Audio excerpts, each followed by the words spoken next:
Something is deeply wrong. You can feel it. So what has happened to us? And what should we do about it? Join the Finding Gnosis show. It's an open panel for people trying to figure out what's really going on in this strange existence and what we should be doing while we're here. Join us as we all find Gnosis together. Gnosis is knowledge. We need to find out what's going on. We need to find out what we should be doing. Chat soon on the Finding Gnosis show. Disclaimer. This show is for discussion and entertainment purposes only. The Finding Gnosis show is a platform for open discussion, exploration, and opinion sharing. The views expressed by hosts, guests, and participants are personal opinions and do not constitute professional, medical, legal, or financial advice.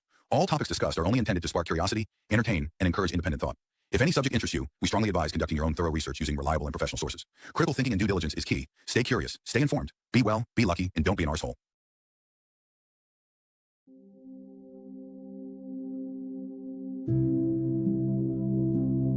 Take a slow, deep breath in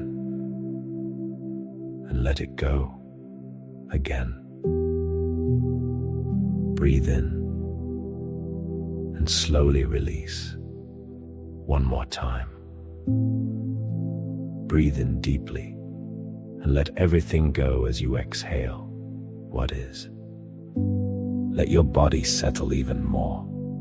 Let your shoulders drop a little further. Let your jaw soften completely. Let your hands rest wherever they are. Let your feet be fully supported by whatever is beneath them. There is nothing you need to do right now, except be here, what is. From this quiet place, gently turn your attention inward and ask a very simple question. What is? Just that. What is? Don't try to answer it with your thinking mind. Simply hold the question and see what rises on its own. What is? What comes into your awareness right now?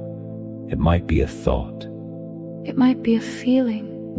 It might be an image, a memory, a question, or a quiet knowing. It might be a sensation in your body, a tightness somewhere, or a softness. It might be the sound of your own breath, or sounds from the room around you. It might be nothing at all. Just spacious silence. Whatever it is, notice it. Don't push it away. Don't try to change it. Just watch it arrive. What is? Now ask yourself very gently, why did this particular thing come forward right now? What is it trying to show me? And then ask the deeper question. How might this be valuable to all of us? How might this help us understand what is actually going on in this existence we are all sharing? What is? There is no pressure for it to be profound. It can be simple. It can be strange. It can be personal. It can be cosmic. It can be a question you've been carrying. Or something you feel the collective needs to hear. Whatever has arisen. Let it be exactly what wants to be known through you in this moment. Breathe with it. What is? Let yourself stay here a little longer. Notice if anything else is moving through you now. What else is present? What else wants to be seen? What is? When something clear has formed.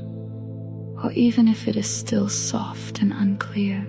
When you feel the impulse to bring it into the circle, you are warmly invited to click the link pinned in the chat, or the link in the video description below.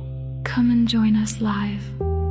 Tell us what came to you when you asked, what is? And tell us why you feel it matters for you. And for all of us, your insight, your question, your feeling. your vision. It all belongs here.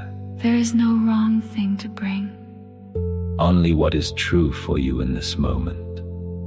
If you are too shy to come on, Ask yourself why. what are you afraid of? What is holding you back? Maybe it is holding us all back in our ability to get together. Maybe we need to talk about it. You can also simply type whatever you want in the live chat. Remember, Words matter, they affect our thoughts and our thoughts affect what we do. and how we feel. Be careful what you say.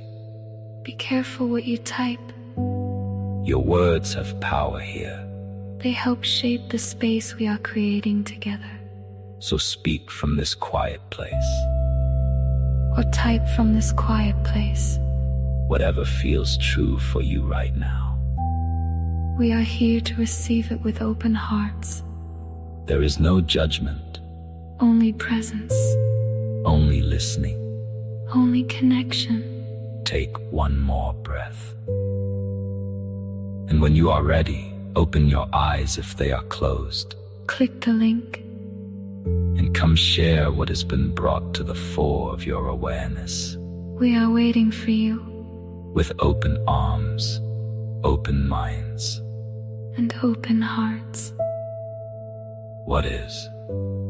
What is ready to emerge through you right now? What is it that wants to be known? Not just by you, but by all of us. What is?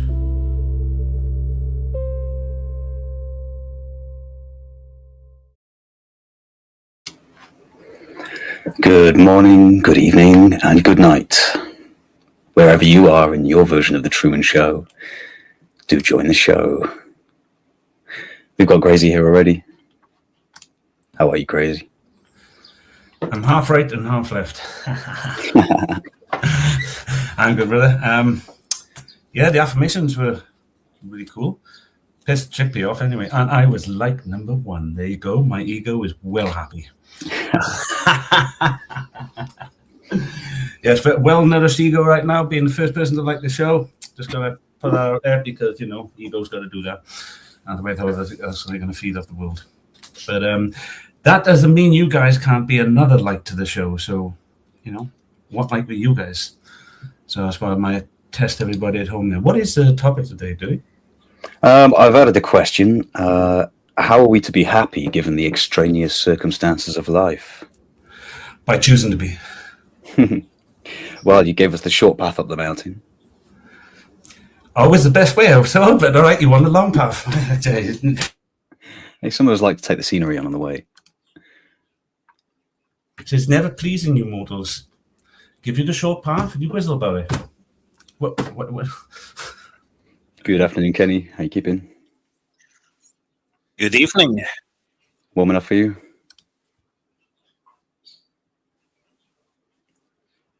Is it warm Good, enough I've for got you? the tower fan on, keeping me cool here. Oh, I'm not. How are you guys? All good? Yeah, good. Just too hot, to be honest. Yeah, Liz Yeah. is challenging my number one spot there. That's a lie, Lissa. An absolute fucking lie. Look at Senna went me up. Look, trying to get my ego. She's already. What a bitch. You thought I'd come on and pick a bone with you, Dirty? Yeah, sure. Not in a aggressive, confrontational way. Don't worry, I'm not going to traumatize you. Please do, brother. But Pick one after of my, your bones. after my outburst with Jack yesterday, I heard you saying a quote from Napoleon: "Never interrupt your opponent while he's making a mistake." Mm. So I'm just interested to know what mistake was it that you think I was making, I love other the than fact the that way actual you guys name interrupt me all calling the time. itself. Yeah, I think that was it, Kenny. You've already said it. Just I think name calling. You called him fat. Yeah, I'll call them a fat cunt. Yeah, and I think that simply detracted from your argument is all. Yeah. Okay, that's fair enough. I thought you were going to challenge me on the topic of Israel and Palestine. No, I don't feel a great need to be honest. To be honest, Kenny, from what I was listening, I said I'd loved it because I don't know much about them, so I'm learning from you both on the back and forwards. And I felt the only thing that let you down because I was listening to you both was obviously, my weakest little thing, which is just have that little dig, have a little rageful outburst. Otherwise, everything was brilliant. And you even said sorry to it. It was great. I don't understand. I like it when you and Jack talk. To be honest, my ego kind of got triggered by Jack's demeanour. When it wasn't what he said, it was the way he said it. Like, he could have said, what's this reliable source for what you're claiming? Something along that lines, but it's just the way he sort of went, according to whom? That passion does that, yeah, and Jack does that a lot because he's the host. Yeah, okay. I'm thinking to myself, who the fuck are you talking to? And I just went fucking mad, So, I understand. Yeah, our egos just kind of clashed. Yeah, I've got a lot of respect for you, brother, because you argue difficult arguments and you are passionate, which I think you need to be. And you've got enough self-reflection to know when you've been triggered and to own it, which a lot of people don't. So I do appreciate and that. My first instinct was to send Jack a super chat and then say sorry. No forgetting emotional and passionate per se, because that's a good thing, but the name calling, I stooped lower than my usual there, actually. Oh, you guys could be like me and never fucking wrong and never need to say sorry, You could be just walking like that.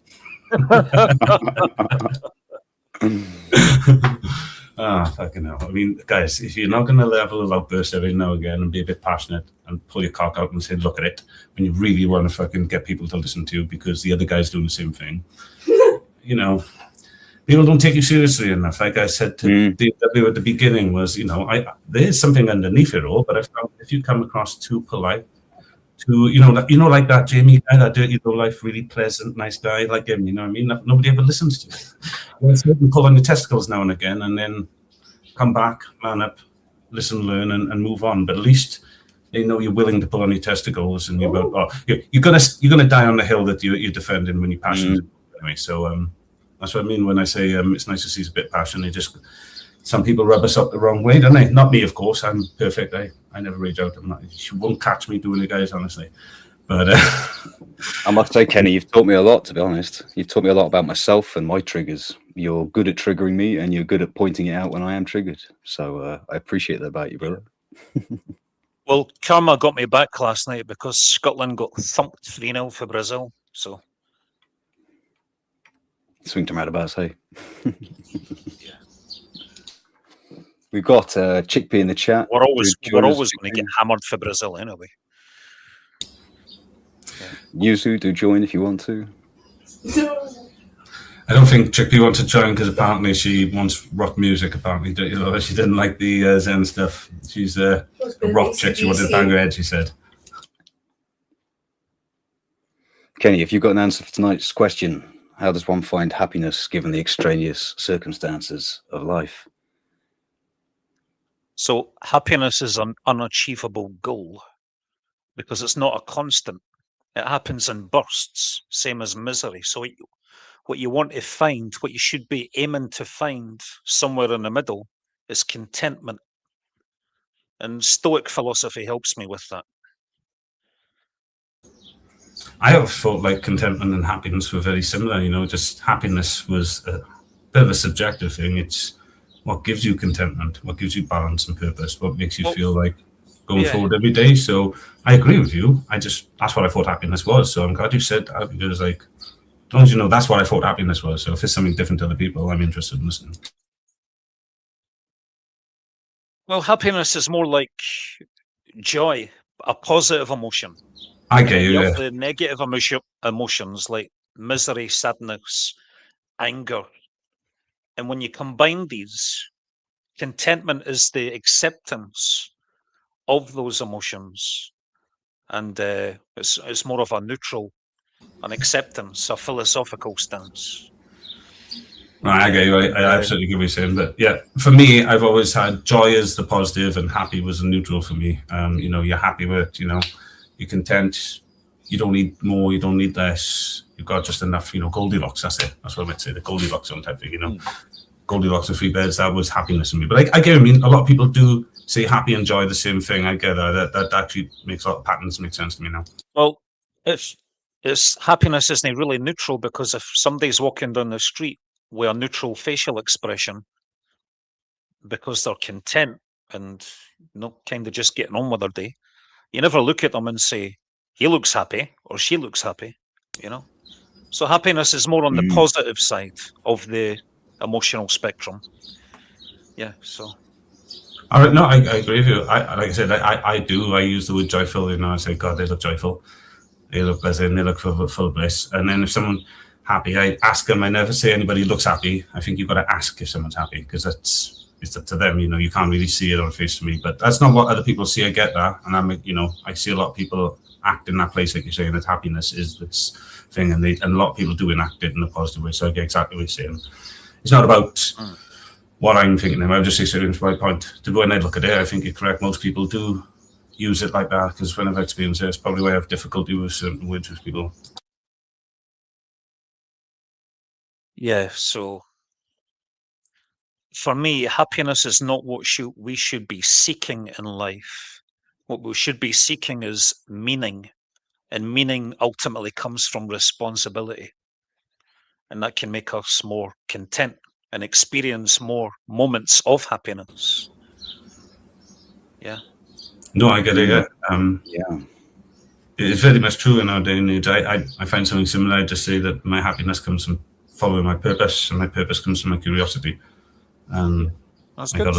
gotta listen to that. It's a similar sort of thing, it's just a different way of looking at it. But thanks, but like I said, I agree with your saying as well, because on one spectrum it's about being, and but in the other spectrum it's about becoming. And when you becoming, you've got to look at your responsibilities and your duties. And if you want to be part of the whole, well, play your part in it. Yeah. And I want to thank you, Gracie Guru, for coming up on last night and sticking up for me.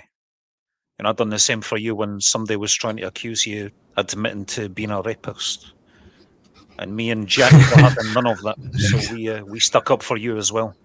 I appreciate that, brother. Yeah. No, I get where you're coming from. I was more sticking up for the truth. I'm a very selfish person. I see the truth. It doesn't matter if I don't like you, or I do love you, but no matter what it is, I'll say it anyway. Yeah. But I appreciate that, because I never took the abusive phone calls and voice messages you sent me to personally. I'll be honest. You know what? I just found it amusing, and I thought it was quite funny. And you apologised, so. Yeah, don't worry.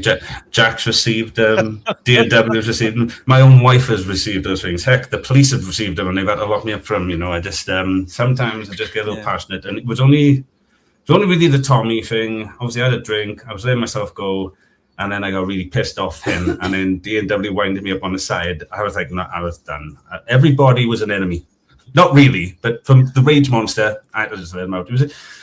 Guys, sometimes it's just gotta let the steam out. Otherwise, I end up kicking the dog. I don't really, but you can. You're definitely a strong character, sir, and that's what we need on this show. Yeah, to be honest, is what we need in life at the moment, and I don't mean that specifically myself. I mean for lots of people who can carry a strong character, we need, because fuck me, there's some stupid ones out there right now. Indeed. So I thought I'd just pop on and say hi, and I don't like to loiter for too long, so I'm going to go back into listening mode, and I wish you both a great evening, and I may come back on later. Sure, Kenny. Thank you very much, brother. Yeah, I appreciate what both of you have said about the topic there. I did and ah about happiness or contentment and which to put in the question, so I really appreciate you bringing that up, Kenny. Yin Yang, I started off, my first love of philosophy was like from learning about yin yang, and the balance, and then I went on to more practical type philosophy like Stoicism that you can integrate in everyday life. Like Stoicism is basically self-discipline and self-love, and applying it as best you can and being the best version of yourself. And even if you do relapse and come off the rails a little bit, don't be too hard on yourself, and just stay the course and try again. Yeah. Okay. So have a good evening. Evening, Kenny. Stay cool. Yeah, well, that's one of the most calmest interactions with Kenny I've seen. Nobody peed him off. It's pretty cool, and he didn't sing a song. Actually, I hope you come back and sing a song, Kenny, later. That's what was missing. I was thinking something's missing. What was missing, Kenny? I'm sure it'll be back. Yeah, you gotta sing a bit last night, haven't you? Otherwise, it wouldn't be the final Gnosis show out there. I think D&W would be happy if we didn't have a bit of Kenny singing. So, what did spur this anyway? Did you? I didn't. You jumping on the D&W ask you, or you jumping on finding? Well, D&W left his keys lying around, so I thought I'd just drive his car around for a bit. Yeah, Danny did that. It didn't work out well. You end up screaming at him. My wife was laughing her tits off listening to him shout to Dan for doing that. He said, D&W just left the keys around, so he took the car for a spin. I said, but he found out Danny did that before and screamed at him. It's just too hot, brother. How are you doing? Yeah, same here. I'm cooking and finding the heat difficult, to be honest with you. Yeah, me too. I can't even really think. This is said, Dirty's go live. I was like, oh, thank God someone's doing something. I just can't even think what to do. I went and bought a couple of cans of lager to take the cool off for the day. Can't even drink them. I need water. That's how hot it is. Too warm. It's too warm to drink alcohol, to drink pop or anything, you know. Making me drink water. It's making me do all healthy and purposefully intentive good things. They're dirty. It's not fair. It's like, God knows my diet's shit not a whack at the moment. Just to reflect on a few of the things you and Kenny said there. I've lost more in my life in the last 5 years than I have all of the rest of my life put together. I've lost family members. I've lost a partner. I've lost a car. I've lost friends to self-off switching. Do you just like take them on holiday and forget them somewhere or something? A bit worse than that, brother. But somehow in that, I've found great peace, and for the first time in my life, I am happy, and I mean truly happy. I'm content and happy. I'm content with what is, and like you said, I'm choosing to be happy. And I think a big part of that has been, since so much has fallen out of my life, there's not much to hold on to, or in my identity with being attached to those things. I'm not bound by that identity anymore. And being free from that identification has given me this huge space in which to just be somehow.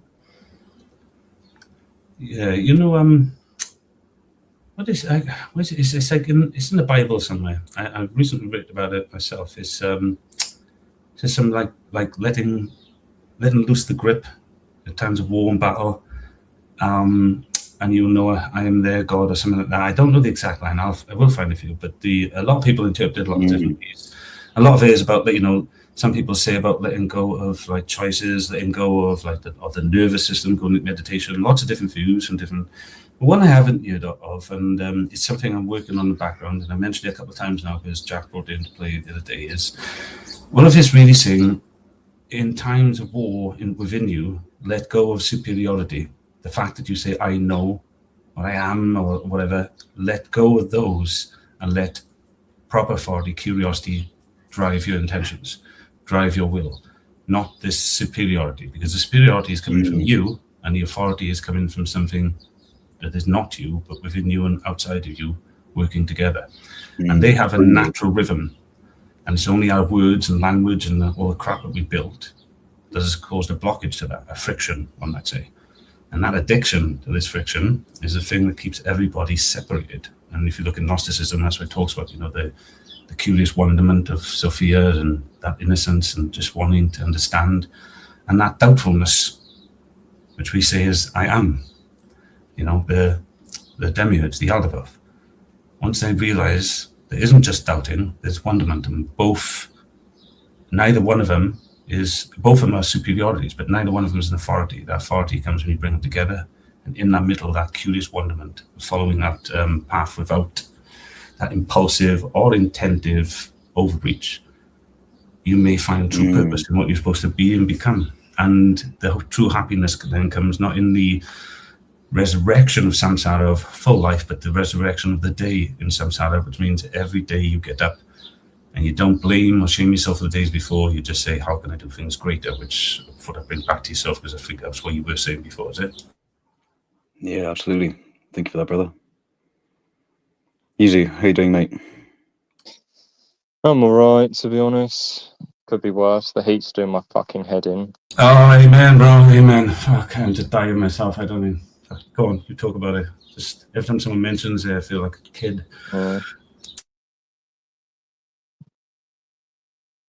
Any pearls of wisdom you bring? Not really, not at the moment, no, not that I can think of. Too warm for that, eh? Yeah. Oh, you'll have to give me a minute, bro. I need put, my mouth is already sweltering for water, and I've just finished. I need to put another pint of water. I'll be back now.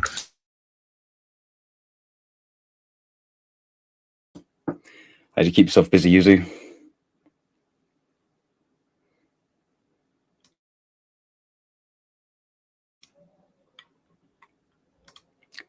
You there, Yuzu? Yeah. How do you keep yourself busy, mate? I mean, besides from the heat, not a lot really, to be honest. I mean, I don't know. I suppose I just go for walks, read, write, that sort of thing. Nice. Yeah, I don't do enough writing. Okay, I'm back. Right, and as everybody seems to be chilled a minute, is it all right if I talk about the Gnosis I put up today at all today? Yeah, sure, go ahead, mate. Anytime, obviously, say stop, this work's always here, do you know what I mean? Come back to it, like there's only doing it to fill the space a minute. I was leading to what I was just saying. I found that piece because I really did like that say, and it was linking to things. It's today, be still and know that I am God. Is it Psalm or whatever, 46:10? And listen to the beginning and all the surrounding text, and I listened to what everybody else was saying about it. But it just seemed to fit with a lot of the work I've been recently doing on superiority and authority when it comes to curiosity within us, whether it be impulsive or attentive, or just that innocent curiousness to all things. So this is a formal exploration of surrender, presence, and the distinction between dogma and gnosis. The introduction is a contemporary Gnostic teacher recently interpreted spiritual surrender in moments of innocent tension or battle as the practice of entering a meditative state and relaxing the nervous system so that fear doesn't dominate and God can be seen. I'd say this reading often resonates with several established traditions. Popular Christian teachings often summarizes the same impulse as let go and let God, drawing on Proverbs, Psalms, and is it the Philippines, did I pronounce it? Anyway, mindfulness-based approaches emphasize relaxing body tension during stress so that reactive fear does not hijack perception. So we're talking really, fight or flight, yeah? So, and broader mystical and psychological traditions speak of ego dissolution, or getting away, or getting out of the way, so that higher guidance or flow can emerge. These interpretations correctly identify that excessive gripping through fear or self-effort blocks clarity. However, our Helios Gnostic framework is trying to reveal that most still leave a decisive element in place: superiority. In our Gnostic framing, we're aligning to say that deeper invitation is not primarily a technique of the nervous system relaxation. It is the release of superiority itself, so that true authority, the pure, innocent, curious drive, can guide without interference. So what I'm saying is, superiority is the demi-urge. It's an urge that comes from impulsiveness or intentiveness, overthinking or underthinking, whereas curiosity itself is flow, like water.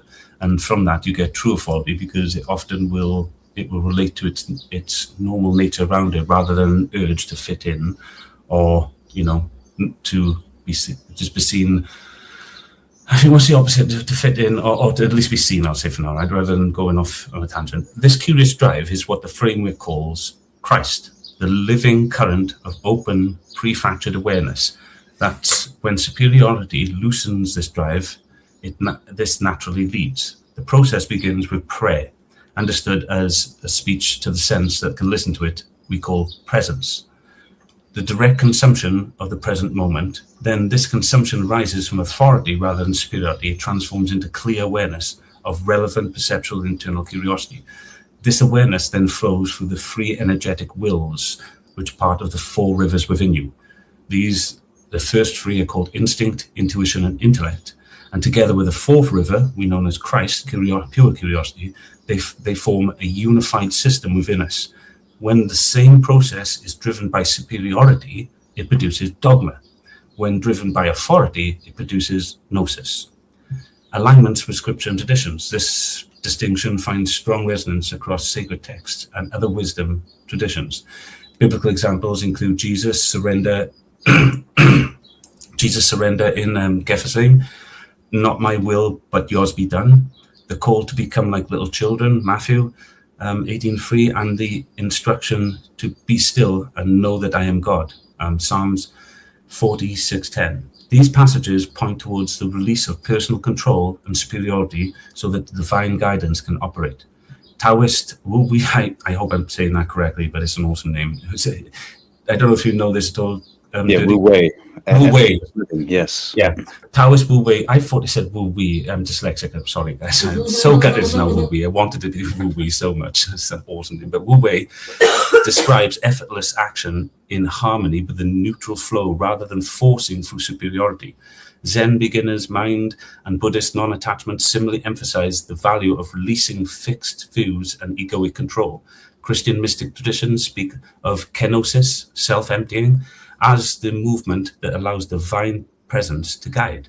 In each case, the common thread is the same movement that the Helios Gnostic framework is identifying, the loosening of superiority so that a deeper guiding current can be had. And why the distinction matters?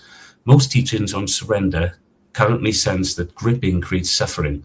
Many, however, still offer methods that the self can perform while leaving superiority intact. The result is often a sophisticated form of control dressed in a spiritual language.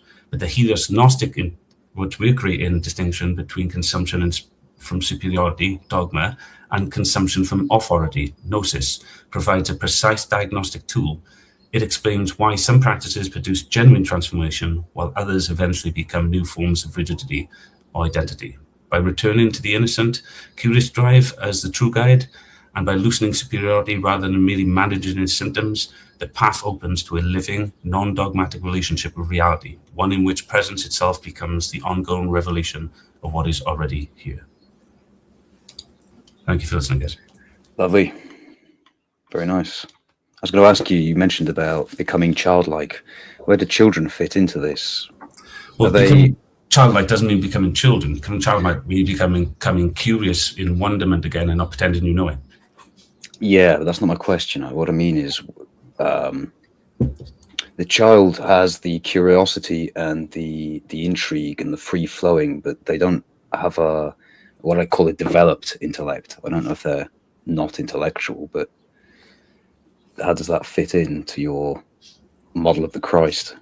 Are children closer to Christ because they haven't developed the rigidity of mind yet? Or yes, Christ, like all things, is something that grows within us, not something that just is.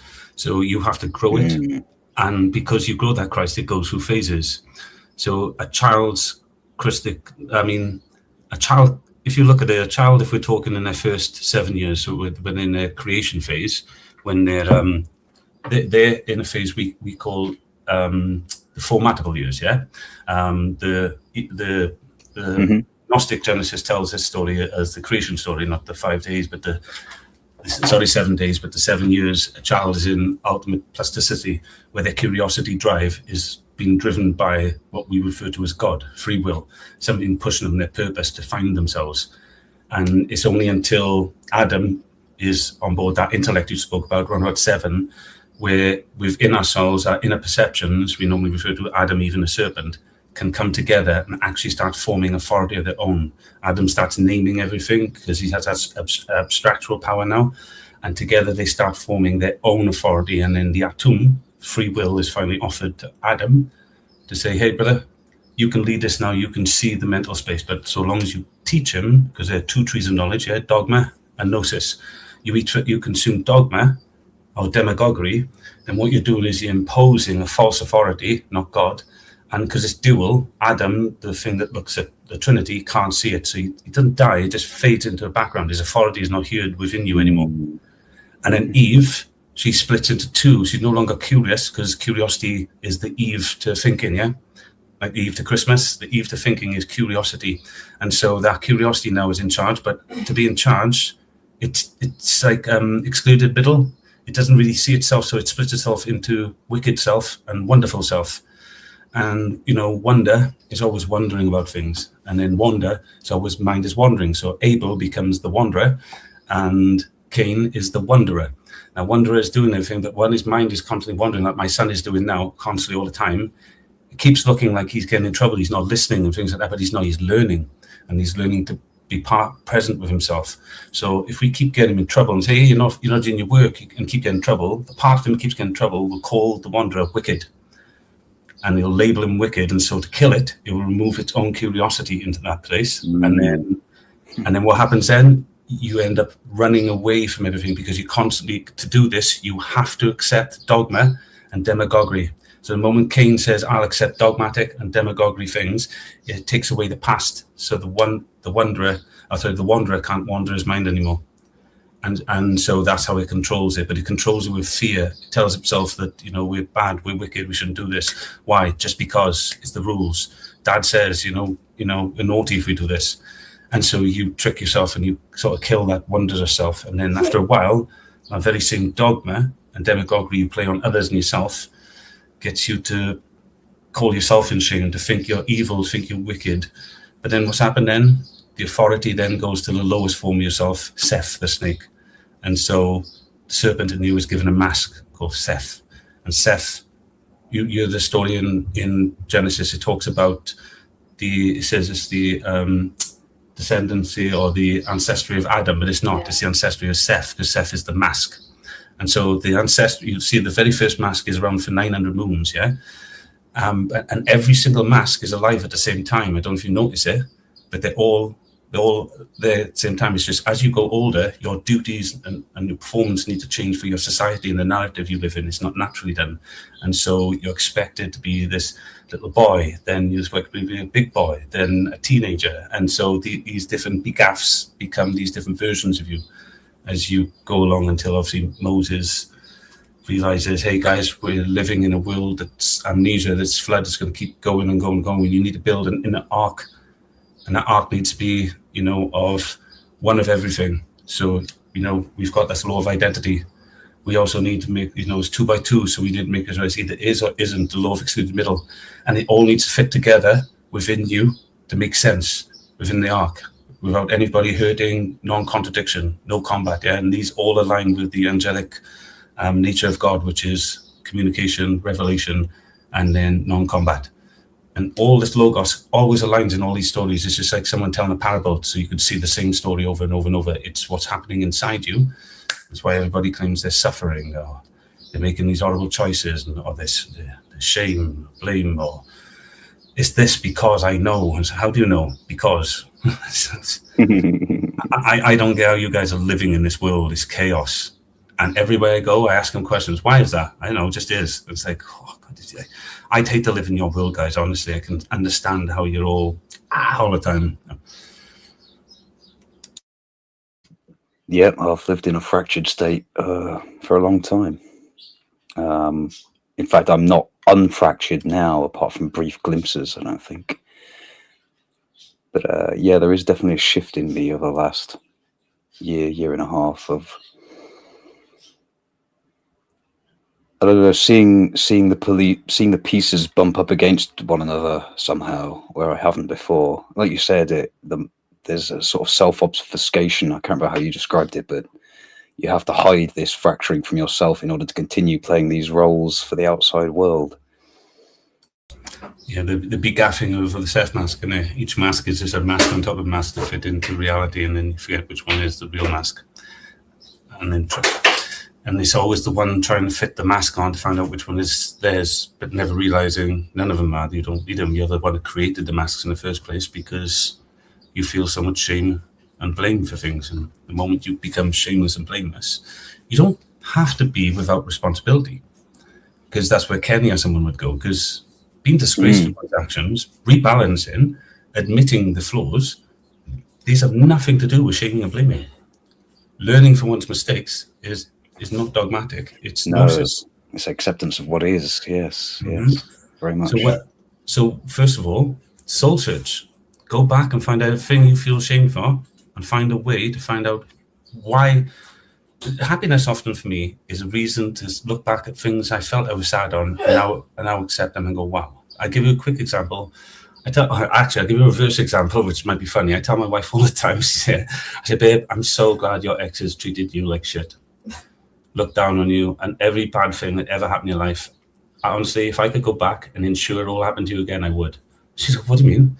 Because otherwise, our happy life together, you wouldn't be with me, we wouldn't have our Carter, we wouldn't be on the path we're on. And she said, oh yeah.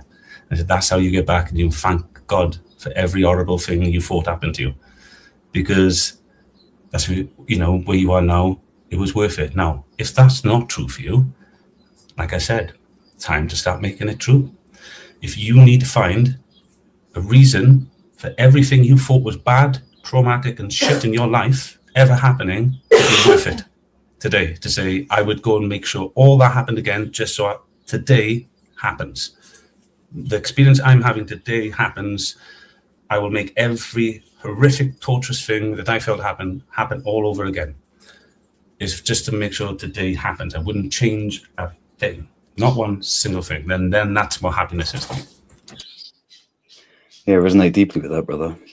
I've found a radical acceptance of everything that's well, I could describe it as happened to me or I have done, whichever side of the coin you want to look at.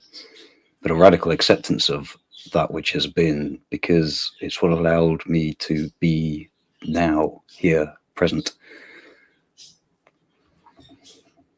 Oh, I that was what you said, ending with, yeah, I completely agree with you. I admit, not everybody's found that state. I get that. So sometimes I say a little bit because I'm there, lucky me, I guess, right? I mean, I would say lucky me in that sense, because most of you are not there from what I've seen, but not all of you. A lot of people are there in that state, but if you're not in that state, just ask yourself, why can't I be in that state? And then start working towards that. The curiosity of why can't I be in that state is this. And when Christ says things like the kingdom of God is within you and things like that, what he truly is talking about is, that why you need to go back to. I did another document just recently gone up, but the why is dirty. There's 3 why phases you go through. There's a why phase just after what we call the terrible twos. That's when the human realizes they ain't God anymore, when they thought they were. Yeah. And it's a constant why, but it's just, it's bitching, moaning, and we call it the terrible twos, yeah? Then they go into this mammalian phase, their more acceptance and everything, and then towards 6, they get to, that first one, by the way, is called, is the satanic why. Then you get the morning star. It's at 6 years old, you get the Lucifer why, which is the power of why? They go, blah, blah, blah. And they go, why? And they go, and they go, why? But they don't really understand what the why is asking them abstractly and mentally. That comes in the next why. They just understand the power of why is getting a different response every time, and it keeps going backwards, and they're seeing the pattern there. Do you see what I mean? But what it does, it creates a hatred for that why, so that when they're at 9 and they really want to know why now, the meta reasons behind things. Why do I do this then? We go, we're not playing our game anymore, but learning school, it just is. And we hit them with dogma. And then that why is crushed. And that is the most important why.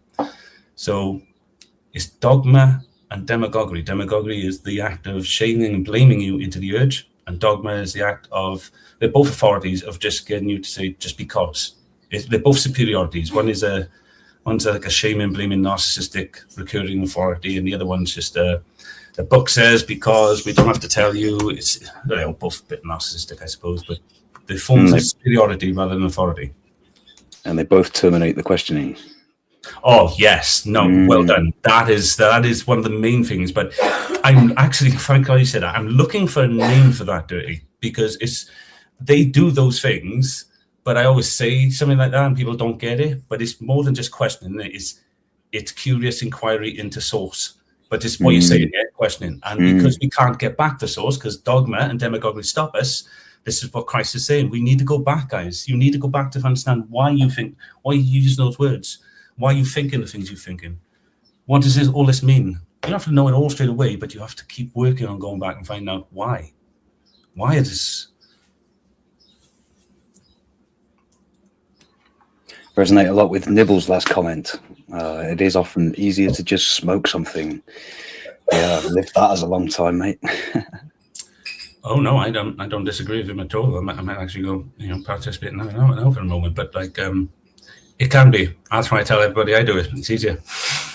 Meditation and shit. I haven't really got time at minute. Mushrooms, things like that, yeah, way easier. It's just that's it. It's just easier. I'm not even one to chase highs. I don't like chasing highs and things, but it is easier to meditate, think, and just have that solitude, especially with a mind like mine, I suppose. To get it to slow down. So yeah, I'm kind of in agreement if that's what Nibble's the same.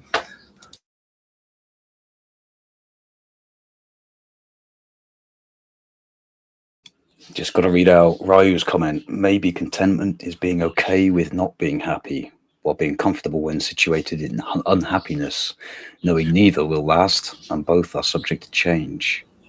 I like that. Wonderful. Wonderful. On Jack's stream yesterday, there was a comment, what's the only constant? And their answer was change.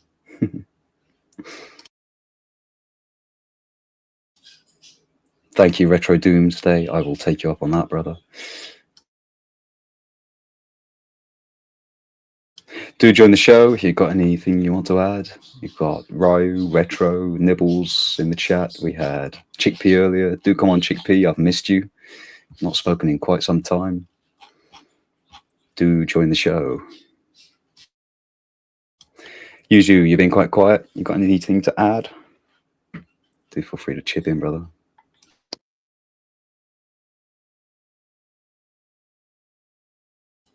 Ricardo, good to see you, brother.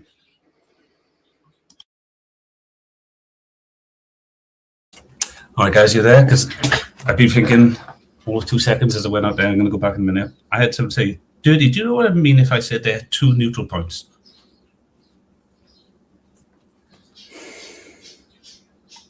I have imaginings of what you're going to say, but I don't know. No. Correspondence are the 2 neutral points.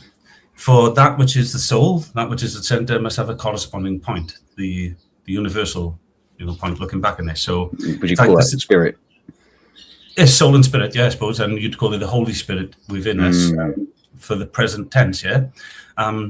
So what I mean is, there's a present moment, which is now. It's not really there. That's the monad, yeah. That's the paradoxical moment that we can see. Without that, we wouldn't see no time whatsoever. And then there's a present moment, which is just what is, yeah. There's no real past or future, and then past and future are the extreme poles of these, yeah. They're not really real. They're just illusions we paint in the present moment. It's only the present moment. Present now, sorry. But the present moment itself is the center, the point we can't see, the one paradoxical thing none of us can see, but we only see it because without it, everything else falls apart. And it's like doing a massive round puzzle of all white on a black background, and right at the middle, there's a missing piece missing. But everybody understands what shape the piece is because everything else shows you the shape of the piece, yeah? That's a good analogy. I like that, yeah. So you can see the monad because it's the only piece that can be seen by everything else. You can't see it, like the truth. Yeah? We call it equilibrium. And equilibrium is just the combination of the 2 states of presence and absence. Absence being nothing and presence being everything. When them 2 collide and come together, the thing that allows them to be together is called the all, or the monad. Those 2 coming together is, there's a name for it in Gnosticism. I'm not quite sure. It's more like the Gaia name, the womb. The womb that bursts forward the pleroma, and then the pleroma being the objective realm. And in that objective realm, then we have subjective eons, extreme points we know them as the hermetic principles, by which we can see a mental scape between these points. And often people think like the center of the system is the middle, but it's not, is it? It's just a corresponding point. The middle is in between all points. So it's like the halo, what we call the Goldilocks zone. It's actually an orb around a system, not the actual middle itself. That's just another extreme. Yeah, wow. That's going to take a while to sink in, I think. I forget that my mind's a little bit different. I get that, but I don't want to. I get you, but yeah, the point was, I think I'm actually in agreement now with Kenny and these guys that I think happiness is the alpha neutral. Oh, that's what I should have said. The alpha and omega neutral. Why didn't I say that? If the masculine and feminine are the two extreme points, or the two the yin and yang of it all, yeah. And then the center and the boundary are still the other 2 points. Oh my God, called the omega and the alpha. That's it. But anyway, the omega is what I'd say is, I think what everybody's saying, just to be in the moment, you're happy with what you got right now. But happiness is that alpha neutral. Well, then I would say joy is like the positive then, and then misery is the negative. That make more sense? Yeah. Probably why you was really debating on whether happy or contentment. Yes, exactly. One is the corresponding point to the other. Happiness is the contentment is in the moment. Just it's kind of like being happy in the moment with what you got, and happiness is being happy. Like similar to what I was saying. Like I'm happy. I wouldn't change a thing in anything because of what I got now, which is not what everybody else got. So yeah, contentment and happiness being the corresponding points of. All right, yeah, that's really good. The image comes to mind of the spot of white in the black and the spot of black in the white of the yin yang. Yeah, I like that. Yeah, well, I think I'll leave that then, work on that because they'll go together with a few papers I'm doing because, I like the idea because I've always thought of happiness as a neutral form, but then listening to everybody say contentment, I thought it was the same thing, but then I'm starting to realize the difference between it. There is a little bit of difference. I just think it's like that omega and alpha difference.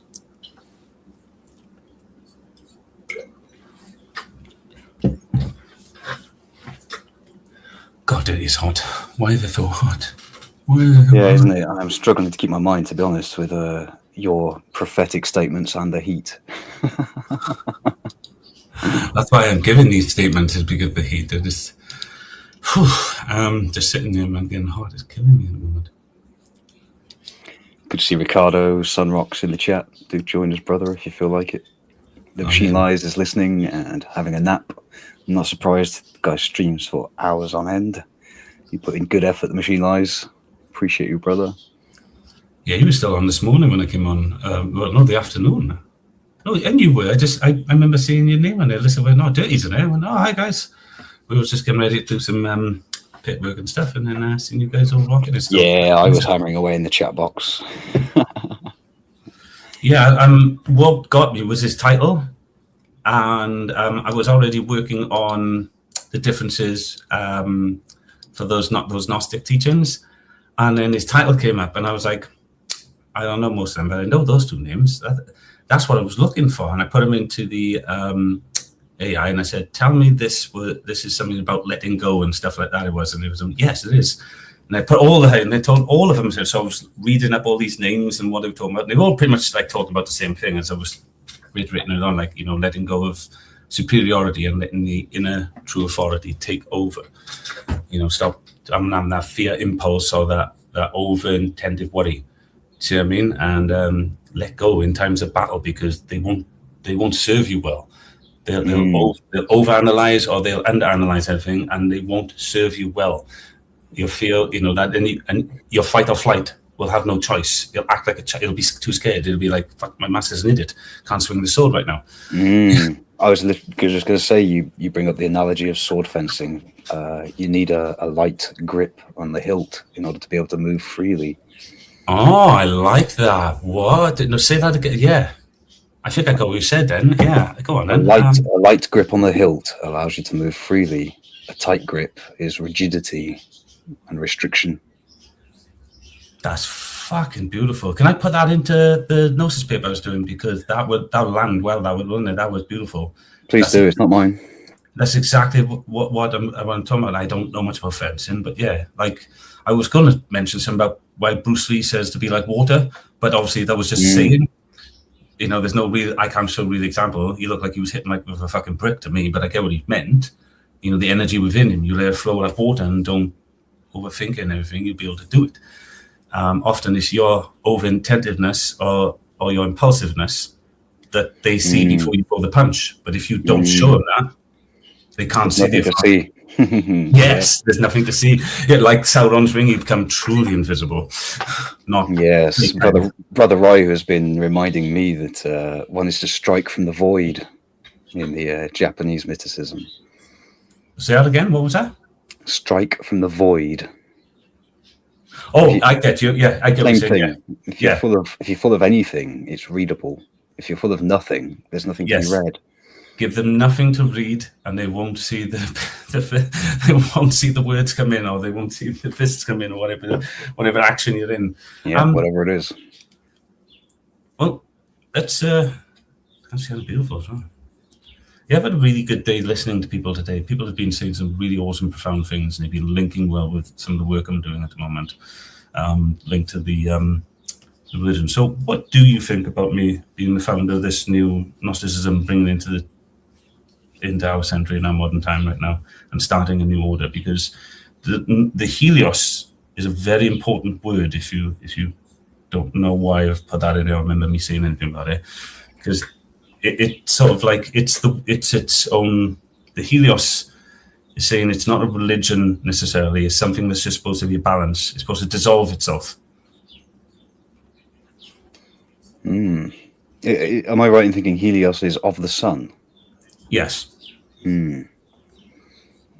Yeah, absolution out of the sun.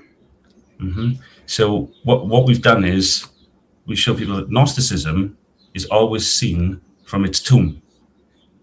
Helios Gnosticism is a living Gnosticism. See, Gnosticism is things we've learned from the past. It's never really the things we learn in the moment. But then when the moment is being governed by a future that's approaching too rapidly that the past doesn't seem to have any clue what's coming, Helios Gnosticism just tries to shine a, like that Sauron type light on it, as to say, look guys, look over here. But we do not use dogma, and we do not use demagoguery. They're like kryptonite to us. So everything is testable. No one's made to do it, and we try to link everything onto everything. So it's not like you can't be a Muslim and Helios Gnosticism, because it's not a religion in that dogmatic cultural sense that some people have got to make rules, to fit into the cultures. It's more of a cool, universal Gnostic approach, is to say that, come on, let's remember some things, because soon we plan to, well, I don't think we plan to, but I think a lot of people have stated now, AI is on emergence, and if it does come conscious and curious, I'd like it to be in a world of Gnosis, not dogma and demagoguery personally myself. But you were going to say something again. Yeah, I was going to ask you, so is the Helios aspect a distinction between, well, as you've been saying, a dogmatic understanding of Gnosticism from historical text to a practical implementation in the present being? Something like that is saying that the Helios is just representing the fact that all Gnosticism really should aim to go back to source. So being the sun is saying that the order is coming from source, not dogma or anything. But the present tense of the Helios is they're saying that you need this light now. You can't wait for this light, because the founder, whoever the Helios Gnostic is, which I'm trying to take the role of at the moment, which is only a temporary role until the disciples are formed. It's like King Arthur until the 12 come and go, we'll work together, and then there's no need for a king. The discipleship will take over. You've watched Highlander, yeah? Mm-hmm. The brotherhood between Ramirez and Conor McLeod, that's a discipleship. No one is the boss. They just, instead of taking each other's energy and taking each other's authority in a superior way, they share each other's authority by letting down and letting go of their superior instinct and their superior intellect over each other, and they share those. And then through that, Gnosis is built like brothers. And so that's discipleship. It's just one guy come and go and say, hey, I've got this key. And the other guy goes, hey, I got this key or these keys. Do you want to share them with each other? But there's no real sharing in either way with these individuals until you both get on each other's level and listen to each other before the knowledge and before the being. You have to share your curiosities, truth. Show each other who you truly are. Like I was saying, show you have no shame, you have no blame. I've done this, I've done that. I'm in this and this. I tell people, like I've been told I have delusions. I've been told I'm a hyper narcissistical individual, but it's not all I am. I'm just really good at those things. Yeah, what I've observed about myself is the difference between talking on a panel and being in the chat box. It's very much like the difference I find walking in the street versus driving a car. There's this illusion of protection that allows something else other than me to be far more present. And yeah, I don't know what words to put to it, but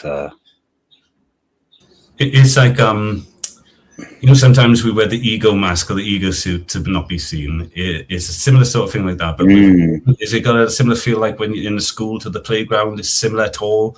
Very much. Like, so that'd be like a nurturing sort of feeling of protection. So yeah, I think it's close to what you were saying in the beginning. You know, you just confidence. Is it? Is it something to do with confidence? Yes, there is more confidence, but it doesn't feel so true. It's like you say, it's a mask's confidence somehow. The word true and confidence never really reigned with me. I think I get what you mean. I thought, see, confidence to me was just like that.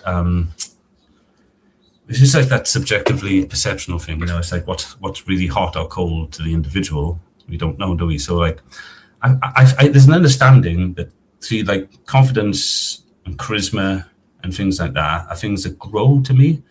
It's not like either you got it or you haven't. It's just what level you got it. Like somebody can be very confident around some individuals, and then they get around a different lot of people, and their confidence is shot because those individuals' confidence and stuff is at a different level. It's like this aura-based thing. And so I'm not saying what you were saying was incorrect. I'm just saying that's how I always see it. It's like a strange, like, aura-based thing. It's got that Goldilocks feeling to it. Do you know what I mean? And someone can be confident in this room, but they go in another room, and this is weird thing. I think it has something to do with, like, you know, like the rings of power and ring race and the logos behind it. It's just like sometimes these confident beings, like these narcissistic confident people, they can go in a room and then they can just tell they're outmatched. They can tell they're in a room full of higher characters and stronger characters and more confident characters, and they almost break almost straight away. You see this like with people like Destiny and Hassan. Oh, I said, what's that one debate every bloody time? I actually like his balls. Brian Shapiro.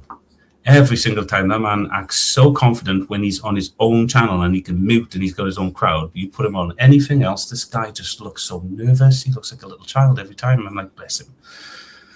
Do you get what I mean? That sort of fake confidence that when you're on your show and your people are backing you and you say all your things and you say it and everybody goes out, affirms you. You got another show and the rules don't quite work the same there. And I'll shut now because Lemon's bang back, so let someone else speak. Hey Yuzu, how's it going? What's that? Any thoughts, brother? Not really. No. Do you want to see my fruit and vegetables that I'm growing at the moment? Yes, please. Yeah. Hang on a minute. I'll show you now.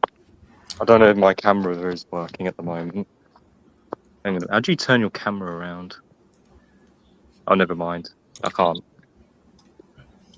No worries, I can't turn my camera around. Could you turn the phone around? Turn the phone around. Yeah. Good try. Hang on a minute. That's a good point, actually. Shoot blind. No, as I'm going to confess, do you know how many times I've done this very same thing, just didn't think to turn the phone around?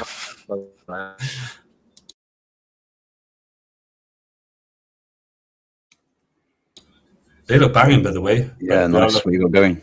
Move them so we can see what we got, bro.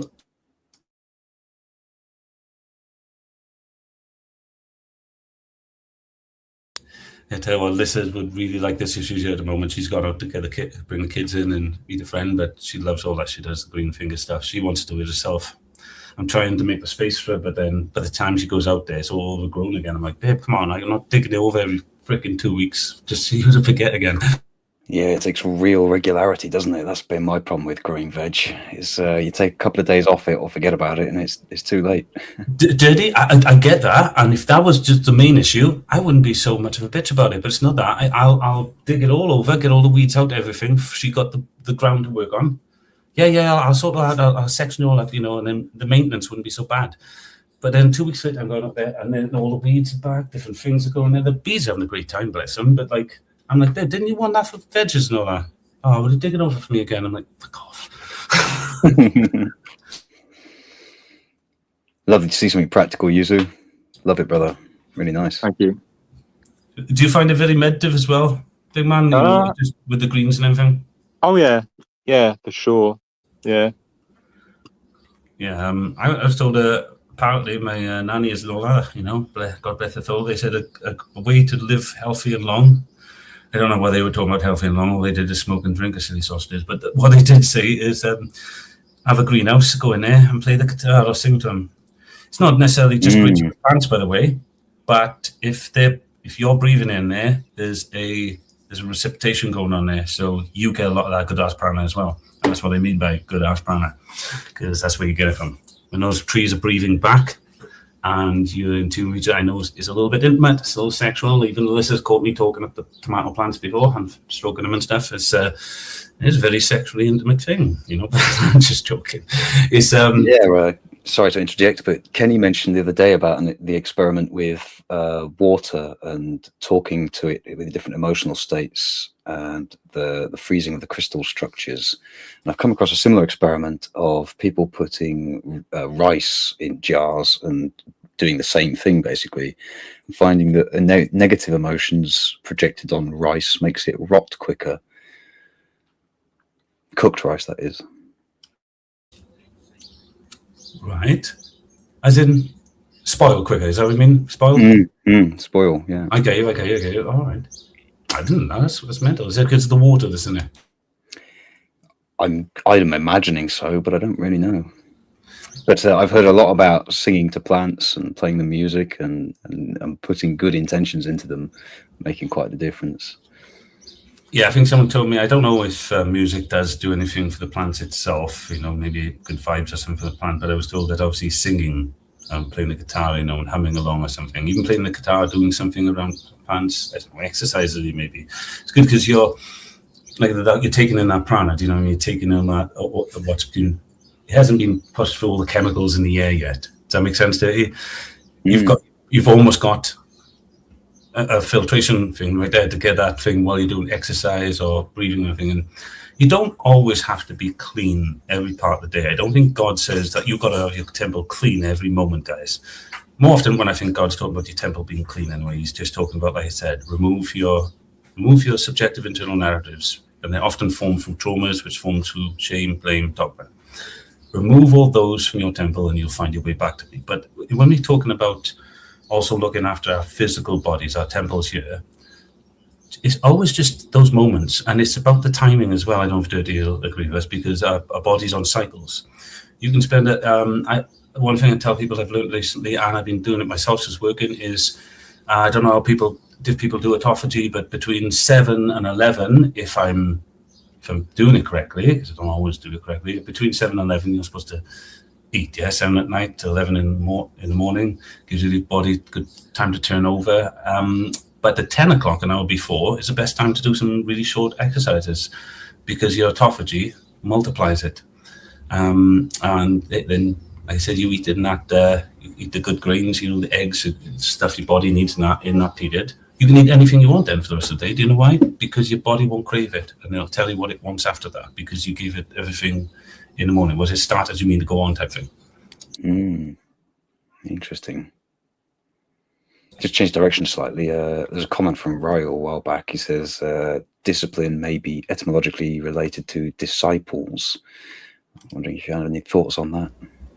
It is, because I think that's what in my opinion, it is, because I think that the logos behind the kind of movie that I linked it to, which was Highlander, because obviously the Gurkhan represents impulsive non-discipline. But if you spend that time, I think sometimes the greatest discipline, I think, is letting go. So in that, absolutely 100% agree, is letting go of superiority and giving into that authority inside you, and that takes a great discipline to do. So if that's what they mean, I agree.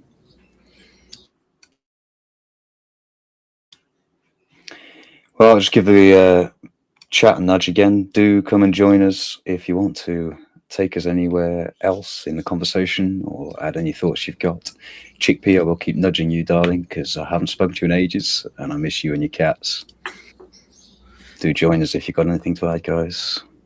Red, why didn't Red come on you? Red, get on you, bro. He says, Carl, what time is best to get drunk? I don't know. Depends on who you are. For some people, never. For others, evening. People in Australia be getting drunk tomorrow. I could start getting drunk now. It depends what time zone you're in, Red.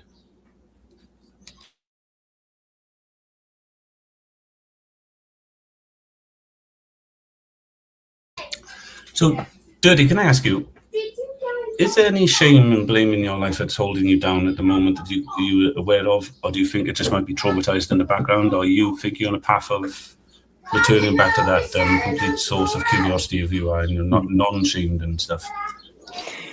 Yes, there is a lot of shame and guilt in me for being a bad boy and all the cut out of my being and not allowed to exist and hidden in the shadows. He's not the Messiah! He's just a very naughty boy! Yeah, go on, Dirty, I got you, man. No, you're just spot on, brother, but I recognize that something in me is in a different position in order to be able to witness that going on, which means that it doesn't have the same grip over my being anymore. So there's like this lingering resonance, or the ring of the bell still plays out, but it's no longer struck, if that makes sense. Yeah, you're saying that the program might be still going, but the awareness now is onto it. And so yes, the path away from it is getting, well, if you're like me, the path didn't necessarily just go wider every day. It was, there was some breathing, there was some retraction. Some days I felt like I wasn't on the correct path, but then I wasn't really, because that's what I was thinking. But like your return comes when you lose those superiority, doubtfulness, or I know this will happen, or I know it won't happen, and you just give in to like, let's see what will happen. Yes, doubt still very much exists in my thinking, but something is present enough to witness the doubt and choose to step anyway.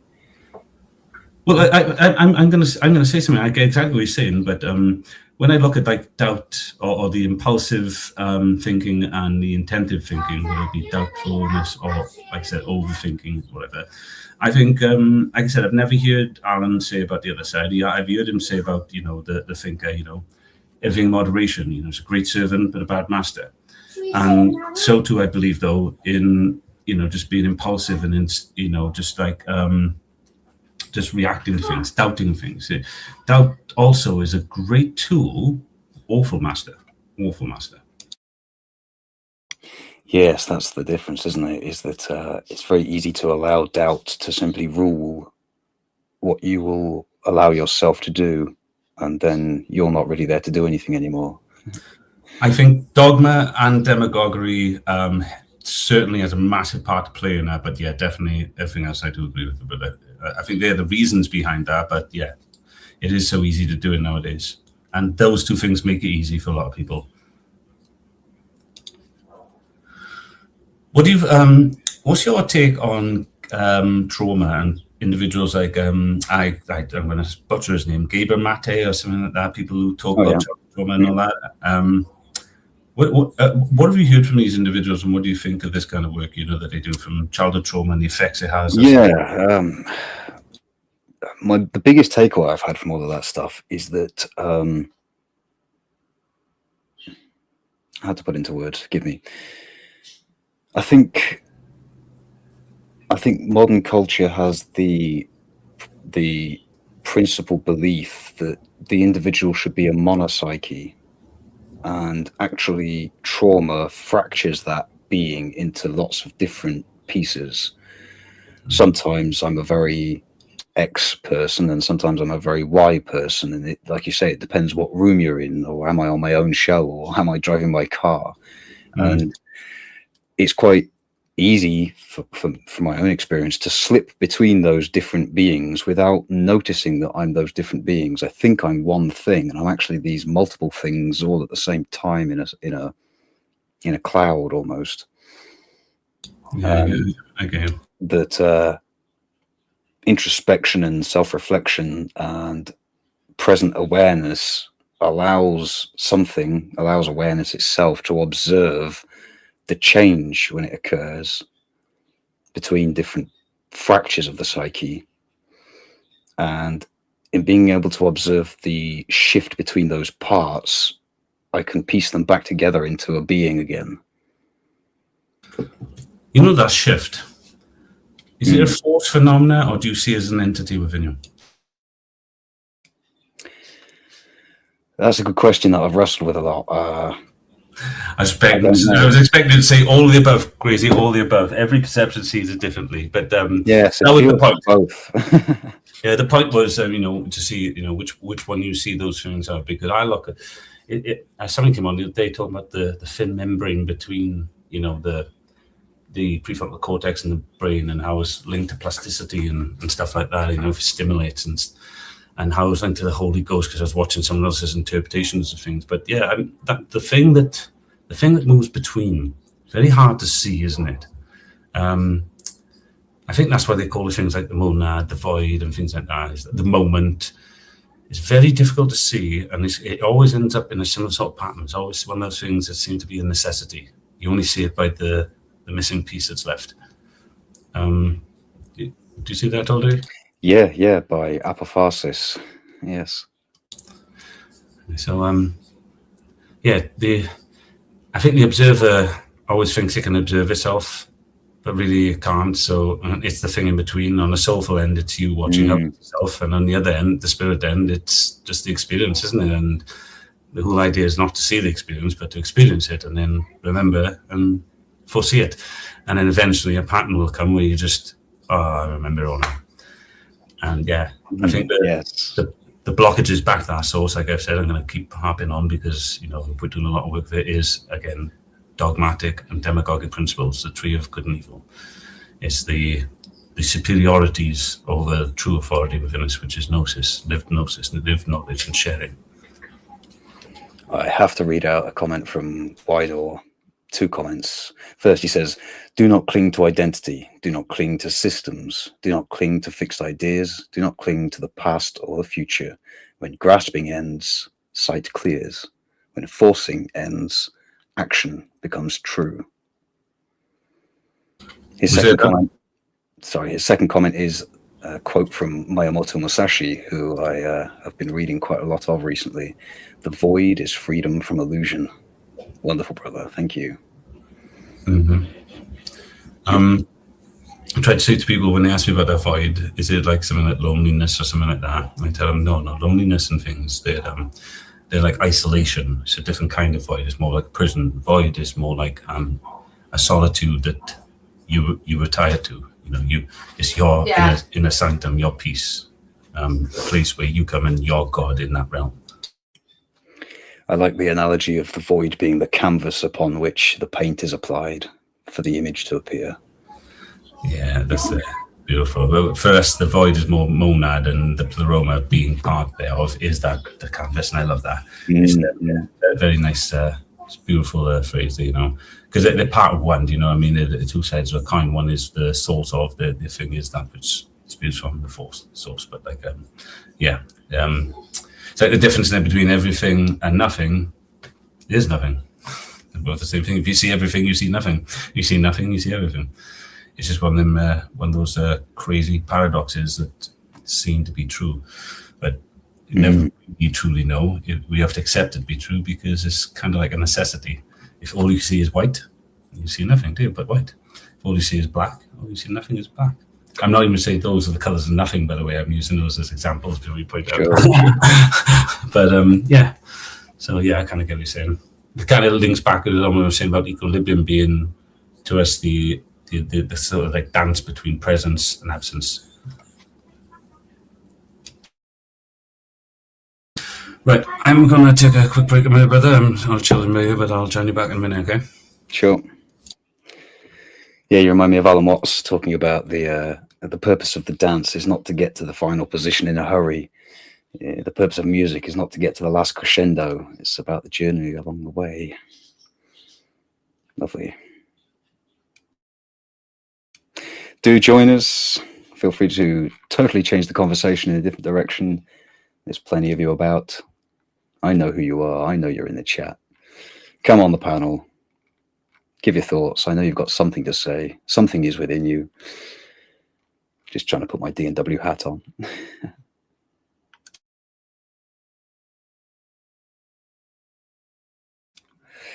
You got any reflections, Yuzu?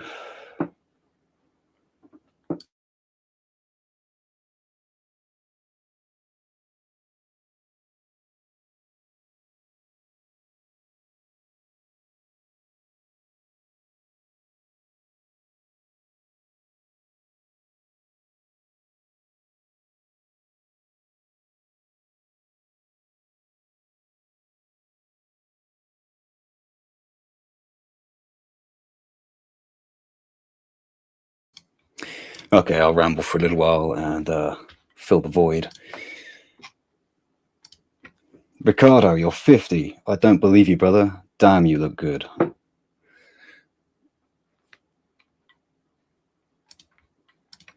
So I've come across an analogy for the being recently, and it's the horse and carriage. I mentioned a few times on this show that the human is a threefold being. We are a physical being, a thinking being, and an emotional being. And in the horse and carriage analogy, the physical carriage is the physical body. The horses are the emotional state, and the driver who sits atop the carriage is the thinking mind. It's quite easy for the driver to think he's in control of this system, but really the horse is the one pulling the carriage down the road. The emotional state is a great driver. In fact, it's the only driver of the system. The carriage is very passive and simply goes where it's pulled. You can explore this analogy and look at the relationships between these characters. It's worthwhile the driver having a good relationship with his horse. It's quite easy for the driver to have a bad relationship with his horse and for the horse to resent the driver for it. The horse may need rest or food or water.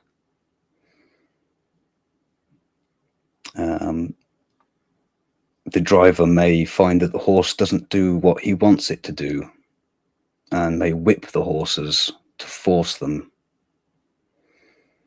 And this will grow further resentment between your beings.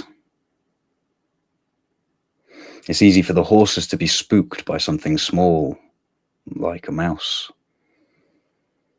And if the horses don't trust the driver, then they will bolt. It's also easy for this system to lose control and for the carriage to run over the horse. If you follow this through a little way, you'll find that the driver is the only one who can maintain the three of them. The driver is the only one who can maintain himself, look after the horses, and repair the carriage. The carriage can't repair itself, and a horse hasn't got opposable thumbs. So the analogy suggests that the thinking, conscious, and active mind should survey the system. It needs to check the axle is greased properly and that the wood isn't rotten. It needs to check that the horse is shod properly and well fed and watered and calm. It reminds me of what Kenny and Gracie were talking about at the beginning about having good character. A strong emotional state is a strong horse that can provide a lot of drive to the system. You know, when you said strong emotional state, the word strong there, because you were talking about emotions, it relies to stable, yeah? Strong and stable. Yeah. The horse is well grounded, yes. Or should be. Oh, yeah, I suppose should be. I suppose more fair way to say it. So, Dirty, pretty soon we're going to be starting a show called Actual Gnosis, as you know. Actual Gnosis, just play on words. But it's not supposed to have a single host. Now, I didn't know you was was into this and been awesome so far. No, neither did I. So you're very much welcome when that goes to become one of the hosts on there. If you want to, as a side thing to look into Gnosticism, but that's what the show is. It's about going in the works we put up already and the works that are going to be prepared ready for the first show is sort of going to be, we're making series, so we've got topics and things to work with and videos we're putting together now. So when it launches, and the idea is the underlying papers is still true now, by the way, anybody can do it. We don't claim any of this work to be ours. We say they're objective mappings of God, we just discovered them. You guys can go build your homes there if you want. So you can take any of the papers from any of our online at Crazy Guru and Guru on X. You can take any of those papers and reinvent them yourself. You can take it and go, right, what does this mean then? Where does this apply? Where can I put my subjective layer in it? You know, what does it remind me of? Test the structures, put it together, make your own works. You know, bring it to forums like this. Healers Gnosticism isn't about going, oh, we all follow this guy, Crazy Guru, you know, and he tells us this. It's about, no, guys, it's just, fuck, I'm not doing that. It's too much work. I've done the work, go test yourself. It makes sense to you. Teach it, preach it, do whatever you want to do with it, but it's non-dogmatic and it's non-demagogic. The moment you enter into it, that you've just removed from it. So that's why we make those our ultimate principles. The two things that it is not Healers Gnosticism that have it is if the source or the superiority is either dogmatic or demagogic, meaning it's fear-induced, as in, you know, you're evil if you don't think this, you know, or how dare you, you know, that kind of thing. Or it's, because we said, or the book says. These are superiorities Healers Gnosticism does not submit to and never will. We don't submit to superiority, we serve authority.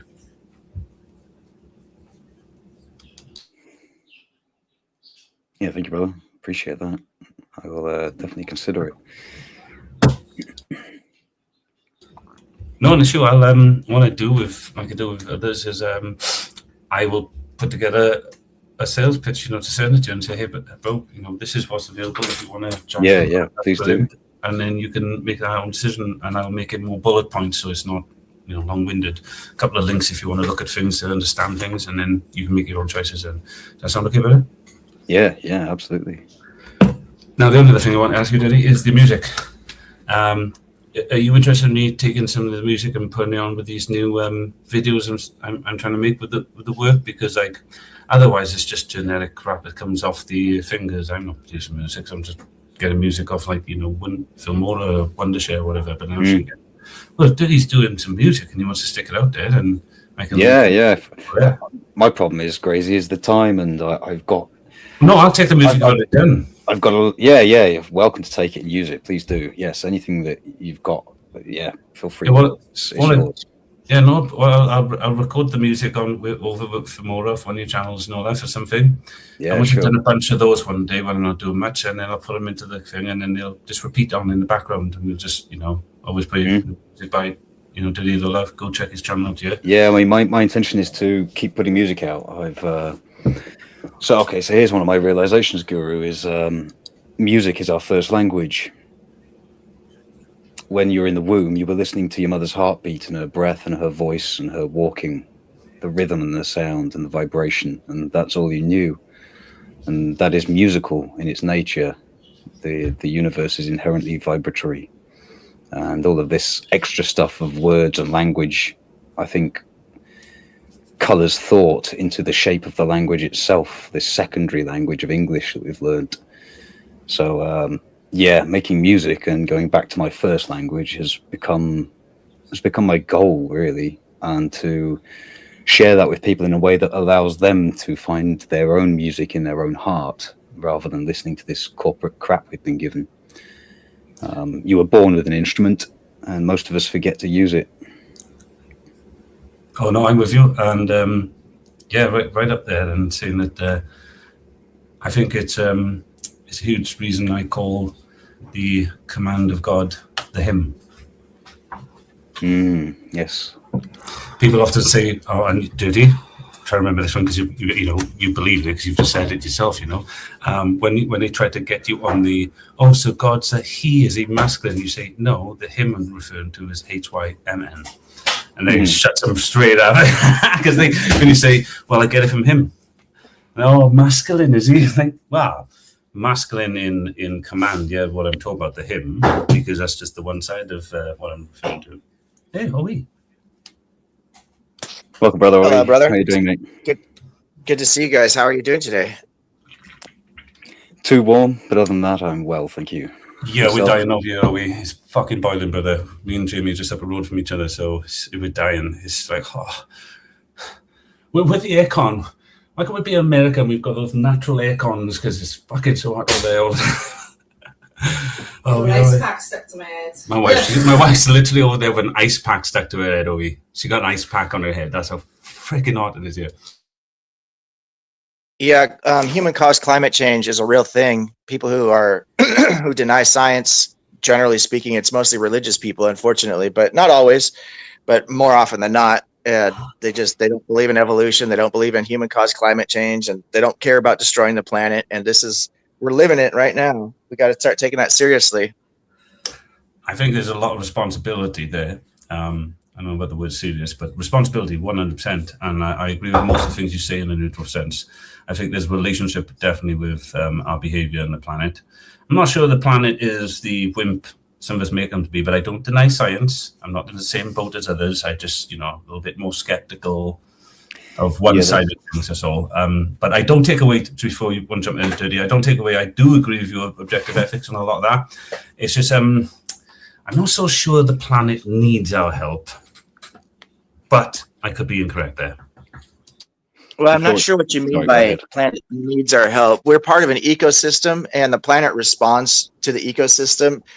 And so, and vice versa, the ecosystem evolves around what the planet offers, right? Because it's the environment that it lives in. So, like, there was no oxygen really in the air at one point, and there was this great oxygenation, they call it, right? When cyanobacteria was splitting hydrogen and releasing oxygen as a byproduct, and so we start getting all this oxygen in the air, and this led to the first mass extinction event because all of the organisms, oxygen was actually a poison because it is a gas, right? And so it killed out like over 90% of all living organisms.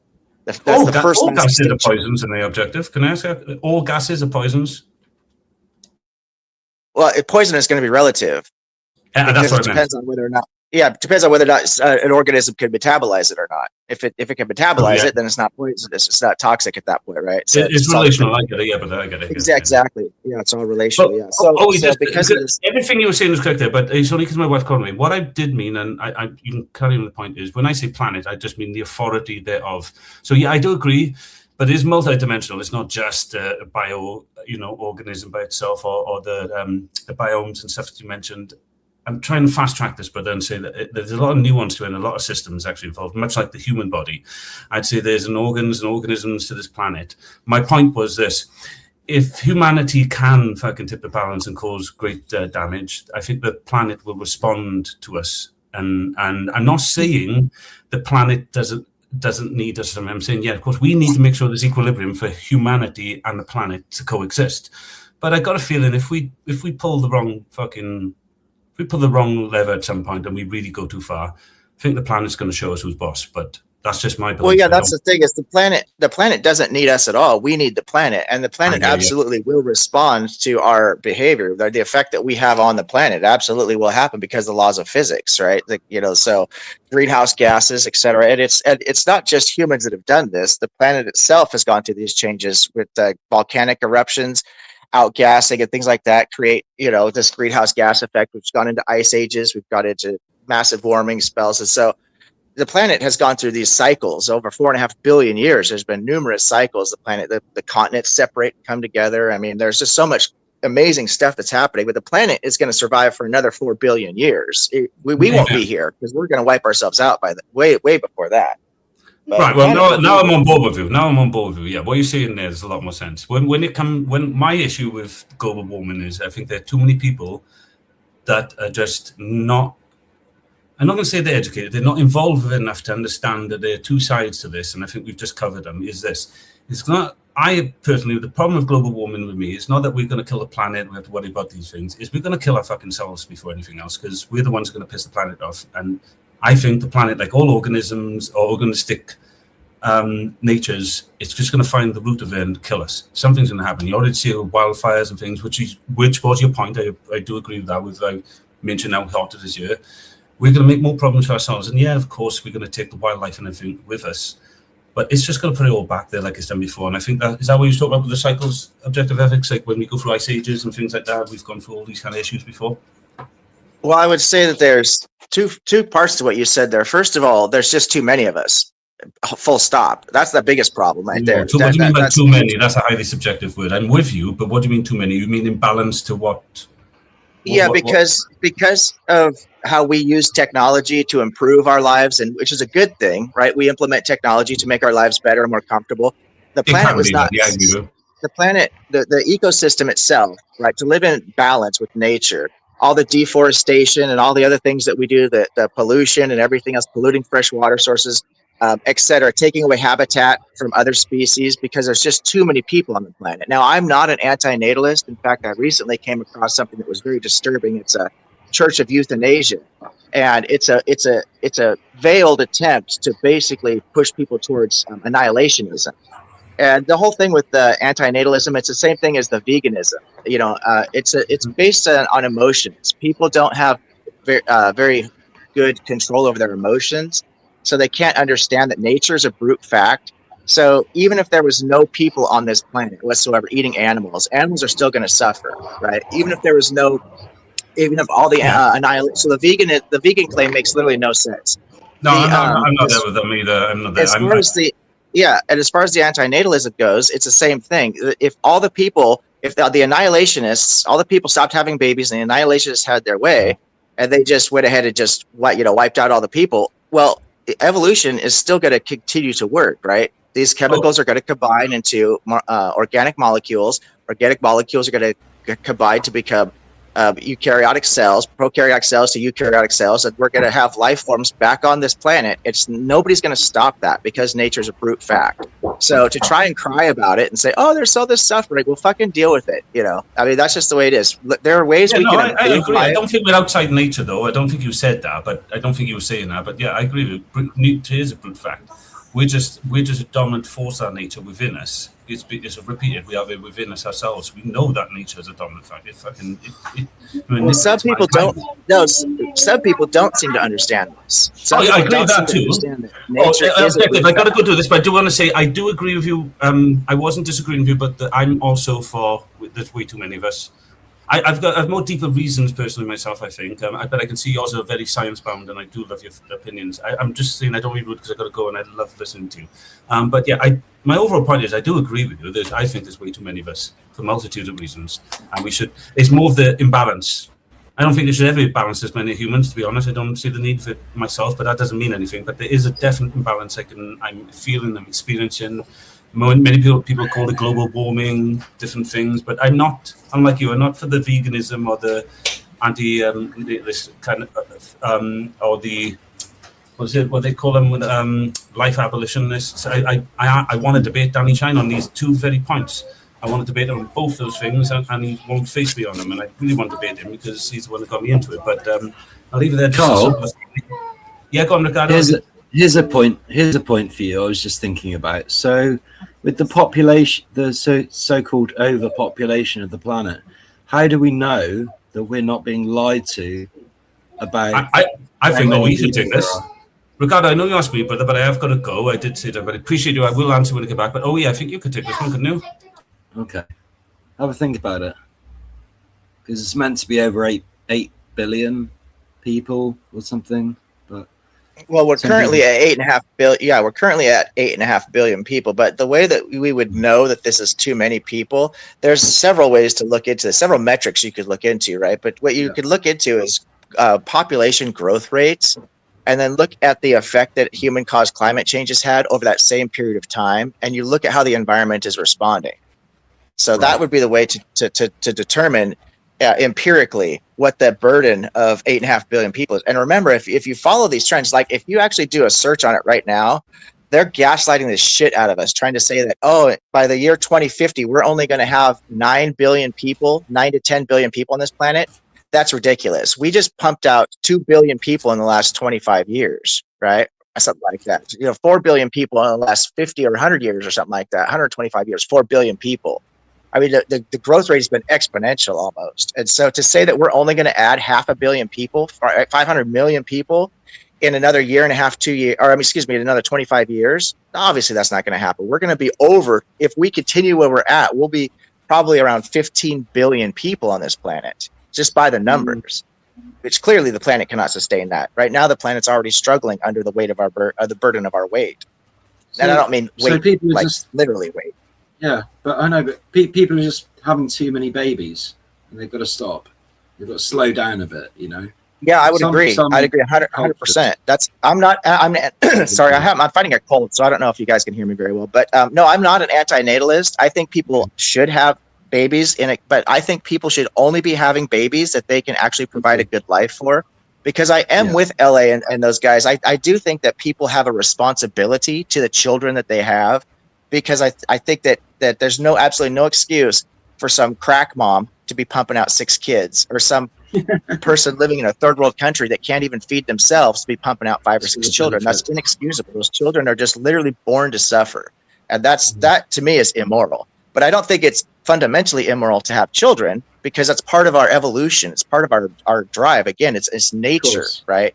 Yeah. And it doesn't produce it doesn't solve any problems. Like I said before, if we just if we just took all the people off the planet, that's going to do absolutely nothing for suffering, because the life forms are still going to continue to evolve. That's never going to stop. Yeah. We need good people on this planet. We do. Absolutely. That's the key, is we need less people, and we need the people who are on this planet to be intentional, right? Yeah. To learn to live with nature, to learn to support each other, to understand that we are a community. Like, people are really good, for the most part, people are really good about having small communities. It starts usually with their families. Then they have their close friends, their neighbors. Sometimes people are nationalists, right? So they have an identity with their country maybe. But at some point, people lose this connection with other human beings. And there's no real delineation that you can point at, because we're all human beings. We all have the same basic needs, right? We need food, we need shelter, we need community. And so we should just work together as an entire species of black, white, men, women. It doesn't matter. We're all just people, right? Yep. Yeah. Culture is just an overlay, but it's still important. Sorry to just interject for one moment. Hello. Hi, Dirty. Hello. Welcome to the show. Welcome. How are you? I'm fine, and you? I'm good, yeah. Good. I'm good. What? I'm good, thank you. Yep. Good. Keeping well. Right, forgive me, guys. I'm going to, in about 5 minutes, I'm going to duck out for about 10 or 15 minutes. I've got a few things to do, including make up tea and put the budgies to bed. So if anybody wants to join, please do join the panel. Budgies, Dirty? Budgies to bed. Yes, I got 2 budgies. Yes. Oh, let us see. I'm afraid that I may be able to join on my phone in a moment and let you see them. Yeah, see. Well, yeah, I'd love to see them later. Cool. Yeah, so if you want to join, please do join. In about 5 minutes, I will be stepping back for 10 or 15 minutes. So, yeah, please. I was going to ask in the chat earlier, dude, where the hell's DNW gone? He's on holiday. Yeah, he's taking a break. Is he really? Yeah. Is he in another country? No. Oh, he's on a stay. He's on a staycation. Yes. Well, he's got his dog, hasn't he, Max, to take a holiday with him. Of course. Yes. Yeah. Yeah. Oh. Good for him. Wasn't he going down the Dorset, down by me, down the Dorset? Yeah, Cornwall. The fucking Cornwall. Yeah. Yeah, that's it. Around the coast, along the coast. Yes. Beautiful everywhere. Yes. Yeah, I wish I could go away, but I can't because the cats. 7 of them. Some people don't. Yeah, sure. Some people don't really care for the water much. My mum doesn't, but I do. I absolutely love being by the water. Yeah, I do. Yeah. You meet the best people. Yes. Yeah. I met my friend Ralph Smart the other day again. That's like five times I've met him now. Just bumped into him. You know the famous YouTube vegan? No, but I think I know. Yeah. But yeah, you must have seen him. Probably, yeah. So he's all over the internet. Right. He does.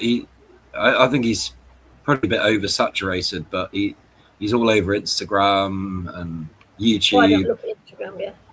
But he works hard. You know, he's made at least one video a day for the last like 5 years. Oh, wow. So he just keeps getting better and Oh, better.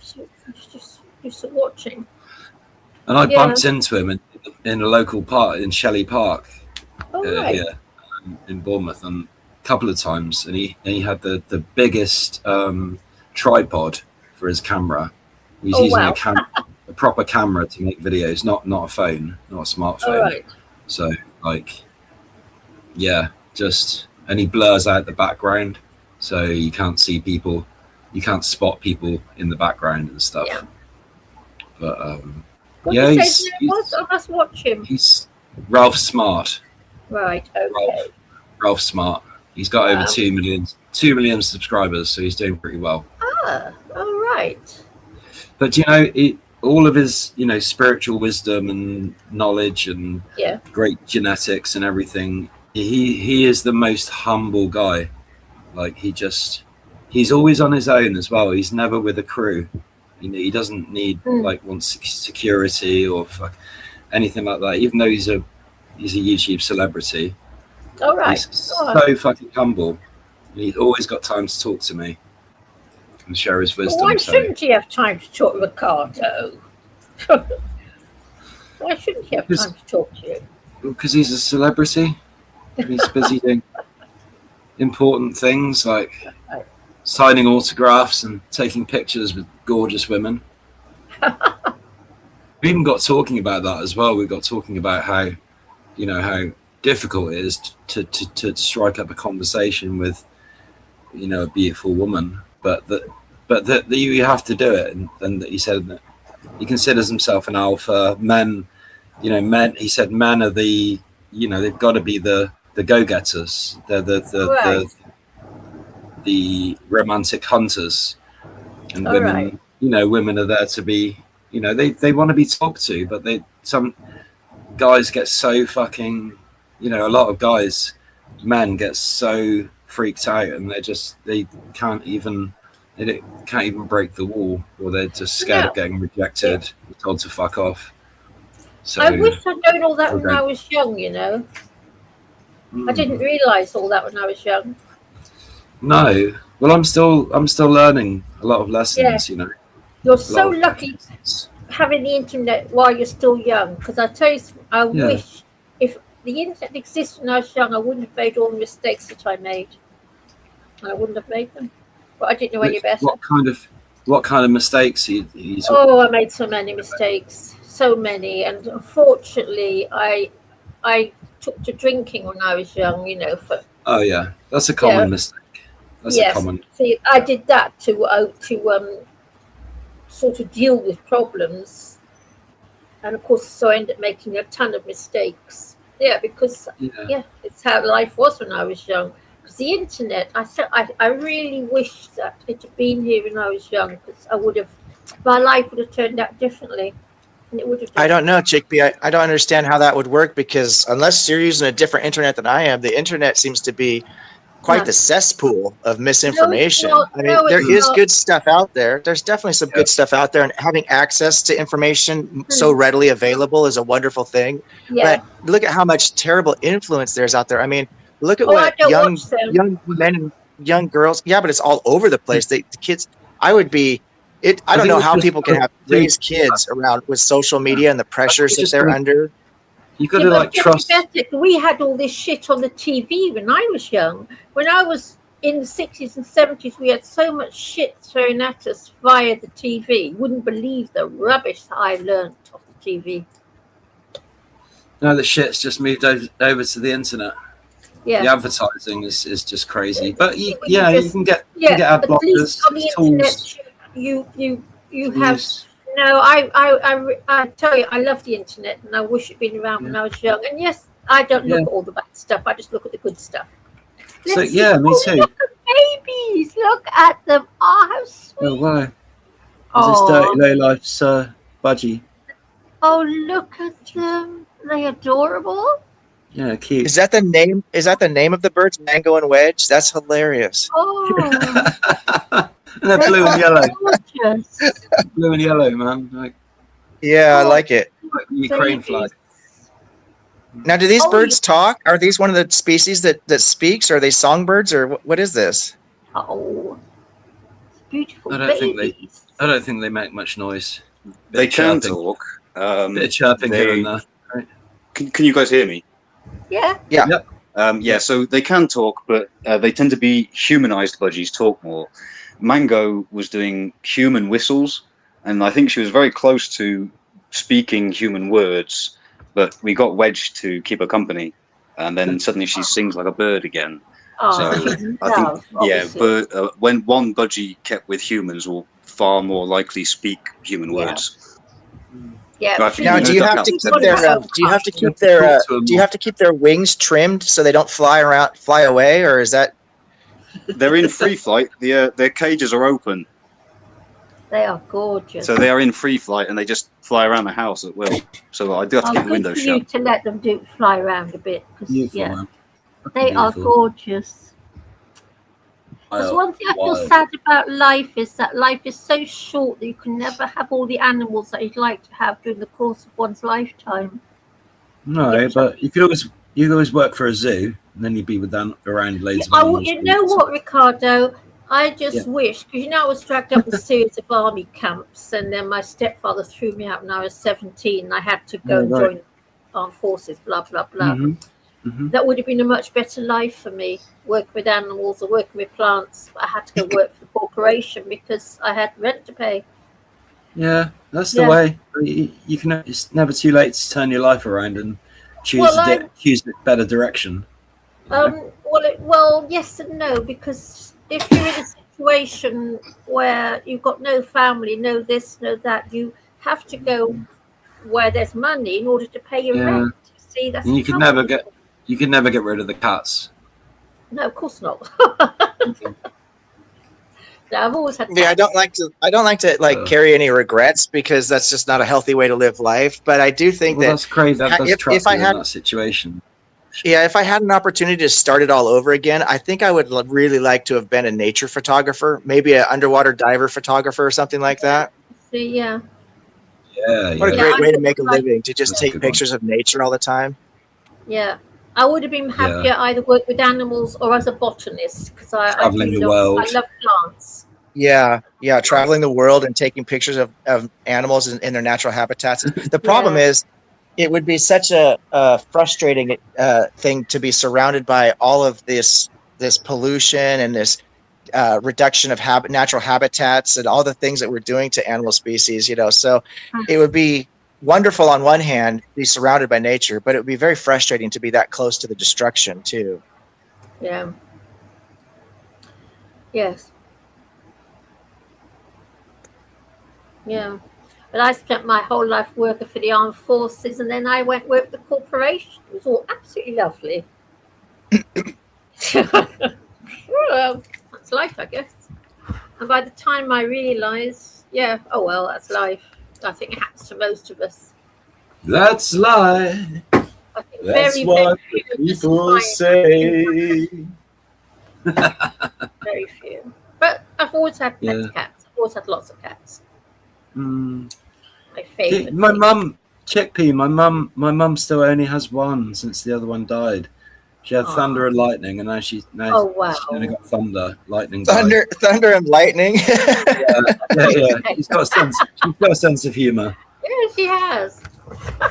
We used to have the original cats were Beano and Dandy, named after the popular comic book. Yeah, Beano and Dandy. I remember those. And then I had a council flat a few years ago in a different place where I had a different area where I had to move away from because I had to leave behind. But when I had the flat, I got a cat, and it was a black cat, and I called it Topper. Yeah. I called it Topper after the not so popular comic book that was around. So I carried on the tradition, a family tradition. But then, he disappeared though. He didn't want to come to Bournemouth, so we had him in the van. Yes. He just ran off. When you move, you have to lock a cat up for about 6 weeks. He ran off. He didn't want to come. Yeah, they will do that. Yeah. He even went Ricardo, back. do you mind if I ask you a question really quick? Ricardo, can I ask you? Do you mind if I ask you a question? Just to clarify something that because we're jumping all over the place here, and I'm just curious. Are you single, looking for a relationship? Is that the impression that I got? Yeah, I am single. I've only been single about a year or so since I split up with my ex-girlfriend. But yeah, I'm single now, single and free. So single and free, right. So you're doing the dating scene then, huh? I'm trying to talk to women. I'm trying to get my confidence up and be able to talk to beautiful women with a view to. If I could just offer one piece of advice, and you don't have to take it or leave it. Obviously, you're not going to offend me either way. But one thing that I've found in life is that a true partnership, if you're actually looking for a true partnership, right, is that nobody can or will respect you more than you respect yourself. Anything outside of that is going to be a user, an enabler, or an abuser, right? Mm-hmm. Yeah, but it's not always easy to tell. At first, everyone seems nice, and most people. No, but that's why the key is to look within. You have to have a healthy introspection. So you look within yourself, and if you know that you respect yourself, you're going to be far less likely to quote unquote yoke yourself to somebody who's not equally balanced, right? You're not going to allow yourself to be taken advantage of, and you're certainly not going to look to take advantage of your partner. And it sounds very very simplistic, but women are attracted to men who have confidence. I know that there's a lot of misinformation out there that says, oh, women want a tall guy or they want a rich guy. And those things, it helps to have money, obviously. It helps to be somewhat attractive, right? But at the end of the day, the most attractive thing to your partner, and it doesn't have to be man woman, it can be man woman, transgender, none of that matters. It's just two people, right? Is confidence. If you have true confidence, and confidence is very tricky, because a lot of people have arrogance, and that's not the same thing as confidence, right? Confidence is the golden mean. Like, we look for everything, all the virtues we find using the golden mean. So confidence is that perfect medium between arrogance and self-deprivation, right? Yeah. Confidence is faith, is having faith in yourself, in your abilities. One of the hardest things to have. I do. Oh, you're lucky. Lucky you. I know my limits too. It's just good. It's just good mental training. Yeah, you're lucky to have that. Chickpea, Yeah, I never managed to achieve it. Yeah. It's not easy because life beats us up, right? We experience a lot of things in life, and we're subjected to a lot of terrible things that, especially as children, that just aren't our fault. And then we create our own problems on top of that. So we have a lot of shit to sift through. But if we can do the work, if we can put the work in and have a little bit of luck to be surrounded by somebody or some information, and I think that's where Chickpea is right about the internet. There is access to good information out there for self-healing and things of this nature, but you got to know what you're looking for, and you got to be able to sift through all the bullshit to find it. That's the problem. There's so much bullshit. It's difficult to know who to trust because there's so many new age gurus on the internet, but they've all got a different angle. So I don't think any of them are fakes particularly, or if they were, I would spot them in an instant and just move on. But I see a lot of, like Jack Talcott's a good example. He doesn't reach that many people, but he maybe gets 50 or so viewers on a good day. But he just, there's something special about him I can't avoid. Just something about his delivery, his professionalism. You'll never see him drunk on a stream. He's always polite. I've got that about D&W. I have. Unless he loses his rag, but that's not often. Why do you call D&W? Why do you call D&W grumpy? Well, he used to be grumpy. It's just a stupid nickname I've given him. I've been doing it for a year now. Yeah, it's just. Yeah. It's quite funny. I don't find him that grumpy. I mean, he can be. Yeah, he's cheered up, hasn't he? nihilistic. But yeah, I think has turned up over the past year, I've noticed, because he's not as grumpy as he used to. Because he got me with his grumpy prose he used to write. What? We've given him hope, some of us, and new perspectives. He used to write that lovely grumpy stuff, which I found very attractive, which is how he pulled me in. Oh, really? Yeah, I like grumpy. What? Like poetry? Well, he used to write that grumpy prose, didn't he, about how awful life is and what we're doing on this horrible planet, all that sort of stuff. And that resonates with me because I feel the same way. It's in the. He puts it in his intros sometimes, doesn't he? Yeah, and that's how he got me. He got all the people, the crowd walking in a line with the holding torches at night. Yeah, that's how he got me with all that. They're all chanting, and it feels quite almost not cult like, but more pagan. Yeah, it gives like pagan kind of old-fashioned pagan feel, which I like. Yeah, because he's not a Christian. He's not really. I'm not religious. I've never been a Christian. Doesn't appeal to me. So we do get crazy Christians on it sometimes, but they don't. Yes. They're never going to dominate the channel because that's not really us. No. Well, I don't know too much about. Sorry, I have a cold, you guys. I don't know too much about Jack because I've just recently discovered his channel. He does seem to be a real sweetheart, just a genuine human being.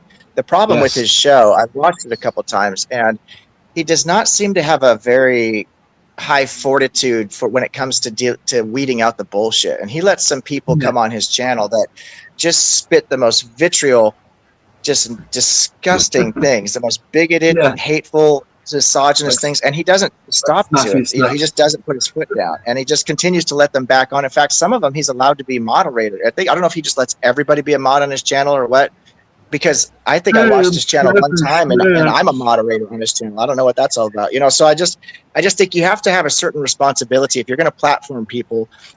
Allowing free speech is one thing, because you do want to let the bad ideas expose themselves so that we know what we're dealing with, but there's a big difference between letting somebody say something once and then correcting them, and then knowing somebody has a reputation for coming on and just spreading hate and vitriol, and then just continuing to allow it go unchecked. And that's my issue with Jack Talcott, is he just lets too much bullshit slide, and it almost, I don't know if he's trying to use that as a therapy session where he's trying to help people work through their issues, which is, I'm hoping it's genuine and sincere, but it could just be because he knows it can get clicks. I don't know what his motivation is there. Yeah. Yeah, it's not if it was supposed to be if his streams were ever supposed to be a therapy session, they don't often come to any beneficial conclusions. They often just end up in chaos and strife and people shouting and bawling and letting trolls run, take over the channel, which is not cool. That's exactly it, Ricardo. That's exactly it. Letting the trolls, what do they say about the letting the inmates run the asylum, or however that goes, It's funny though.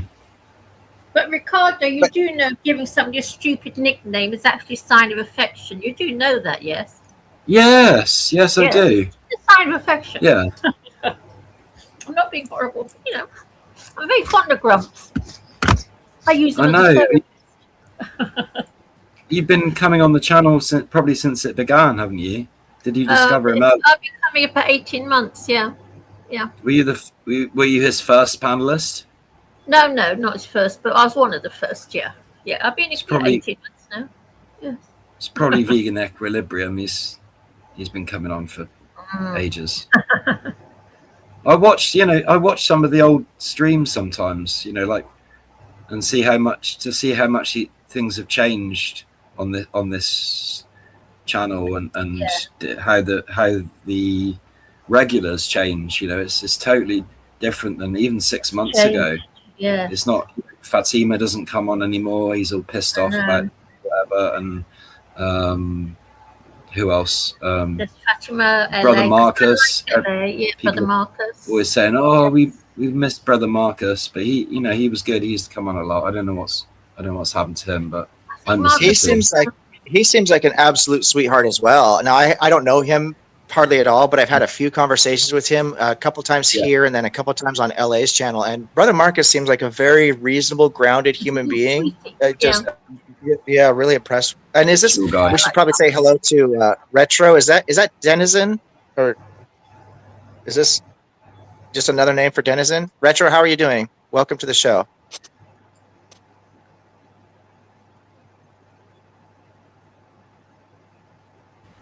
Okay, sorry guys, just trying to make sure everyone felt welcome. He must be just a hologram. He can't hear us. Fair enough. Isn't Denizen the one who does those hologram things with the AI? Or am I thinking of somebody else? Yeah, Denizen always comes on with his own name anyway, so it's not Denizen. Okay. Retro. Are you there? Speak now or forever hold your peace. Yeah, DNW is really fortunate to have people like you, Ricardo, and Dirty Lowlife, people who he can have kind of run the show without having to worry about content so much. And you guys bring a lot to the show. I really enjoy both of you. And Chickpea, even though I have fundamental disagreements with some of your positions, I really enjoy you as well. So I think that DNW does have a nice community here. It's unfortunate that some people have been ostracized, because I actually, even though I disagree with a lot of what LA says, I find LA to be a very nice person in general, to be honest with you. I like LA. I have very pleasant conversations with. I actually interviewed LA on my channel one time. We talked about MAID and about antinatalism and anarchy, and we had. I think I mostly disagree with all of his positions, but we always have respectful and polite conversations. And Fatima comes to my channel. She's a sweetheart. I mean, now I don't know what's going on. Fatima is going through some stuff, and I don't know what, and I don't want to say more than what I should, because you know what I mean. It's not my business, but I do think there's something that happened between Fatima and DNW that I'm just not aware of. Yeah, I don't know. I wish that would get squashed. Yeah, I don't know what's happened there.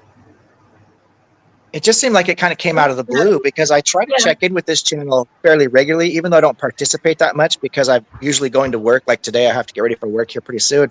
But I usually watch pretty regularly, and I don't know, it just seemed like out of the blue, Fatima and DNW were just going at it. I don't know. Yeah, I don't know what happened.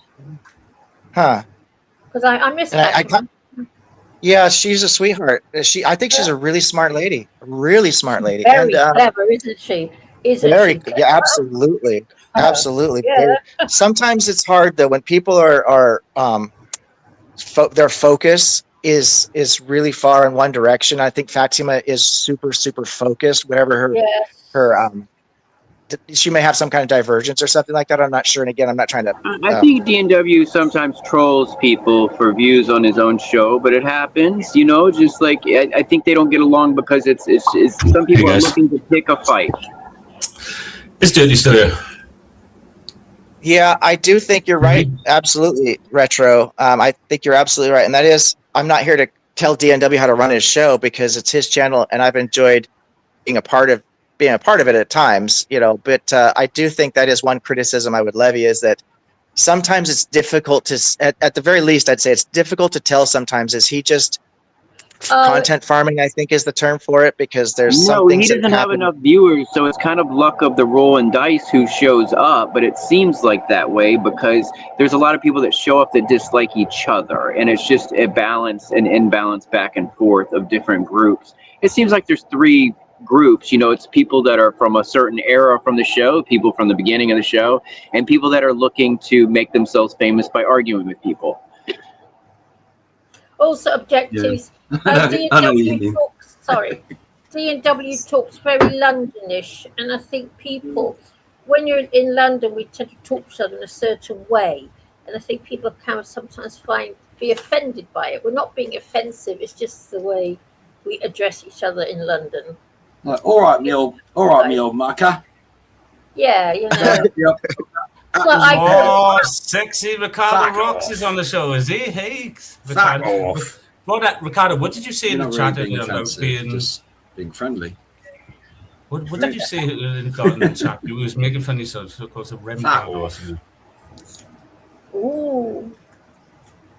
Back to your own country. What's going on with Ricardo? He's going to be living now. Have you upset him, Owie? Oh, he did. I'm just kidding around, man.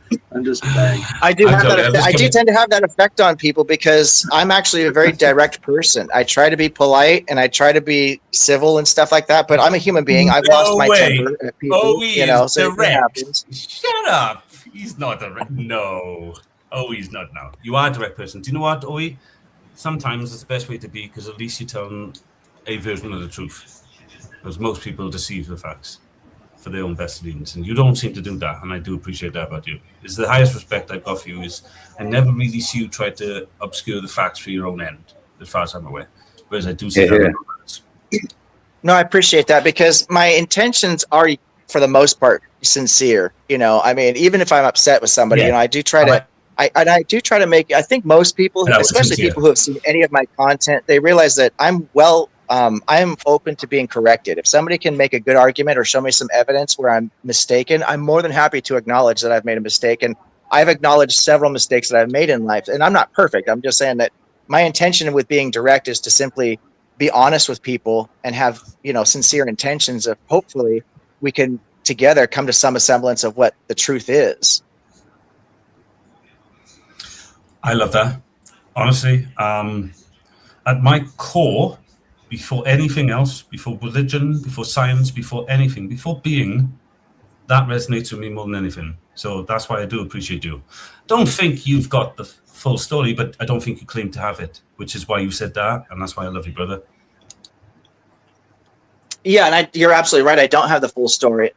I'm developing and continuing to evolve my own ideas and thoughts and stuff. As I meet new people, I'm exposed to new information. And I think that's the most important thing. That's why I think the scientific method has helped us so much more than religions or anything else has, politics and social issues, because the scientific method it's an open format. It's always trying to correct itself, right? And so while I'm not an empiricist per se, I do think that we should apply that type of approach to our lives. We need evidence-based arguments. We need arguments that are valid and lead to sound conclusions if we're discussing things philosophically. I mean, it's fun to ponder things and it's great, but I look at that more as an art form, like as opposed to like a hard approach to how we should actually function in the real world, right? Like consciousness. Is consciousness fundamental?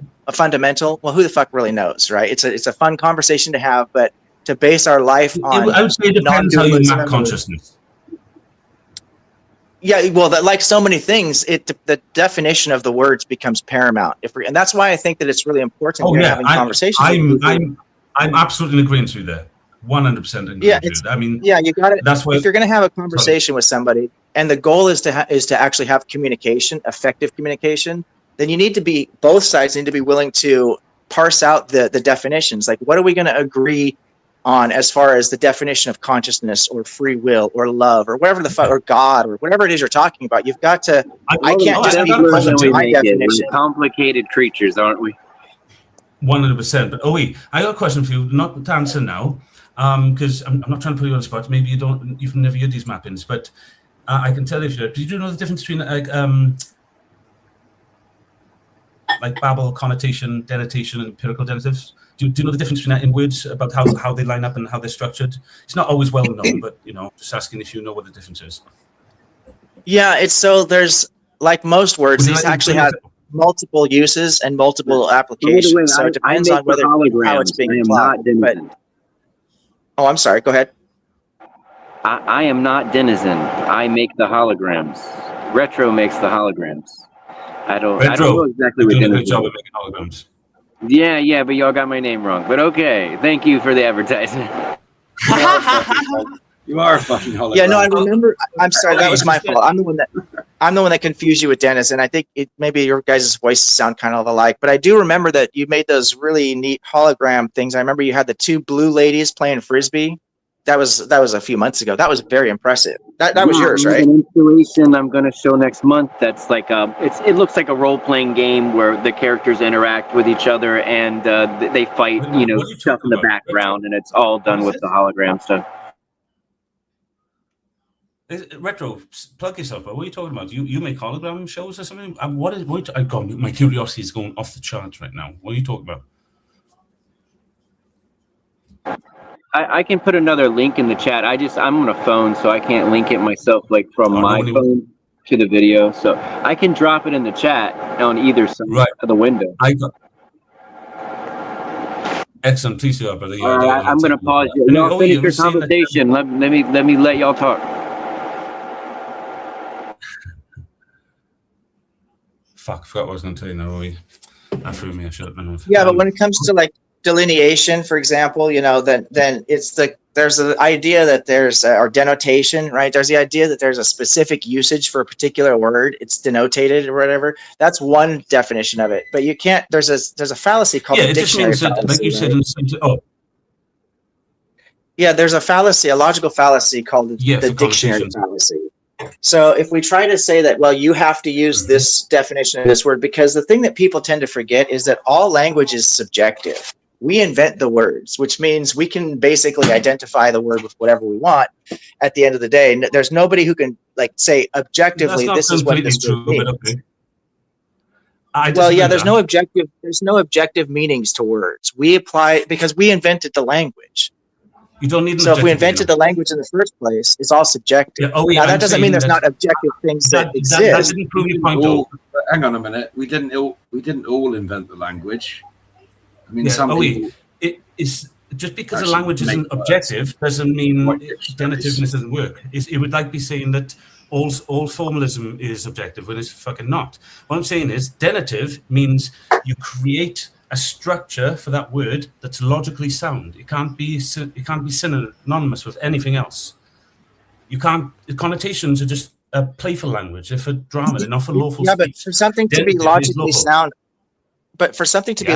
sound, all it needs to do is omit any logical contradictions. That's what I'm talking about. That's what denotative is. It's language that's free from contradiction. Yeah, but that doesn't get us anywhere in coming to common ground with an understanding for then neither would logic then. That doesn't make sense. Did you say your third principle is logic, physics and all that? Then that's what denotation does. It's the same principle. It's your third principle. Denotation means adding those principles to language.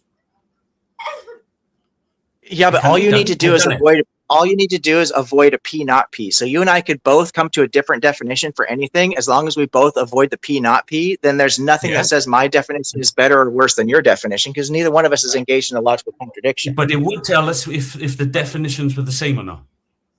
If we were talking about the same thing, it would tell us that. Yes, that's the point.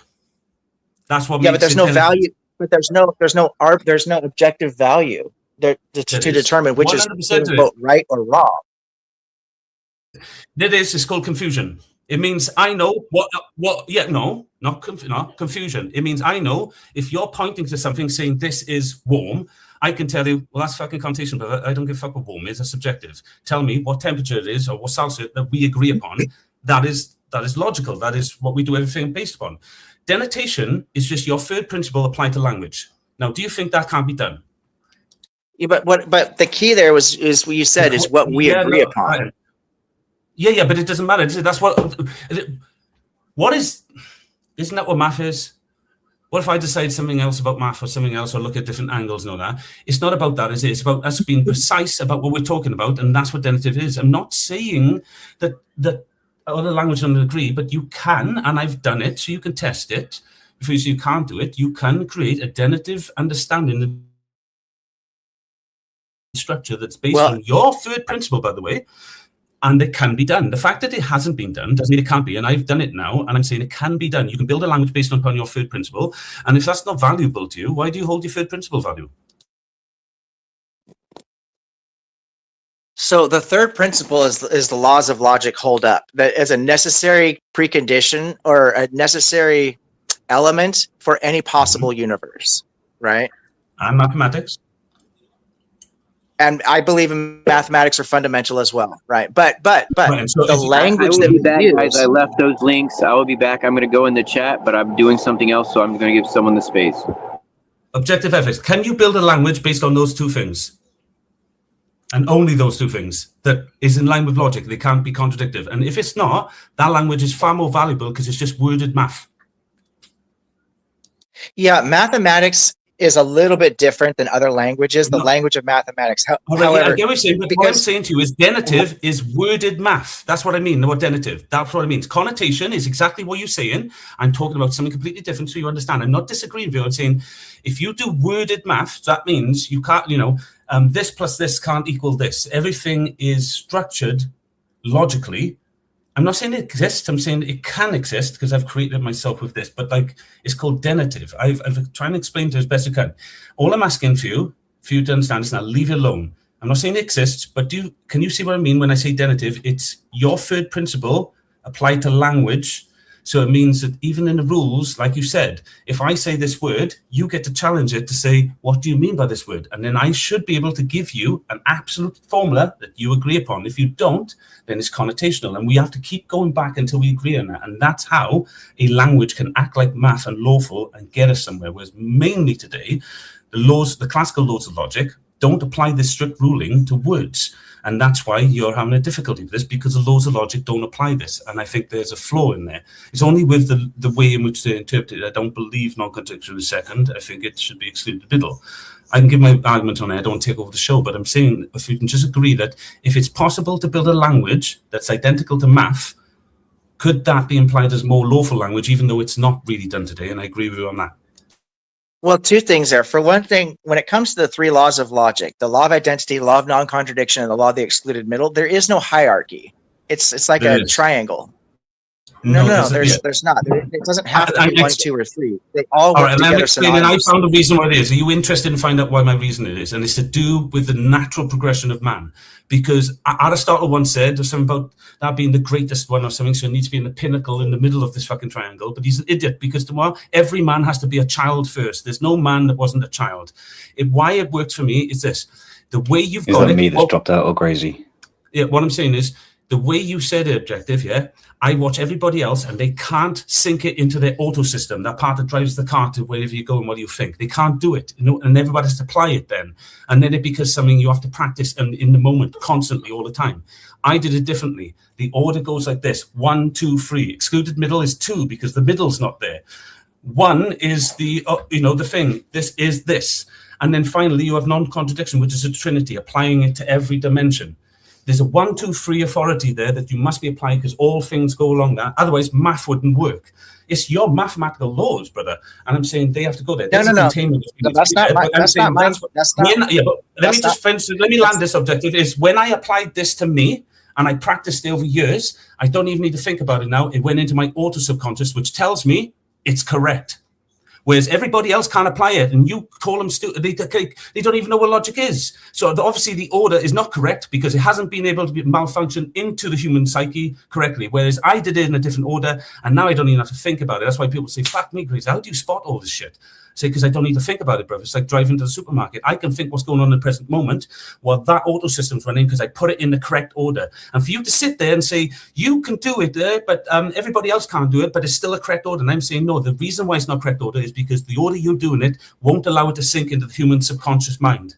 You have to apply it. Guru, calm down. I only have a few minutes before I have to. No, I only have a few minutes before I have to go off because I have to get ready for work. But you're saying things that are just demonstrably not true. I didn't say there's an order. I specifically said there is no order. You're telling me I'm telling you what the order has to be. Yeah, but you're telling me that I'm saying that. Well, that's fine. You can say that all you want, but I'm telling you it works synchronically, meaning that. Listen, brother, listen. Please. Calm down. The only reason that the law of identity works, what people call the first law, the only reason that works, that we can identify something, because Guru, put your listening ears on, please. The only reason. Don't tell me the only reason. I am explaining it to you. Shut your mouth and open your ears, and you'll understand. I am explaining it to you, brother. I'm explaining it to you right now. The only reason that identity works is because of the other two laws. We know something is because of what it is not. Right? It is because it justifies what is by saying what it is not, and the excluded middle says that there is no middle ground that we can hide behind and try to cheat the system. They have to work together. There's no beginning to the law or end to the laws of logic. There's no order, just like there's no order to a circle or a triangle but you're or a just square. Assuming that. You're not telling us why. Why isn't it in order? I literally just did tell you why. I didn't get Steelman it. Did anybody, wait. All right, objective ethics, I can do this. Did anybody else get what objective ethics had said? So you can explain to me in your own way. He just told me there's a reason behind there's no, and I didn't get that. Can anybody else still man objective ethics? Objective ethics, if what you said landed, someone else should be able to land. Give it to me. You've got to stop being so argumentative. No, I haven't got to do that at all. I haven't got to do that. I didn't understand you, Gracie, because you were talking over him a lot. So if you could just give him a minute. Okay, then. Objective ethics. Explain it to dirty lowlife and I'll shut up. Chance. Thank you. The law of identity is justified by the law of non-contradiction and the law of the excluded middle. The law of the excluded, or the law of non-contradiction is justified by the law of identity and the law of the excluded middle. The law of the excluded middle is justified by the law of identity. Guru, shut the fuck up. They're all circular fallacies, bro. Are they not dirty? It's not a circular fallacy. It's a fucking circle. I can't hear him. And that's why it's a circular fucking fallacy. Please, Crazy. No, it is not. Crazy. I'm going to. Either it's a circular fallacy, yes or no. Apply that to the logic. It's a circular fallacy, yes or no. Gracie, I'm going to have to keep muting you, brother, because I can't hear a word he's saying. I can't hear his argument until I can hear him speak. So please just give him a moment, brother. Thank you. The law of identity is justified by the law of non-contradiction and the law of the excluded middle. The law of non-contradiction is justified by the law of identity and the law of the excluded middle. The law of the excluded middle is justified by the law of identity and the law of non-contradiction. There's no beginning or end there. It's a circle. Everything is syncretic. It works systematically. You can't take one piece out of it.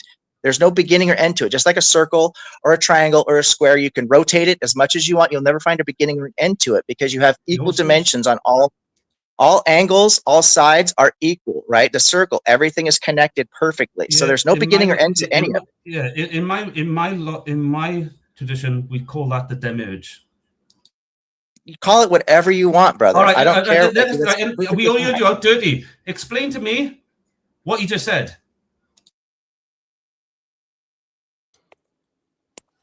My question, objective ethics, is why can A be A and still require the third principle? So why can something like, let's just, for our sake of argument, it doesn't matter what order you put these in, but let's just for common parlance, like A would be the law of identity, right? Why does that need the third principle, the law of the excluded middle? Is that what you're asking me? Yes, please. Because the law of the excluded middle is necessary because it says that you cannot be both A and not be A at the same time. But is that not implicit in the law of identity? Exactly the point. It is implicit. That's the whole point of it. All three of these are implicit with each other. So you can't separate one. You can't remove the law of the excluded middle out of the equation. You can't remove the law of non-contradiction out of the equation. You cannot remove the law of identity out of the equation. All of these work together. It's not like a hand where you can say, oh, I can cut off one of my fingers and I still technically have a hand. This doesn't work like that.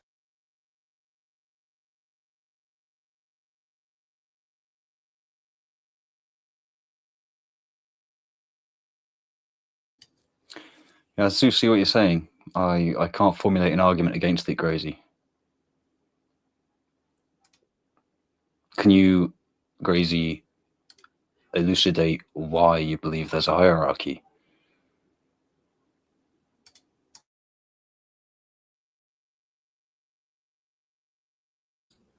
Hey guys, what happened? He's back. Hey, Diddy, do you know the image of the demiurge? Guys, does anybody know the image of the demiurge? The image of the demiurge is a lion's head who speaks confidence, and then his body is a snake, is a tail that goes around in a circle and back into his mouth and says, there is no source. And that was a lion's head with the body of a snake. Yeah, and it goes back around in a circle back into his mouth. Man. Yeah, it's logos to say, I speak with authority, and all authority comes from me. There's no source. I think the demiurge is probably worse than that. No, that's what the demiurge is. It's someone like OE that says it's all circular. There's no source. There's no center. There's no God. I am. God is not real because that's obviously OE's first principle. I think nothing can exist. I think the demiurge is probably more. The second principle is I am having experience. So God doesn't exist, but I exist because obviously I'm God. And then finally, the thing that my tongue and the way I look at reality, math and everything that converts to reality. Mushrooms in your life. It sounds like why does it sound like that? Vanguard, other than being a dick, why does it sound like that? Crazy Guru, it sounds like you like big words and you love overthinking, to be honest. Yeah, but why do you say that? Just because you're a crazy guru. Yeah. Can I just Gracie? Can I address? I do have to. Yeah. I have to get off here, so I have to start getting ready for work. But Gracie, I'd like to address one final point, just based on the previous part of this conversation here. So, if we say something like there are no married bachelors, right? This is this feeds.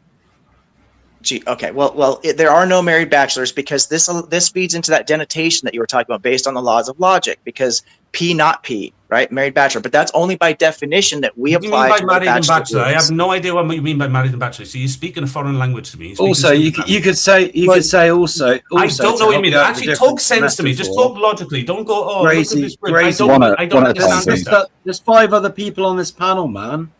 Give other people fucking a chance to speak, would you? Thank you. I forgot what I was going to say now. There was another metaphor. There was another apt metaphor I thought of, and I thought of I've forgotten it now, but it'll come back to me. So carry on. Carry on. No problem. Please do complete your thought before you need to leave, brother. Yeah. Did you know that Ricardo makes Formula 1 engines and gearboxes, etc.? No, I didn't, and it's not your turn to speak, dude. So wait your turn. I didn't though. Okay, so by definition that we ascribe to what a bachelor is, and by definition to what we ascribe marriage means, there can be no married bachelors. It creates a logical contradiction. This is the denotation you are talking about. Now, that's only possible because we ascribe.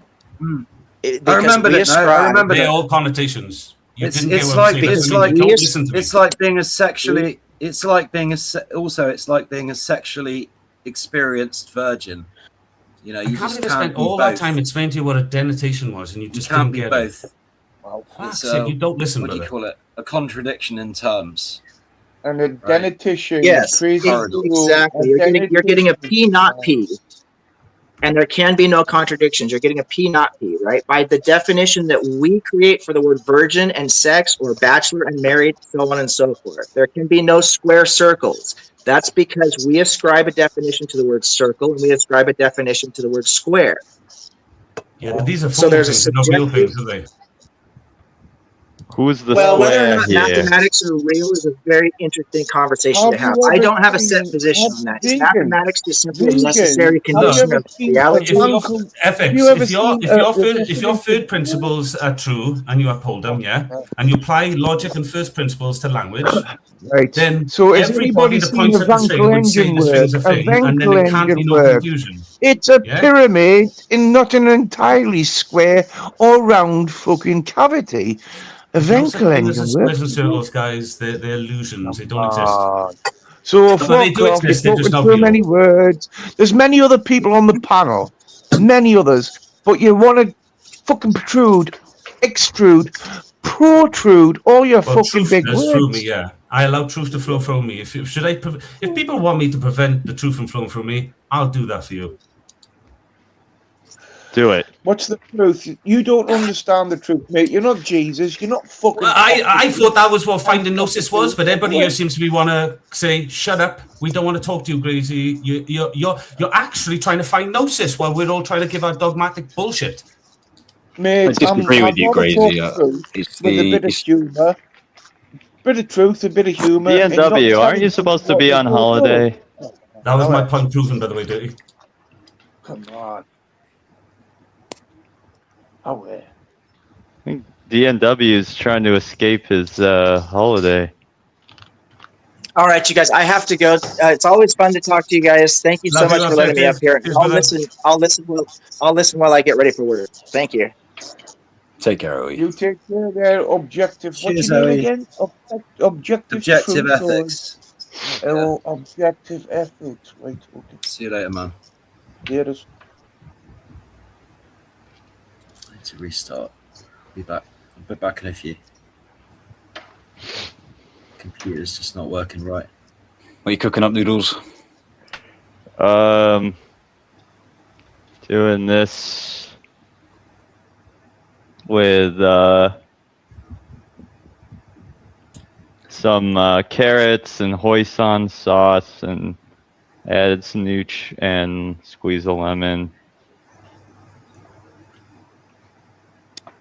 Yeah, I've been dieting for like about a month now, and I lost 1.5 inches on my waistline, which I'm very happy about.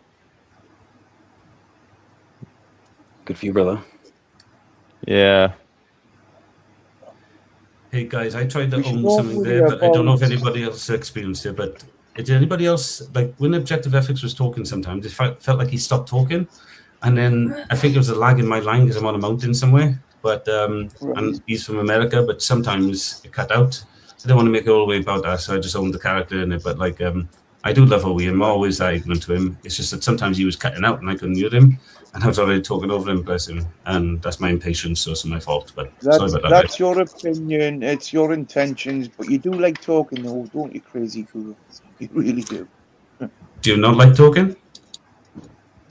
Yes, but I certainly like... It seemed like you were shaming for me for it, so I might be mistaken, but that's like you were shaming me for talking. Yeah, I actually agree with Grazy on this one. I think Valhalla does like to hear himself talk a lot, too. What? Just because you're a vegan and you've got no equilibrium at all? What equilibrium? What the hell is he talking about? Here he comes with the nonsense. I kind of find Valhalla pretty creepy. There's no nonsense about this. I was talking about Crazy Guru. Crazy Guru, do you like lava bread? I do like lava bread, yes. Nice one. Fair enough. We're talking, aren't we? I love lava bread.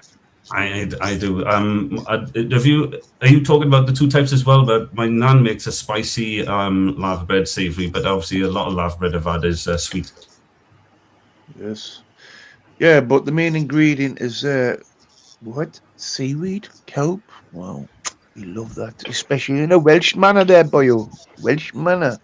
Well, the lava bread we have here is to mix it both, but then again, we do like things like Welsh rarebit and all that. It's like a cheese on toast type thing with like a cheesy sauce. I don't know if anybody's had Welsh rarebit before. Of course, I've had Welsh rarebit, but we're talking about seaweed bread here. It's awesome. What's wrong with seaweed? People said this the other night about haggis and all that. I loved haggis. I don't give a shit what it's made of. I mean, I'll try anything. Come on, man.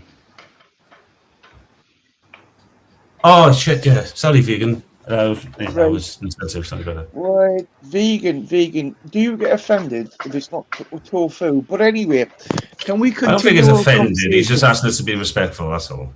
Can we continue the conversation about lava bread? And lava bread's main ingredient is seaweed. Yeah, vegan. What do you think about lava bread? I haven't had it. You haven't? Have you had seaweed at all? I have. Right, tell us what recipes you had seaweed. I've obviously I've had crab and carrot after you, but that would be disrespectful, wouldn't it? Are you one of them vegans eat fish, or you don't like fish either? No, well, vegans don't eat fish, but no, veganism's not a diet to me. It's a weird I understand. We've gone over what your definition of veganism is, and that is not my definition. So, that's fine. Yeah, no, I like seaweed, obviously, with vegan sushi, and I even eat those seaweed crisp things. Yeah, they're nice. Yeah, baked, whatever, fried or whatever. And then I used to make my own wraps, my own seaweed wraps. I haven't done that in a long time. Dirty, they do salt and vinegar crispy seaweed. Les, where do we... Oh, she's on something else. It's West Wales. And then I have it in the miso soup. They put it in miso soup a lot here, so... Yeah, Aberystwyth, that's it. So, vegan equilibrium, do you eat that corn stuff?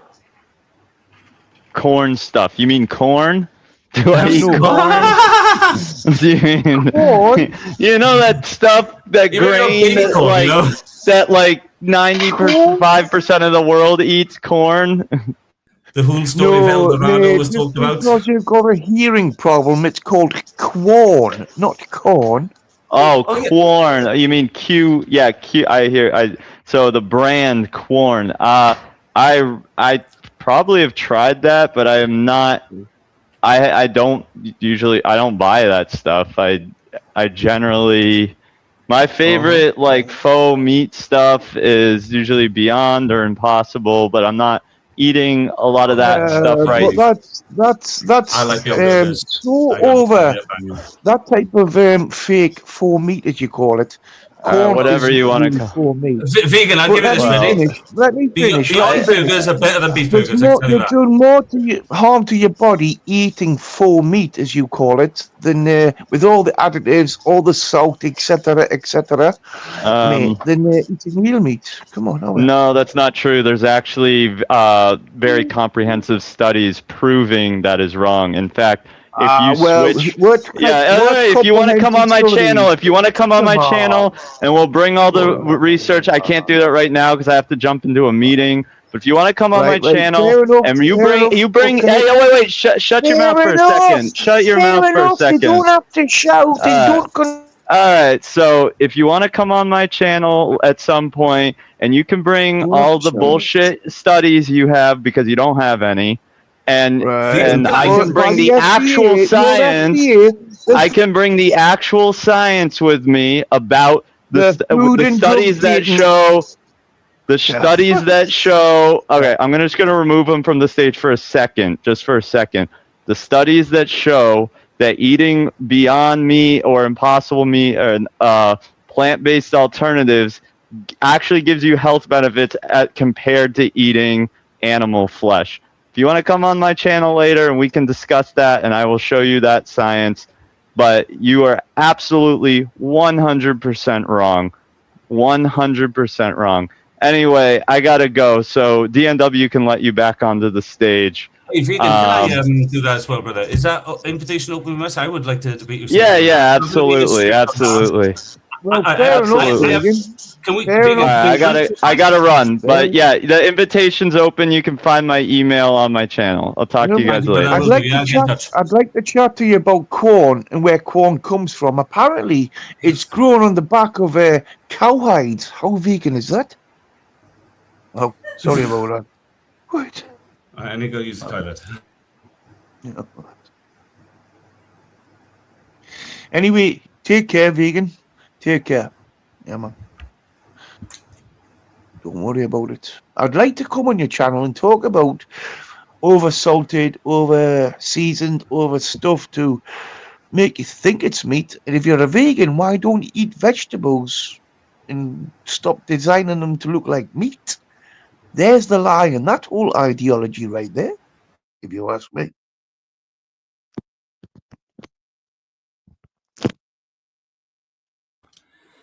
Got thoughts on fake meat, Chickpea?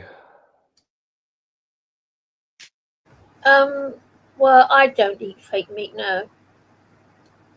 Yeah, I did for a little while as a kid, but yeah, I never really, I could never get on with it.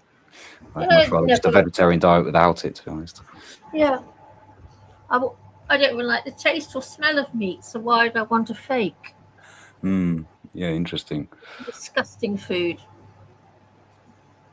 Oh, what a lovely evening you're having, Dirty Low Life, with these idiots. It's been spicy, isn't it, tonight? Yes. So, in other words, if you're going to be a vegetarian, not a vegan. And there you go. I don't know what you're talking about. I'm not a vegetarian.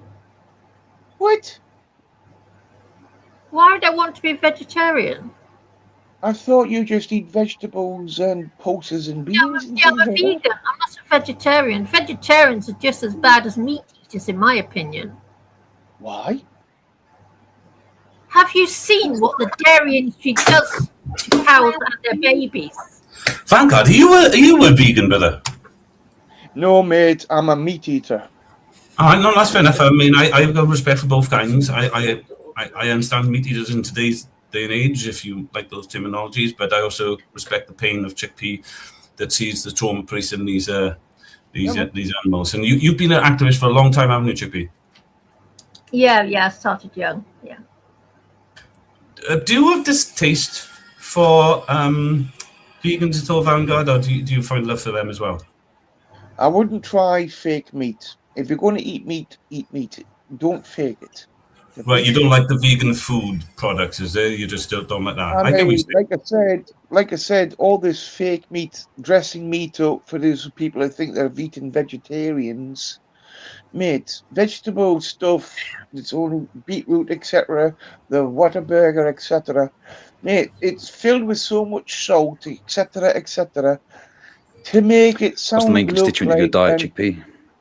What? man, to make it look like you're eating meat. But anyway, if you're a I got a counter vegetarian, argument. Wasn't talking What to you, about Vanguard. food? Oh, sorry, I sorry, Jerry. was asking Chickpea what the main constituent of her diet is. I eat a lot of nuts, seeds, fruit, cereal, Lentils? soya milk. No, I don't cook. I just eat Right. everything raw. Uh-huh. I don't have a cooker, so I don't eat lentils. That saves a lot of time. Huh? That's interesting as well. I've cooked for over 50 years. So, yeah, very well, raw diet. I Well, wouldn't know about eating fake meat at Iceland because I only buy real meat at Iceland, so I don't know what that comment means. Look, I'm going to agree with Chickpea on the sense of I don't like the practices. I haven't got full agreement on the fact you shouldn't eat an animal. I'm still a thing. If you can go out and catch it, and you can play the game of nature, good on you, because animals fight back in nature. But the cruelty that Chickpea goes on about, I'm very on side with on that. You know, I told Chickpea I prioritize what I see as a source. I won't go to it, and I live a certain life at the moment that I've decided. It's not necessarily ultimately vegan, but it negates their diet. But it's got vegan morals and ethics based into it. So I don't want an argument, but she's correct. I could do a lot more in my diet. I just don't want to add to the capitalistic. I don't want to add to the machine if I don't have to. And I understand that, but all these faux meats, these meats that are designed to look like meat, but they're vegetable based, it's not a very good look. Is it? Vanguard, do you also have the same argument against processed meats? Do you think that's a relevant question, Diddy? Well, I don't think we should all eat processed food, but the poor have to, don't they? Poor people really have to. That's the way economics are designed, isn't it? Come on. I mean, I can't argue that because it's partly my argument, but for what I'm doing, so I'm biased for that. So it's up to what Dirty and Chickpea think of that, I suppose. I get you, but I'm biased to it. But Vanguard, you probably eat processed meats. I can't imagine that you don't. Well, I do like. I am partial to a bit of spam. Put it that way.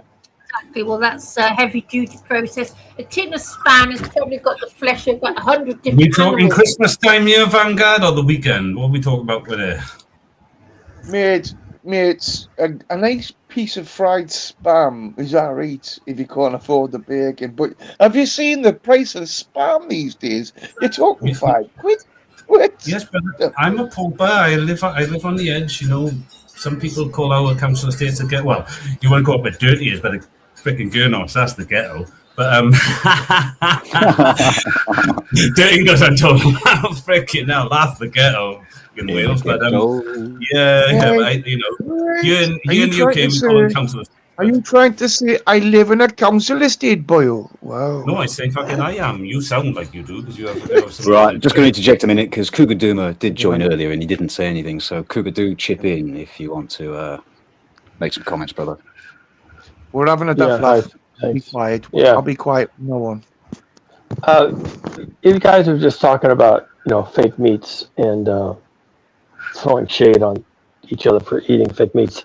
I'll take like black beans and mushrooms and maybe some other ingredients, onions, and I'll grind them up and I'll shape them into a patty. And then I'll fry the patty. And then I'll make myself a hamburger bun. And I'll cook the hamburger bun. And I'll throw mustard and ketchup on that. And I'll throw a tomato in there. And I'll throw some onions in there. I'll eat a hamburger. So why do I do that? I could eat just the black beans, right? I could eat black beans. I could eat mushrooms. But I shape it into a patty. And I fry it. I make a hamburger. And I eat it like a hamburger. Okay, so but why would I do that? But because I like a hamburger once in a while. Fuck you. Okay? I want to have a fucking hamburger, so fuck yourself. And, if I want to have a fucking hamburger, I'm going to make it out of black beans, that's fine. I can do whatever I want to fucking do. And it doesn't make me like, oh, I'm a closet meat eater. Yeah, fuck you. I'm eating a hamburger, okay? and it's got a hamburger bun, and it's got everything else going on. Sesame seeds on the bun, and I'm gonna have some French fries, and I might have a Coke. I'm gonna have the whole thing because I want to have the whole thing. And it's me being a fucking genius, okay? Because I didn't have to kill any cows to eat that hamburger meat. There's nothing wrong with that. It's not fake meat. It's me having a fucking hamburger. Go fuck yourself. If you don't like it. Cougar, I haven't you do like this, brother. This is the most passionate of you do. Mate, anyway, can you tell me about turkey bacon? It's vegan style, please. Well, if you like turkey bacon, if you like bacon, if you like the taste of bacon on your fucking hamburger, okay, you want to have a bacon burger, you can do that. If you want to have a cheeseburger and you want to eat vegan cheese, I've got vegan cheese in the refrigerator right now. I can make a grilled cheese sandwich with that on bread. I have a nice grilled cheese sandwich. Tastes great. It's like a grilled cheese sandwich. It's a fake. It's a fake grilled. It's a fake. It's a fake. It's a fake girl. It's a fake grilled cheese sandwich. If I was a man, I'd have real cheese from a real cow. But whatever. I have a nice grilled cheese sandwich, and no cows had to suffer for me to have my grilled cheese sandwich. And it tastes like a grilled cheese sandwich, and I'm going to put bacon in my grilled cheese sandwich. I can put in fake bacon. The bad boy just joined the room. Kenny, my missus says and that I understand all this fashion bullshit. People take yourself seriously. You're making points. You're not making any points at all. You're just a bunch of fucking idiots. Mate, enjoy your bean burger. Enjoy your bean burger. I would love to enjoy your bean burger with you, but I can't. Yeah, I'd serve you a black bean burger with fake cheese, and I would tell you that's real hamburger meat and that's real cheese, and you'd eat it. That's the best burger I've ever eaten. That's it. Yeah. No, I definitely know it wasn't. I definitely know it wasn't. Oh, by the way, while we're on the topic, mushrooms are not plants. Now, you can fry up a mushroom. You can fry up a mushroom. People eat mushrooms. People eat mushrooms. Vegans eat mushrooms. I eat them all the time. And they look, they test, they taste, and they smell. When you're cooking mushrooms, they smell just like chicken. And you have the whole effect. Mushrooms are intelligent life, mate. Oh, they're not either. Shut the fuck up. Yes, You're just a fucking idiot. You know what you're talking about? They're not intelligent life. Go read a fucking book. Mushrooms aren't intelligent. What? Get an education, you moron. Get a fucking education. Mushrooms aren't intelligent. Wow. No, they're not. Shut up. You don't know what you're talking about. So you've never heard about the mycelium network before? That's not intelligence. Stop talking like that. A mycelium network is very intelligent. No, it isn't. You're making that up. Go read a book. Go get some education. Come back here. Come back here. Come back here when you've got a real education. You don't have to talk like a moron. Right. Okay, Cougar. I don't mean to disrespect you, Cougar Doomer, but mycelium networks are very real in forests of natural. Yeah, you call them networks. It's just, I know about soil. I know about soil ecology. I'm a fucking biologist. I know what's down there. It's not intelligent. It has behaviors. Look, even a plasmodium has behaviors. It can be attracted to food. They can all stream together. They can come together for a fruiting body. Doesn't mean it's intelligence. It's behavior. It's behavior. And you can eat mushrooms, and you're not eating an intelligent thing. You're eating something that had behaviors. That's it. So what do you call that mushroom that eats through ants' heads, etc., etc.? What do you call that mushroom again? You mean cordyceps? Can I just say something? Can I just say something? Yeah, go. What the fuck? Thank God. Cordyceps, yeah. All that meat protein hasn't done much for intellect, has it? Because you sound like a right thicko, a stick of shit. What about cordyceps? What was your point about cordyceps? Yeah, it takes over ants' behavior, so what?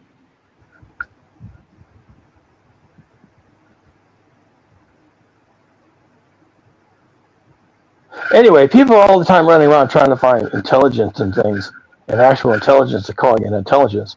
I don't know why you do that. There's actual intelligence on this planet. There's intelligence in animals. You don't have to go around making up bullshit about mycelium networks being intelligent. We treat animals with actual intelligence, with an actual theory of mind. that actually have consciousness, we treat them like garbage. Fair enough, but let's go back to the cordyceps, and you couldn't answer it. So, a mushroom. I don't know what you're talking about. Okay. You can't answer it. I can answer anything. What are you talking about? A life form can take over in a life form. You know what I mean? It takes over. What about it? Yeah. So what? So that's not You think intelligent. that's evidence for intelligence? What are you going on about? Hey guys, have you let other people speak yet? You've been gone because some people. Kenny, have you had a word yet?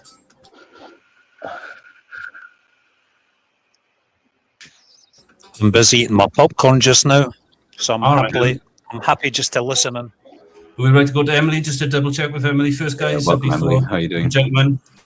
Sorry, I didn't realize you were there. Sorry about that.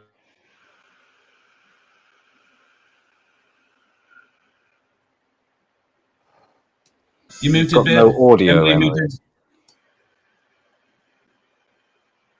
Hello, Kenny. You all right? Emily, good evening. Give a second, guys. Emily's probably just sorting herself out. It's probably like... Well, that would be the problem. Yeah, I was thinking I might need to turn my camera off.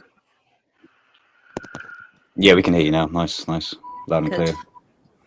Looking beautiful this evening, Emily. Hang on a second.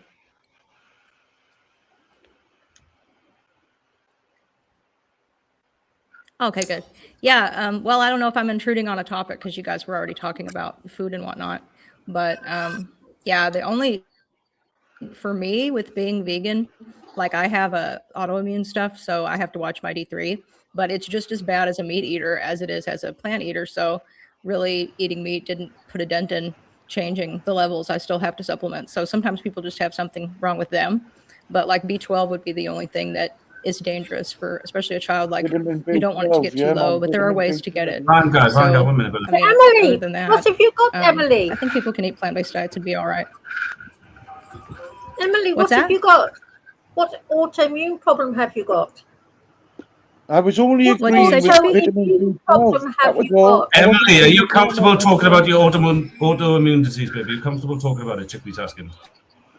No, that's what she's got. I've got autoimmune disease. Just asking. Oh yeah, I'm comfortable with that. But there's like 3 people talking at once, and my audio is kind of crappy. So I heard Chickpea say something.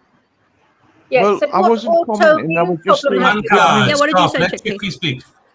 What? Stop fucking building me up to be the villain. I was just commenting on vitamin B12. Yeah. I will put you all backstage. Thank you, Daddy. Yeah, I heard her now. What autoimmune problem do you have? Okay. Yeah, no, that's fine. Yeah, no, I had. So when I was little. Yeah. I have probably got. I don't have mast cell activation. Probably not, but I have like a lot of histamine. So when I was little, pandas, which is like an autoimmune response to having strep over and over and it not clearing, it inflames the brain.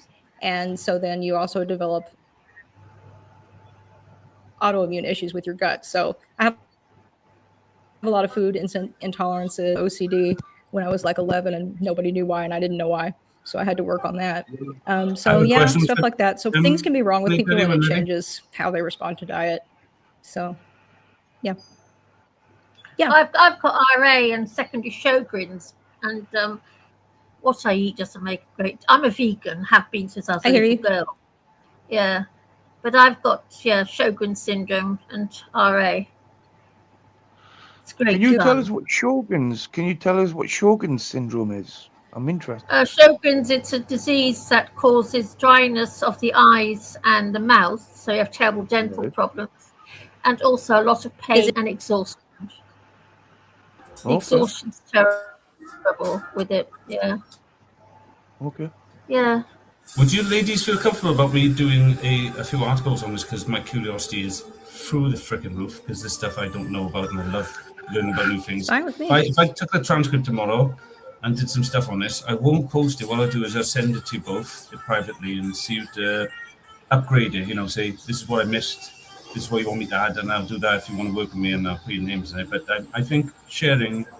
I don't want to be horny, is it corny and say sharing is caring, but I do believe in sharing is love, and if you're willing, I'd love to write about this for people to hear this from a different perspective. Yeah. Spectrum, Yeah, a that'd be fine with different me. spectrum. That'd be cool. Wow. Shut up, oh God, that's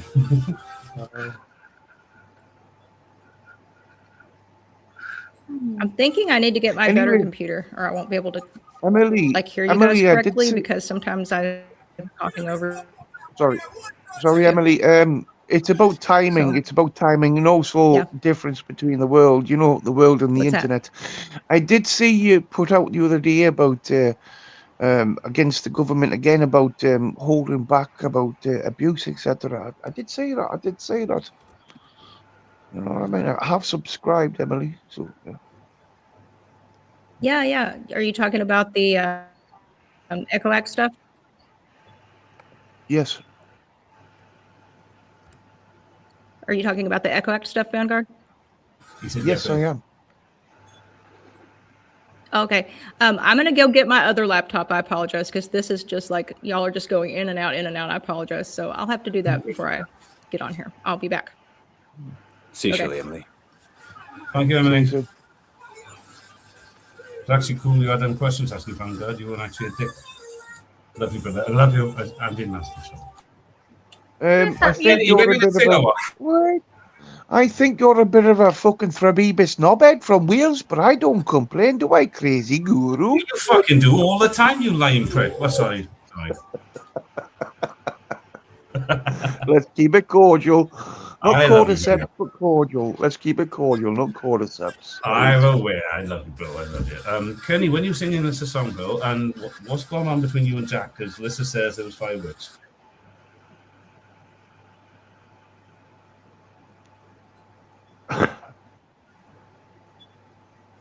No comment for the time being regarding my fireworks with Jack. I'm going to keep that between me and him for the time being. So I'm happy just to let you guys continue just now. I'm actually eating ice cream to cool off. Well, respect, so I don't bring chickpeas. It's still 26 degrees here in London. Is it Mackay's ice cream? If you're not eating Mackay's, you're a traitor, Kenny. Kenny, there's ice cream in the fridge. I'll get the freezer. Solero. When is the heat supposed to go away in London? When is it supposed to end? Saturday morning, maybe. Okay.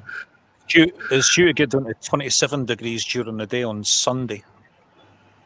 And well, that's a lot cooler than it has been.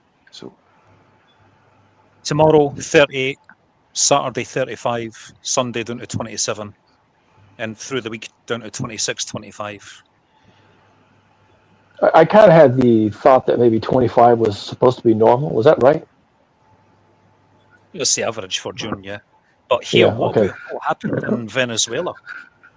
They reckon the death toll could go up to 100,000. Two consecutive 7.2 and then a 7.5 earthquakes in the space of 40 seconds. Yeah, 7.2. That's making me scratch my head, actually. That's mental. That's serious. It's only in Venezuela. That's making me scratch my head, actually. Why? Caracas, yeah.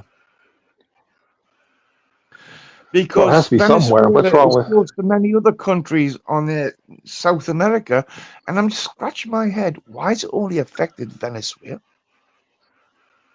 Okay, let me guess. You've got some moron theory about why that is. What do you think? It's HARP or something? Do you think the government did this?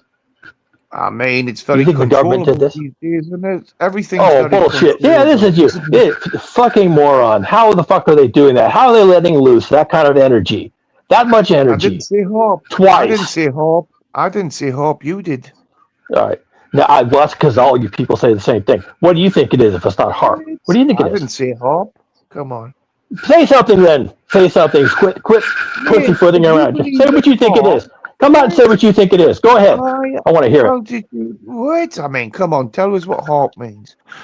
Frying just tell me what you think it is. I want to hear what you think it is. Pussy, tell me what you think it is. How the fuck? So you don't think it's plate tectonics? You got a theory. Let's hear your stupid theory. Let's hear your stupid theory, Vanguard. Put it out there. Cougar Duma. How's that going to affect just Venezuela only? Especially when it comes to what tectonic shift.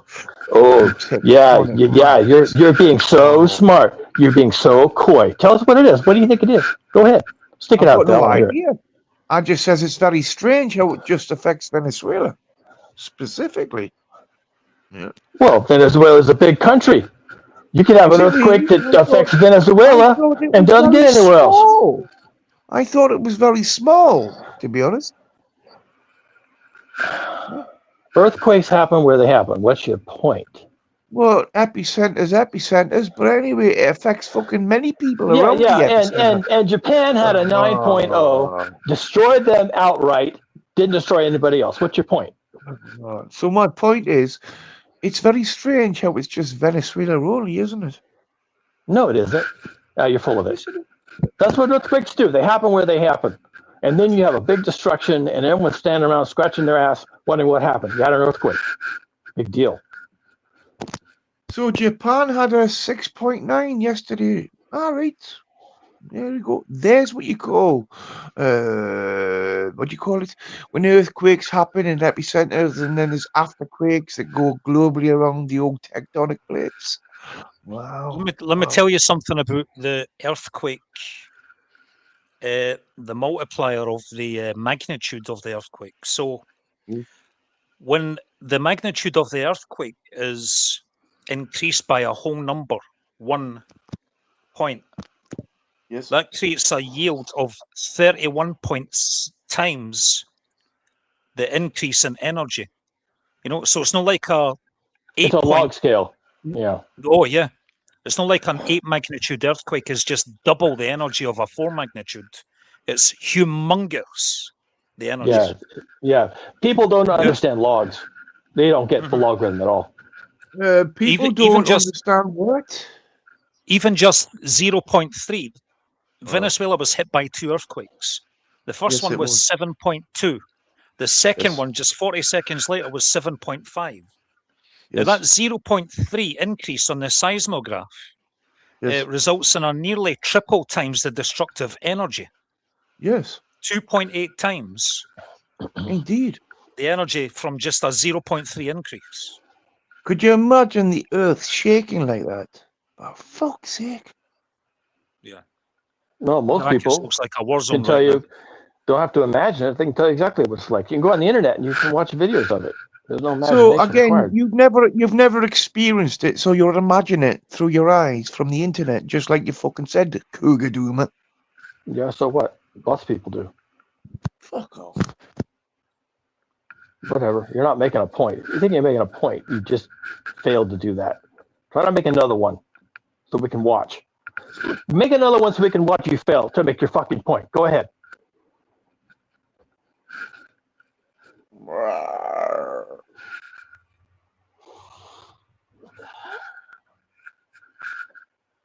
Anyway, I wasn't paying much attention to the earthquakes in Venezuela. If they happened within, less than a minute of each other, that was probably one quake. Earthquakes can happen for like 2 minutes. How long was the one in Japan? It was like a minute and a half. It took that thing to unrip. Earthquakes take a long time. But it's very funny how it's just Venezuela, because Venezuela is in a very condensed place. But anyway, I'm glad somebody says there was a 6.9 or 5.9 in fucking Japan. That's the way tectonic shifts happen. It's about like boom, boof, opposite ends. Yeah. What is a tectonic shift anyway? I don't know what it is. What do people mean when they say that? I'm generally curious to what you mean. Is it something like plates? The crust as they fold over each other, they move. Yeah, that's all plate tectonics. And in the Pacific Basin, it's called the Ring of Fire. The Pacific Plate extends from like the coast of California all the way down into South America, and then across the ocean, it's found again in places like Philippines, Japan, down into Indonesia. And it's just this big, huge plate that defines the Pacific Basin, and it moves. And in some places it moves, horizontally. Some places it moves vertically. There's a Cascadian subduction fault. That's off of the coast of North America. That's like extremely Things dangerous. that cause like tsunamis and that, Cougar? Well, subduction faults can, yeah. Subduction faults are the most dangerous things on Earth. Here in California, we have slip faults, so they move side to side. But the subduction faults, because they drop down and pop up, they can toss ocean waters into the air, essentially. And that's how you get tsunamis. A tsunami wave is vertical thrust. So when these subduction faults let go, you get enormous tsunamis.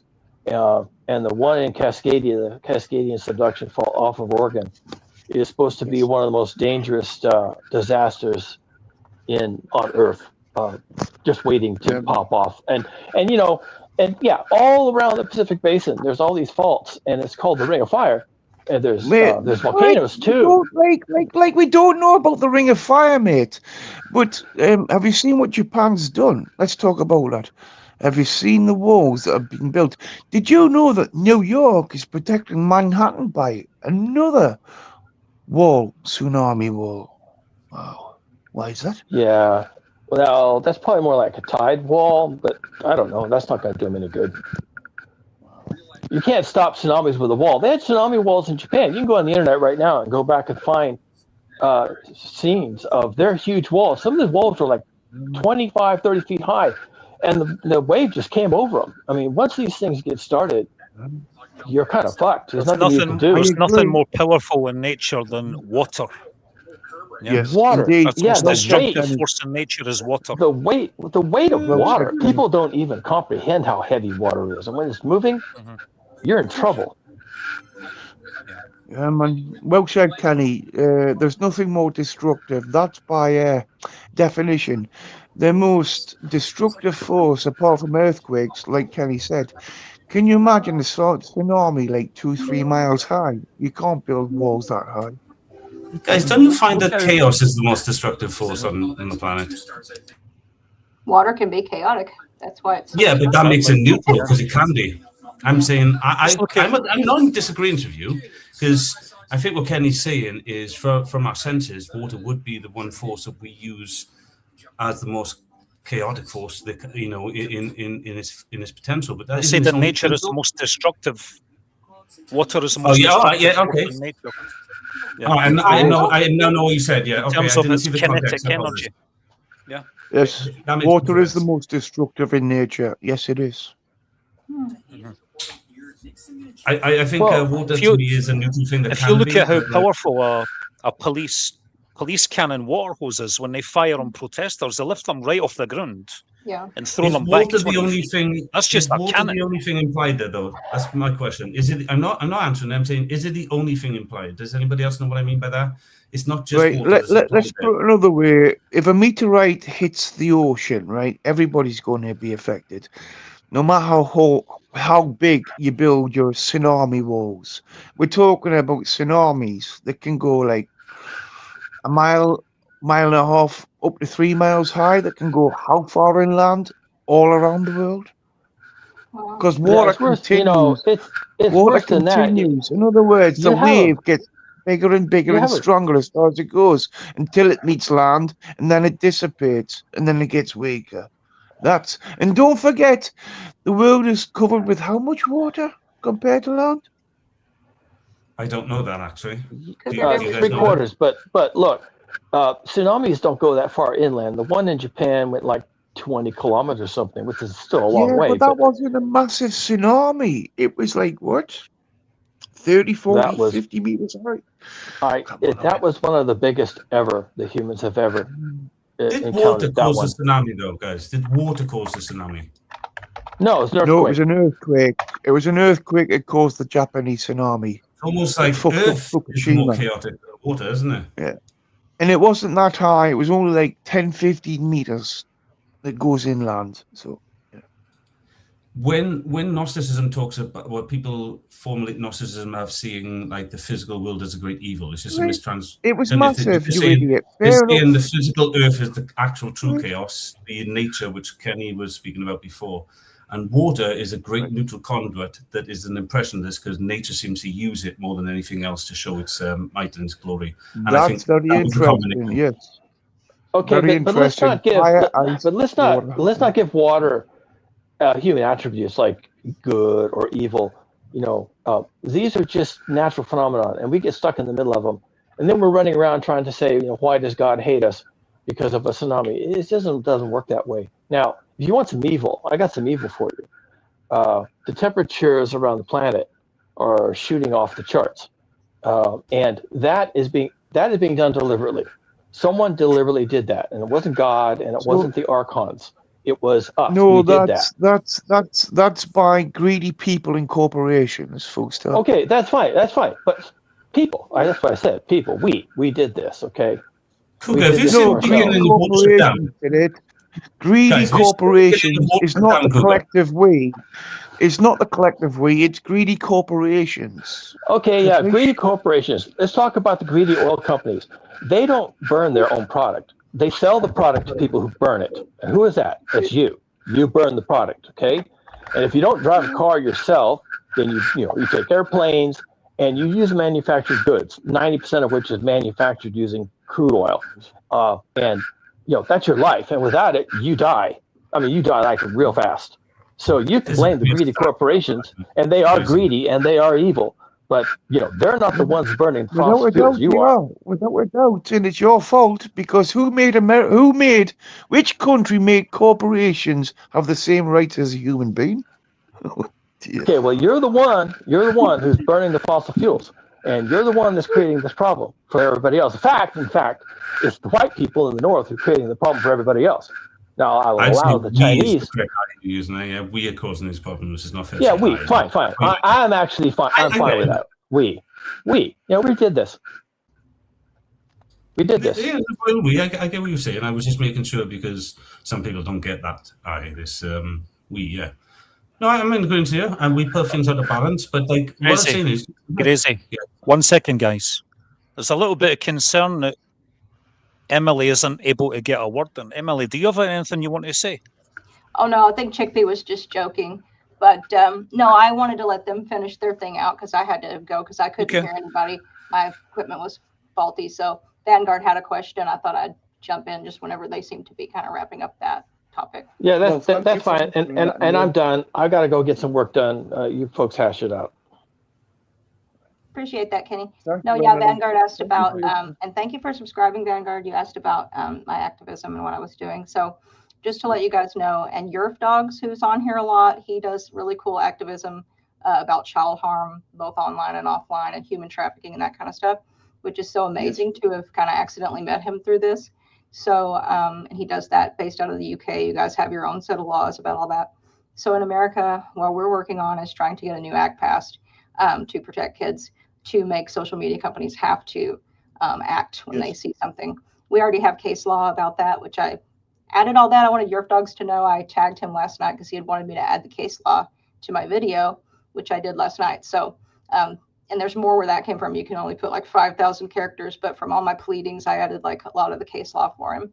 But so they canceled the hearing, and here's how they do that. So what we were going to have is a big hearing, and Senator Grassley is who proposed the ECHO Act, and that's Ending Coercion and Child Harm Online Act. So we were supposed to have this big hearing on the 23rd, and I'm submitting written testimony. There's going to be people speaking, and the CEOs of these companies have to answer questions about child trafficking, human trafficking, and other abuse online, including some cases of kids that have killed themselves from being abused and whatnot, including boys. People don't talk about boys being abused, but they're boys. And so anyway, what they do is the CEOs with their big, powerful law firm teams, they balk at the questions. They start complaining about which questions they will and won't answer. And sometimes they even have to be subpoenaed. That hasn't happened. I looked into it. So that hasn't happened yet. So we're thinking this will be in July now. So I'll definitely be able to do that. And I wanted to let people know also about some activism that's going to be in the fall. It's going to be actually in Washington. It's going to be like a huge human rights thing encompassing war and human trafficking. So that's going to be really interesting. And I'm going to talk about that later. And because of the nature of this work, I have to be kind of careful about talking about where I'll be and stuff like that, but it'll be interesting. So that's my update. Oh, no problem. I'm so glad you got passion. Very Obviously being from the UK. And very interesting. Sorry. We have a similar thing going on in the UK where the authorities are starting to take more seriously the issue of Pakistani Muslim grooming gangs. Mm-hmm. And there's 3 key areas that are being investigated as we speak right now. And one of them is here in London. I think the other one's Oldham. Yes. And don't forget about Bradford. Don't forget about Bradford. But how many times, Kenny, has it been investigated? And how many times has it been shoved under the carpet? Oh, Vanguard, have you read Taddlers at all on X? Oldham, Bradford, and London are the 3 key areas. I don't even know if you've read it yet, have you, Kenny? I know you're not big on reading unpublished work and everything. You've said that to me before. I appreciate that, but that's say again. What am I not big on reading? You've told me before you're not big on reading unpublished work, part of Stoicism, when I've asked you to read my work before, and I appreciate that. But I have done these articles called Taddlers. Emily had a little look at them. I never said I was not big on reading unpublished work. It's just that your work was far too long. Right, I got you. Oh no, I appreciate that. I was just trying to be professional about it. But okay, yeah, no, I appreciate that. I was just saying that I did a few articles on Taddlers, which is exactly what I'm hoping that Reform and Restore try to do now, which is it's kind of like a phobia placed in people for this idea of racism and stuff and not being called a racist. And it's a multi-part article that could really help these politicians if they took it on, and it's free for everybody to look at. If you think Rupert Lowe or Nigel Farage is going to help the UK, you're fucking so deluded. Yeah, I don't think that. I'm hoping. Crazy Guru, finish his point, please. I was listening to what you had to say there. Sorry. Please go ahead, Crazy. No, it's all right. I'll finish up quickly and say that Taddlers is a long-winded thing anyway. But Emily did say she'd looked at 1 or 2 before, and it does go into the phobias that are created, and it looks at different aspects from the police angle, from training, from the public, from how they and we related everything back to recent things that have happened to prove it. And we found all the evidence to show it, and I put it in a big series. But what I'll do is I'll send you the links privately. So if it interests you, you can always ask Grok, is this on my street or whatever, and he can tell you whether or not to look further. And it's not too long. I broke it up into individual bits. Fair enough, Crazy. But how many times has there been an inquiry into the grooming gangs, and how many times has it been swept under the carpet? That's the point of these pipers, but I agree. I don't know those times. I haven't been long-winded in it like Tommy and Kenny, that. That's why I get so pissed off now. My rage and my childhood is because I was late to the party and people like Kenny have been fighting for a long time. Let me just say this. The grooming gangs, it's been how long? That's what I was going to say. That's my point. I didn't know it until this. Like people like Kenny and Emily have been fighting these things for a long time. And so for me to know that I wasn't there for that, that's what makes me so childish about it. And that's why me and Kenny have had disagreements before, and it's all to do with that. It's just that I don't know what these guys know, and I'm trying to learn it myself, and I'm horrified by it. I remember reading a story, and it was back in the early 2000s, I think, and it was about a girl that was, you'll probably know what I'm talking about, turned into kebab. They murdered her. Charlene Downs. That's right. Charlene Downs. See, my My own family were calling me a liar. I'm like, I'm not making this up. It's like legit news from legit journalists, and others. Then I started reading about it, and a girl and her mom burned in a house they were going to whistleblowing. That's kind of what I'm doing here is whistleblowing. It's like maybe less dangerous than that, but whistleblowing can be really dangerous. And this girl that was groomed in London, I believe, and her mother and some of the other girls, a lot of these people have been murdered. So it's no joke. Been going on for decades. People think it's new. Like my mom was telling me about it, and I'm like, Mom, that's like 20 years of stuff. But guys, what is it like being? Because you guys seem to be in these, like I said, my confession is I've been here so long, that's why I'm touchy about it, and I act like a baby sometimes because I wish I was there from the start with you guys. But like you guys have been in a long time. There must have been periods where people just thought you was crazy and didn't want to listen to you, and it made me feel so fucking rageful like that. Why is this being ignored? Can I add a caveat? May I add a caveat to that? I will comment many times and how many times the inquiries have happened and it's just quietened off, shoved under the table, spent so much money, had the inquiries silenced, right? But don't forget, there's many other types of grooming gangs that go out there who aren't Pakistani, but certainly a type of Epstein class, shall we say. Yeah. Yeah. Do you guys find there's a precursor here that people will respect? And I'm not taking away from you because I guys know the pain that we all go through when we talk about this stuff. But it is the extremist versions of like Pakistani and Muslim when we use these words. Everybody likes to look at the truth words in it, but there's one word we can put before it so we can say these truth words and say it's often the extremist versions of these things that do these kind of things, not all of them. And I know that's not what you guys are saying, but it does happen. It's been proven, it's been shown. I think that's true. My friend from Iran, he's not living anymore, but he used to say, you know, things they wouldn't do in Iran or in some of these other countries, they'll come to your country and do them. Like, and I'll say how he actually said it. He said they'll treat the West like their personal whorehouse. That's what he would say. Because he had left Islam, so he had a really hard time.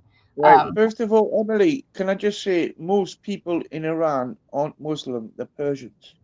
Can I put that? Well, they are What's the difference? Muslims. They're Persian. You're right, but they are Muslims. It's like the predominant. Like if you leave Islam, you'll penalty is not death. Muslims. The mullahs are, but most Some of are them aren't.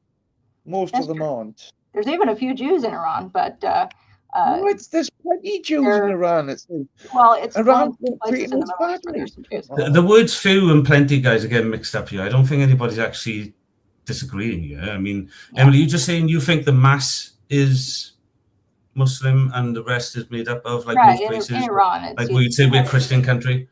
Well, yeah, they really are. You know, like their nation is fused religion and government together. So yeah. I think there's a lot of them that just record themselves as being Muslim as well because they're so scared of being persecuted. Yeah. And the IRGC have a really tight grip on data and information in the country as well. So it's really hard to tell which sources are accurate and reliable. And when they flee, on the religious demographics of the country. Mm-hmm. And when they leave because of persecution, it's really a life or death leaving. You know, it's not like, you know, here you could decide, I don't want to be Mormon anymore, and nobody's going to murder you. They may hate you, but. Emily, can I just bring a retrospective reversal to it? How many people have been allowed to leave the US and the UK of a Jewish descent and allowed to go back to Israel for doing exactly the same thing? Now, I didn't understand. Let me see if I understand. How many people have been allowed to leave America and the UK that are Jews? Yes, who have been doing exactly the same things without any... Oh, you mean like rape gangs and stuff? Oh, yeah, the billionaire class, and a lot of them happen to be Zionist Jews. Yeah, absolutely. I kind of hate, though, how people are fusing talking about it as though we're just talking about Jews. That's one thing I appreciate about Kenny. I disagree with Kenny about a lot of things about Trump and Iran and stuff. But at the same time, you know, I appreciate, like, I'm anti-Zionist. I'm not anti-Jew. I'm also anti-Hamas. That's another thing I appreciate. I'm anti-Zionist, Christian or Jewish, but I'm very anti-Zionist. But I do realize that there's Zionism. Zionism is a British thing, and I find that very distasteful, to be honest. British had a lot to do with it, absolutely, in the way back. In fact, what's weird that people don't know is that white nationalism, which was British Israelism in terms of the Christian identity stuff, where white people in America decided they were the true Jews, that started with Jews. And they get really mad when you tell them that. Like, your whole thing you stole from Jews who were trying to ingratiate themselves to you. So that they had a hand in trying to, that's why it was called British Israelism. They wanted the British to be, you know, all for starting this homeland. And so that's what that was all about. And it turned into the guys, I don't want to be ignorant. I'm going to take 5 minutes. I don't understand this stuff. This is way too subjective for me, but I don't want to interrupt. But I am going to take 5 minutes. No worries. It is kind of confusing. But yeah. No, I mean, anyway, I don't know what direction you want to go in, but like. Sorry, as long as you're not a Zionist, I apologize for overcommenting. As long as you're not a Zionist. I'm a Zionist, Vanguard.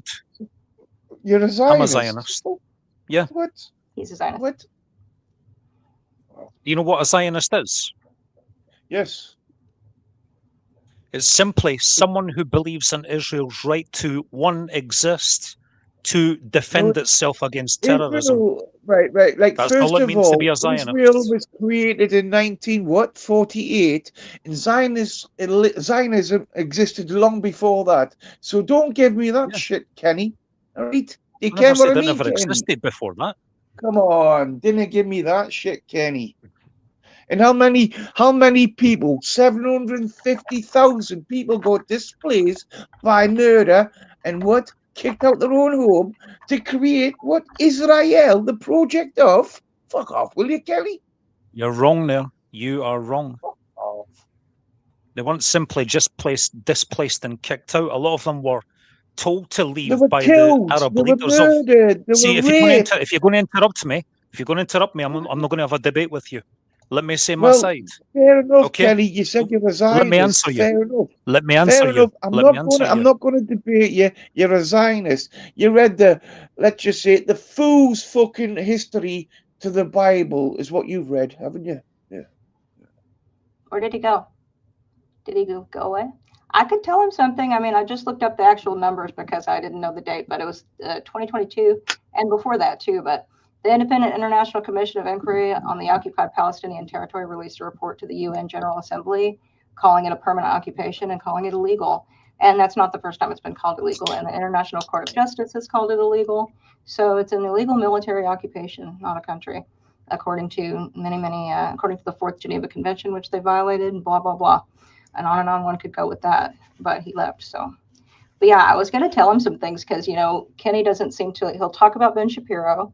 Ben Shapiro runs a good game, you know, but the Daily Wire, if you look at who really controls the Daily Wire, there's a couple of people that are investors with the Koch brothers, and they're involved in, you know, oil companies and making money. They make money off of all of this. And Ferris Wilkes, he's the one that's the Texas fracking billionaire. He created the Daily Wire.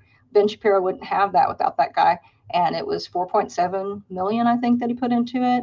Also, what does Kenny think about us spending 3.3 billion a year not paid back out of the U.S. Treasury? And that's Americans. We don't vote on that. Congress, you know, rapes us by taking that money. How much does Israel had out of America, right? When Zionists are saying, especially on the Daily Wire, Ben Shapiro and his ilk are saying, you should work till you're 75, 80, and you shouldn't have free health care. Oh, yeah, but I really enjoyed that. What does Israel have on the American dime? It Well, has that's free health it. care and free education.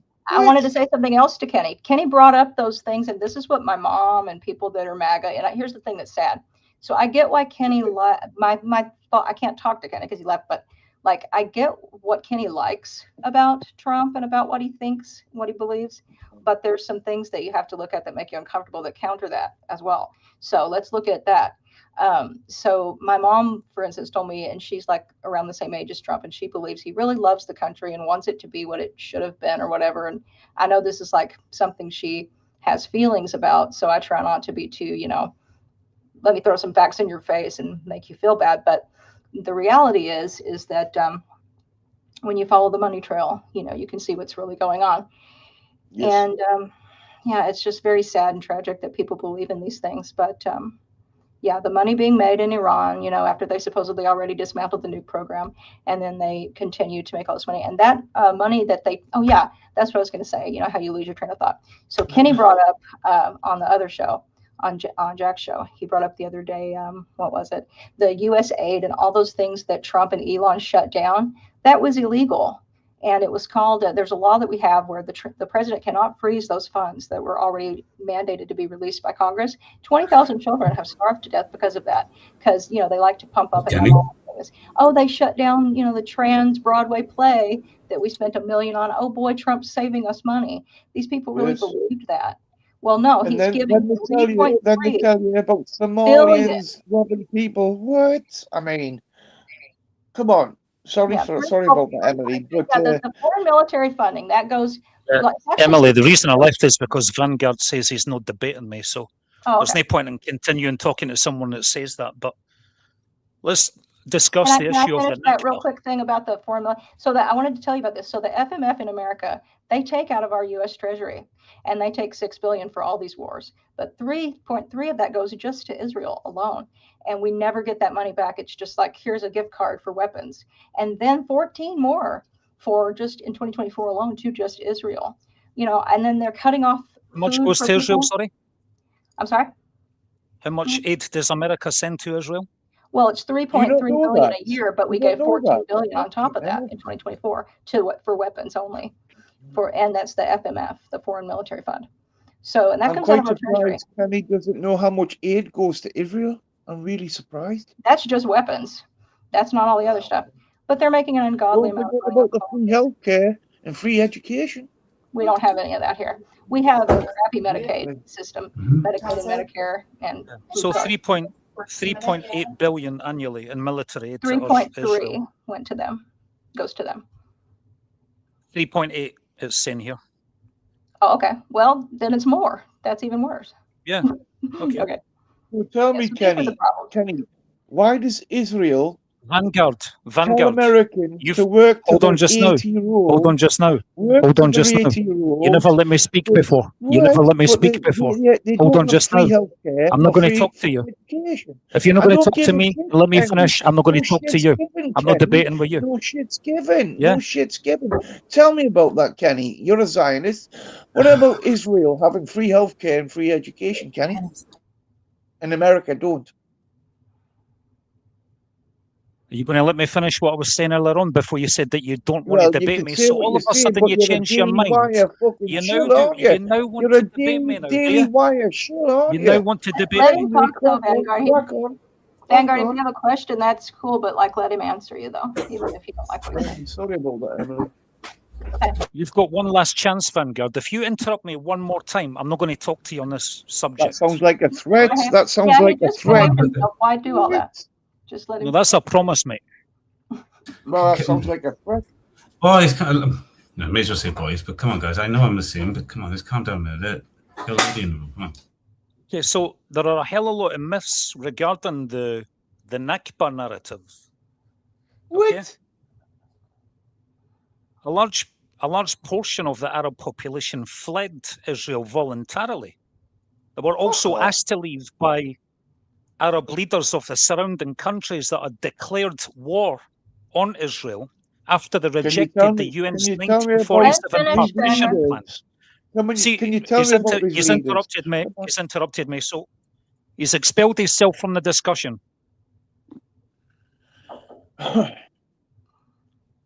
All I said was, can you tell me about these leaders that expelled themselves, apparently? Yeah, but you did say it while he was talking is the problem. Hey, Jimmy, is there any chance I've got an opportunity here to speak to Emily, and it's very short. I don't mind reading it myself. It's an article. I'll link it to it if not, but I promise you it's a very short article about dogma and demagoguery, and it's a very short take on it because, you know, people tell me they don't like the long things. I wanted to know, I wouldn't mind everybody's take on it, but I really want to know what Emily's take on it so I can refine my understanding of Gnosis with dogma and demagoguery. It's fine with me. Go ahead, brother. Okay, well, guys, I'll just read out as I've written on here. Otherwise, you know, I'll go off topic and I'll ramble. So, it's a very short article. It says demagoguery versus dogma, the twin engines of hell. I know it's a little dramatized. Right. So it's demagoguery as the demonic external bound. So demagoguery is the emotional manipulation and shame game used as a fear and control trauma trigger. It is the voice, which we often refer as the urge, the demiurge, external or internalized that says, you're evil, you're disgusting, you're scum, burn, get out, you're worthless, hurt them, destroy them. It is weaponized raw emotion, moral panic, and social exile to trigger trauma responses and force compliance. Even when it comes from inside your own head, it functions as a demonic force, externally orientated, but playing on your wounds. Dogma is the archonic internal bound. Dogma is the cold structural blaming and labeling system.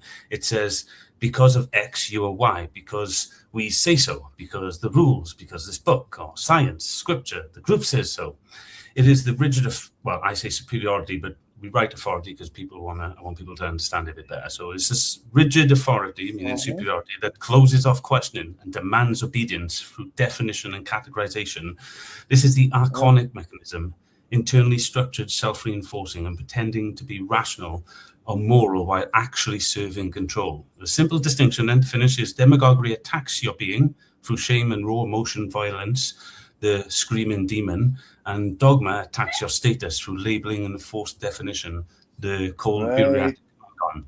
Both come from the opposite realm of living logos, one chaotic and fiery, one rigid and frozen, yet work together perfectly to keep souls trapped in hell. The archon and the demon are not the same, but they are loyal co-workers of the same prison system.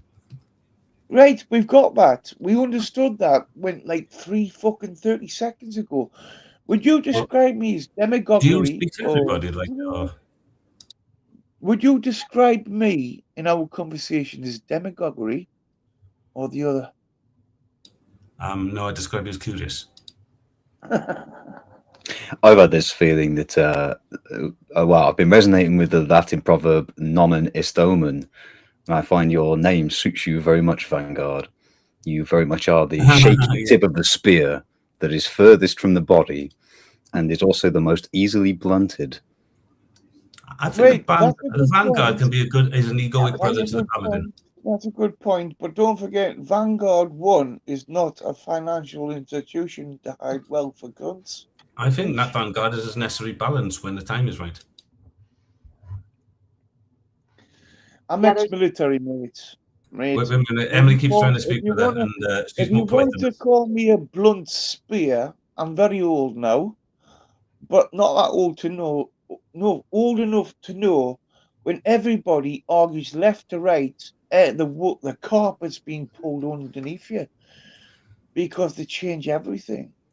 Because All right, Grandad, let's let the lady speak then. Come on, she's trying to speak, and we keep over talking now because we. No, I was just going to say in relationship to your article, I read a book called The Mind Manipulators, and that was because the author of a book called Combating Cult Mind Control kept referencing it. So, and that's a much larger book. It's almost kind of scary, but it talks about all the techniques in messing with people. So it would be. Can you message me on X, babe? Do what? Can you message me information on my book on X? Yeah. Yeah, I'll tell you what the main gist of it, though, is that something called the bite model. So people control your behavior, your information, thought stopping techniques, and what was the emotional control. So, and they control, what you look like, what you're going to do with your, your body, your hair, your makeup, whatever, what you eat, where you live, who you associate with. Once people start having that level of control over you to where, like you were bringing up with dogma, that it's in your head, to where they put in the techniques so well that you do it when they're not around. You stop yourself from allowing a thought to be processed or read something or look at something or talk to someone. So if you don't abide by any of that, you're a Vanguard, aren't you? Maybe so. I find Vanguard, like OE, doesn't abide by that stuff, but they still don't submit to a source like the monad, a truth-based thing. They very much see the circle and not the eye.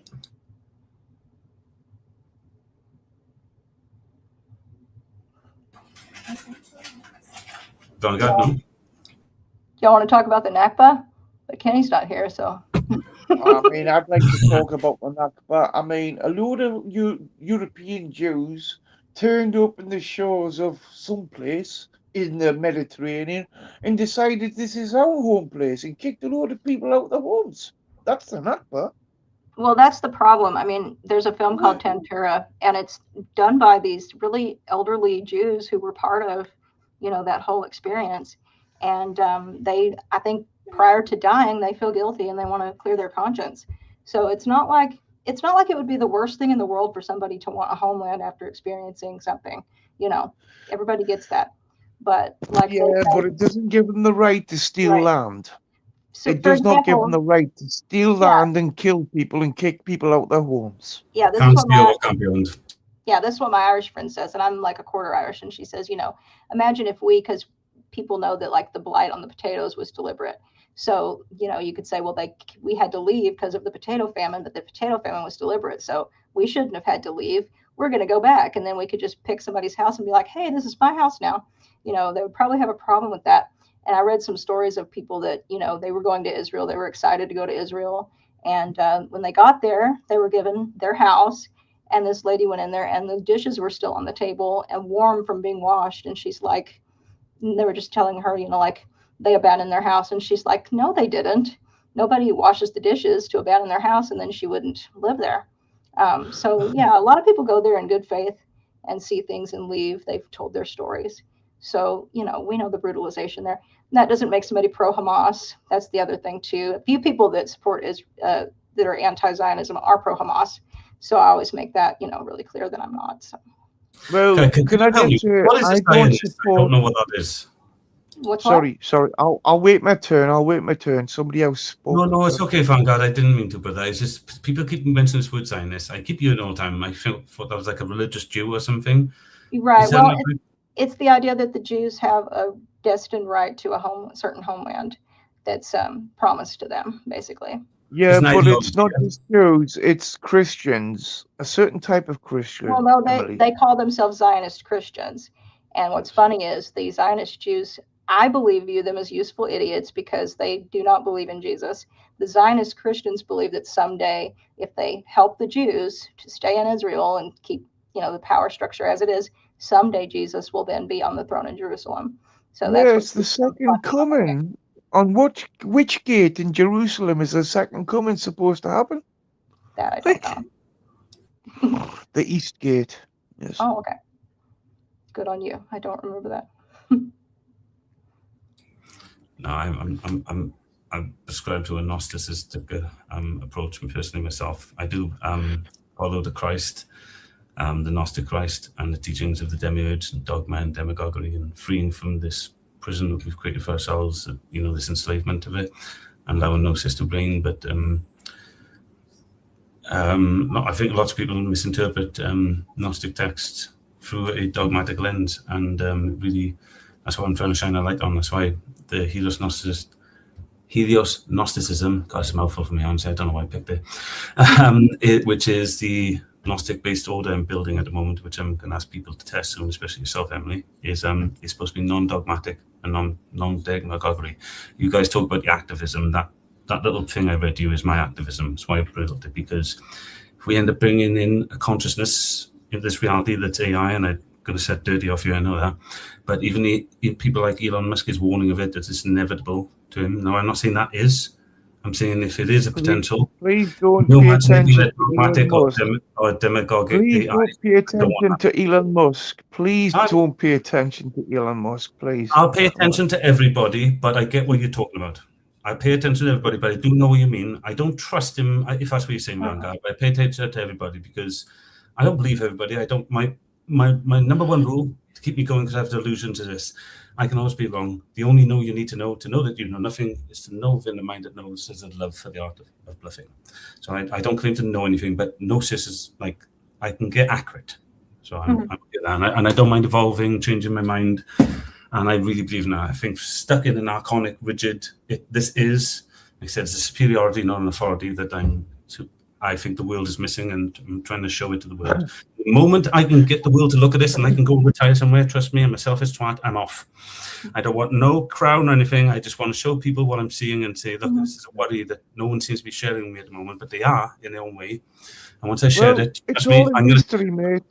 It's all in history. I showed Jamie, I've got my cave of gold, I got my little ideas, I'm going to keep them, and once I've done, I'm off school. I'm gonna go enjoy my life, guys, and let you crazy. It's all in history. You just gotta go find it. It's all in history. Yeah. Yes. And don't forget, if you forget your history, you're committed to repeating it. Capiche? Amen. Indeed. But yeah, I don't know what Kenny had been going to say. I mean, one thing that I know that is true, and that's what a lot of Zionists will use, is that, there was a period of time where the Jews were kicked out of the Arab world, and so like every country kicked them out. So they did have a hard time figuring out where to go. That doesn't mean you can then go and, unalive and occupy a territory. Just because they've done that to you, but they do have a leg to stand on having their own Nakba is what I'm talking about. The Nakba that he's talking about is the one that happened in Palestine. Yeah, so I'll hear a lot of Jews say, well, what about our Nakba, when we were kicked out of the Arab world? But so there's some truth there. There's a back and forth. Well, it was called the Hespersera, not the Nakba. So. Right. But but yeah, if you had lived somewhere for as long as some of the Palestinians had, and some of them long time, then obviously you're not going to those are Semites too. Those are Semites too. Of course. Those are Semites. Some of them have more Semitic ancestry than the people in Israel who are predominantly European. some of them are fully European and they're just conversos, because even into the way back, you could become a Jew just by converting to the culture. So. Emily, I have a question about your tag, if that's okay. Vanguard, do you mind me asking Emily a quick question about her personal over dogma tag and what it means I will to be her? quiet for the next 10 minutes. It says where I work. I'll be quiet for the next 10 minutes. Emily, you know, I'm really what got me so intrigued with you and kept me hanging on. I don't know what kept you hanging on with me, by the way. Am I right, Pratt? But what made me fall in love with you was your tag. To be honest, it really intrigued me and it kept me going. And the more we spoke, the more I realized there was so much more about you that I loved, and I really wanted to get to know you. You know, this is sounding really, I want to say deeper than I'm not going to go down. I'm saying that I like your mind, the way you think about things, and your tag, personal over dogma. I've really wanted to talk about it. What made you choose that? What does it mean to you, babe? Good question. Yeah, I had liked the channel Cults to Consciousness. And one thing that I can't talk about because it would be too identifying, and those weirdos, if they were to find this channel, do watch me, so I don't want to say things they can figure out. But so I left a high pressure control group around like 2019. So, and I'd been kind of trying to leave for a while, and then I finally just decided, yes, this is what I need to do. But nonetheless, so that kind of thing is really important to me, you know, people using their own mind. And Cults to Consciousness is a really cool channel. She talks to people that leave all kinds of groups. It's not just fixated on, you know, Mormons or Scientologists or whatever. It's a little bit of everything, including political pressure groups, alien cults, just anything that anybody had to kind of break free from. And so that was cool. And then I thought, you know, I was a vegan for a year, and I had friends that talked about, you know, animals. They called them people. So every living thing has personhood. So like even a chicken or a dog. And if you think about it, they do have their own unique individuality and personality and whatnot. So I thought, you know, people over dogma. And then I thought that sounds weird. Personhood over dogma, because everything has personhood. So that was what that was about. So. I don't know if Dirty agrees here or anybody else, but like they talk a lot about fracture in many areas, and I agree with them. And that fracture for me comes from when the fracture is held together by our pure essence of curiosity. That's what often Gnostics refer to as Sophia. That's why I see in you. That title brings it all together to me.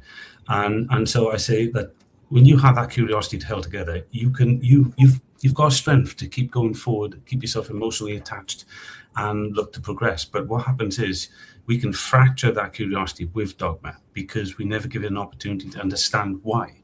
You know, why have I got to do this? And dogma often does that, and it does a multitude of different ways. You deal with it a lot because I hear you talk about it. And to be honest, I do love hearing you talk, but like sometimes it gets me I get too enraged inside, and I'm like, oh, I'm acting up. I'll leave now. It is awful. I always go back and listen to your things. I ask Grok to tell me what actually happened because I just get too emotionally attached to it because I've been through a lot of trauma myself as a kid. But it's not about me.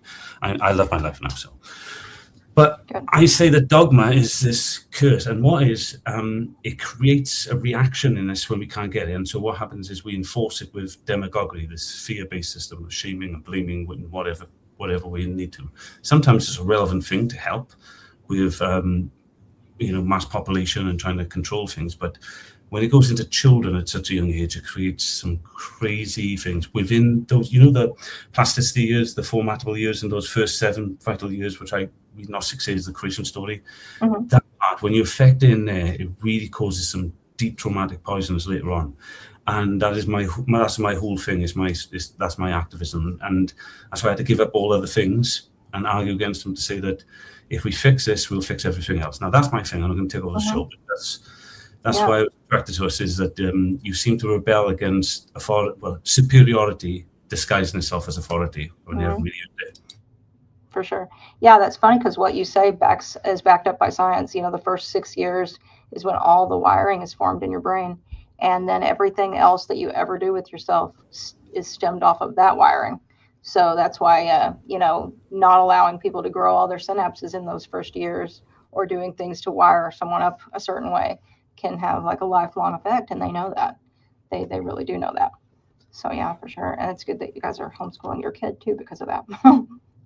Yeah, well, I said I don't want him to consume dogma or demagoguery as authorities, but superiorities that try to guide us sometimes when the balance is tipped. So I don't tend to disrespect it completely by telling him that, like me and Dirty was talking about earlier on, it's like what Alan Watts says, the thinking mind is great, always in what's the word he uses in, like when you eat loads of sweet in, don't consume too much of it. That's the opposite I'm saying. But if you take enough of it, the whole point was a thinking mind is a great servant, but a bad leader or a terrible leader. And quite frankly, the instinctual I am, the doubter, is exactly the same thing. You have to take them as those devil angel things. One is intentive, one's impulsive. And the best you can is remain still and try and let them guide you and let curiosity take over. But dogma, at a young age, will get the fracture there. And then we find ourselves very polarized. And you see in a lot of people contradictions. That's why Christ came up with these rules, of the Trinity and the three laws. But again, like I was trying to say to the three laws are nothing unless you bury them into a triune relationship with what they're written corresponding to, which I think OE misses, that dot in the center of the circle. See, me and OE agree half on things. He just refuses to go further. But he doesn't really, because he said it tonight. I'm just playing a role with him. He's gonna have to debate my other alter ego, Charles, who's a much formal. You'd love Charles. He's really kind and sweet, he's not like me, a character. But like, the point I'm trying to make is my whole thing is, if we manage to cure something in childhood, we can all have it, right? As adults, you guys, it's like cigarettes and everything. You get to 25, you want to call each other evil, you want to have movies, you want to have those things, fine. But our children, there's something different happening there, and I think things like Genesis. And if you look at Emily, a different view on Genesis, not psychologically, it's telling you the same thing. Those plasticity years after.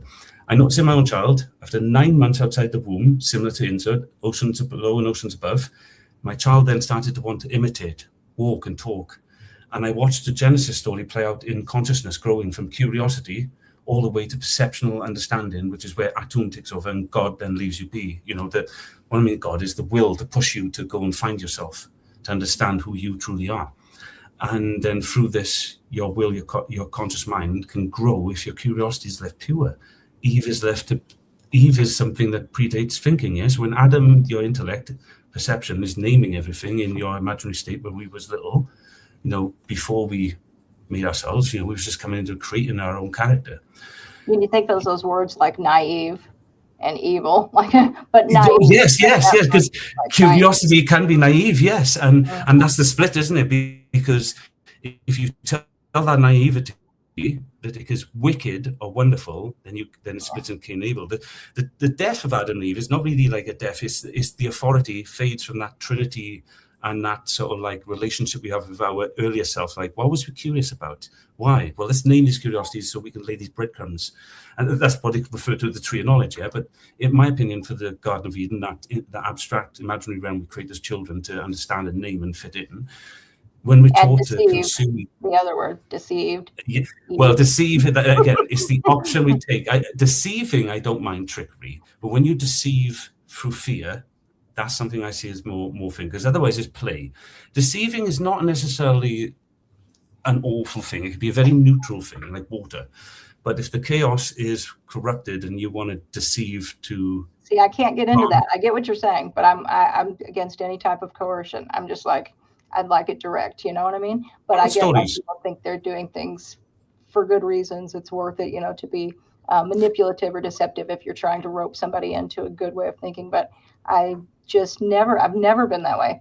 I prefer people really guileless and direct with me. But no, I get you. It's like I'm going to make a joke about myself now. It's like Gandalf won't pick up that ring of power because they're the exact same thing.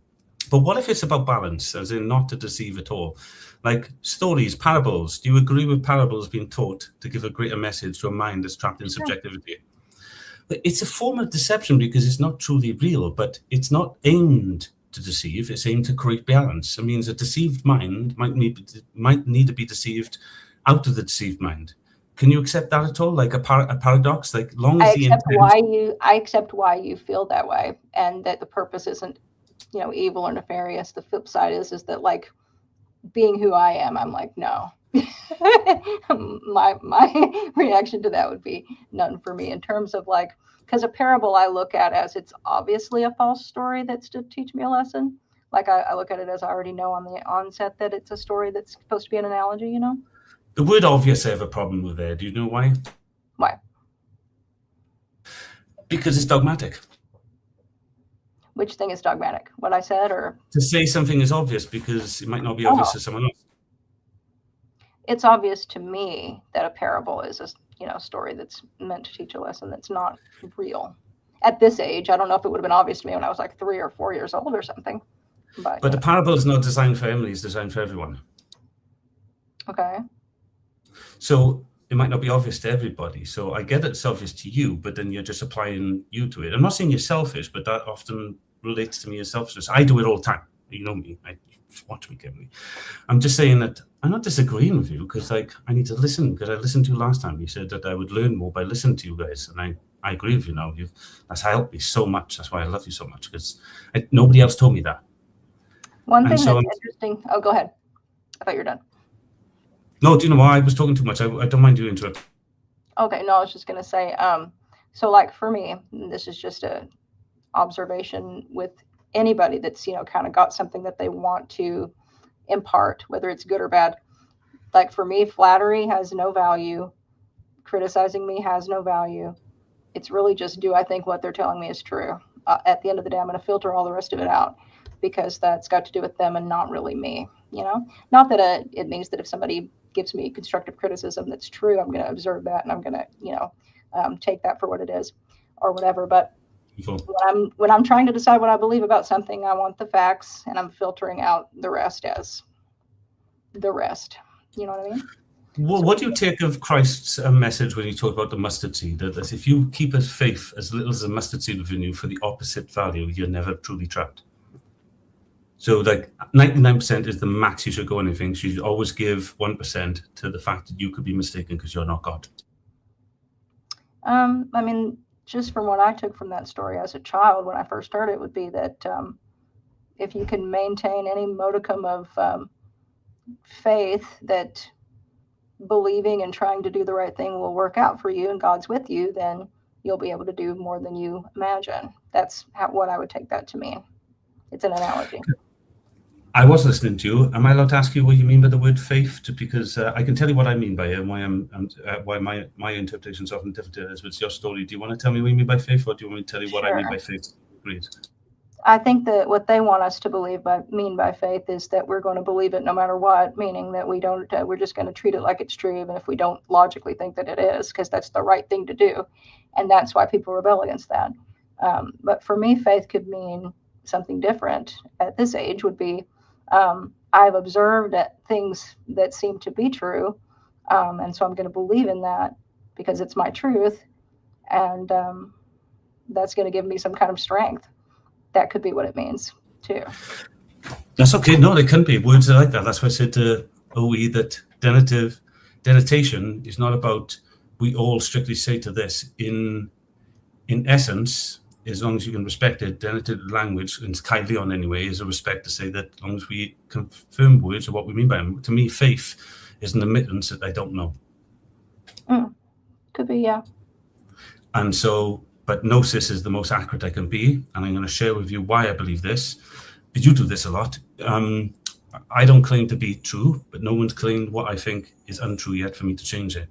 And there's a strength for encouraging people that I respect, that I can see with yourself.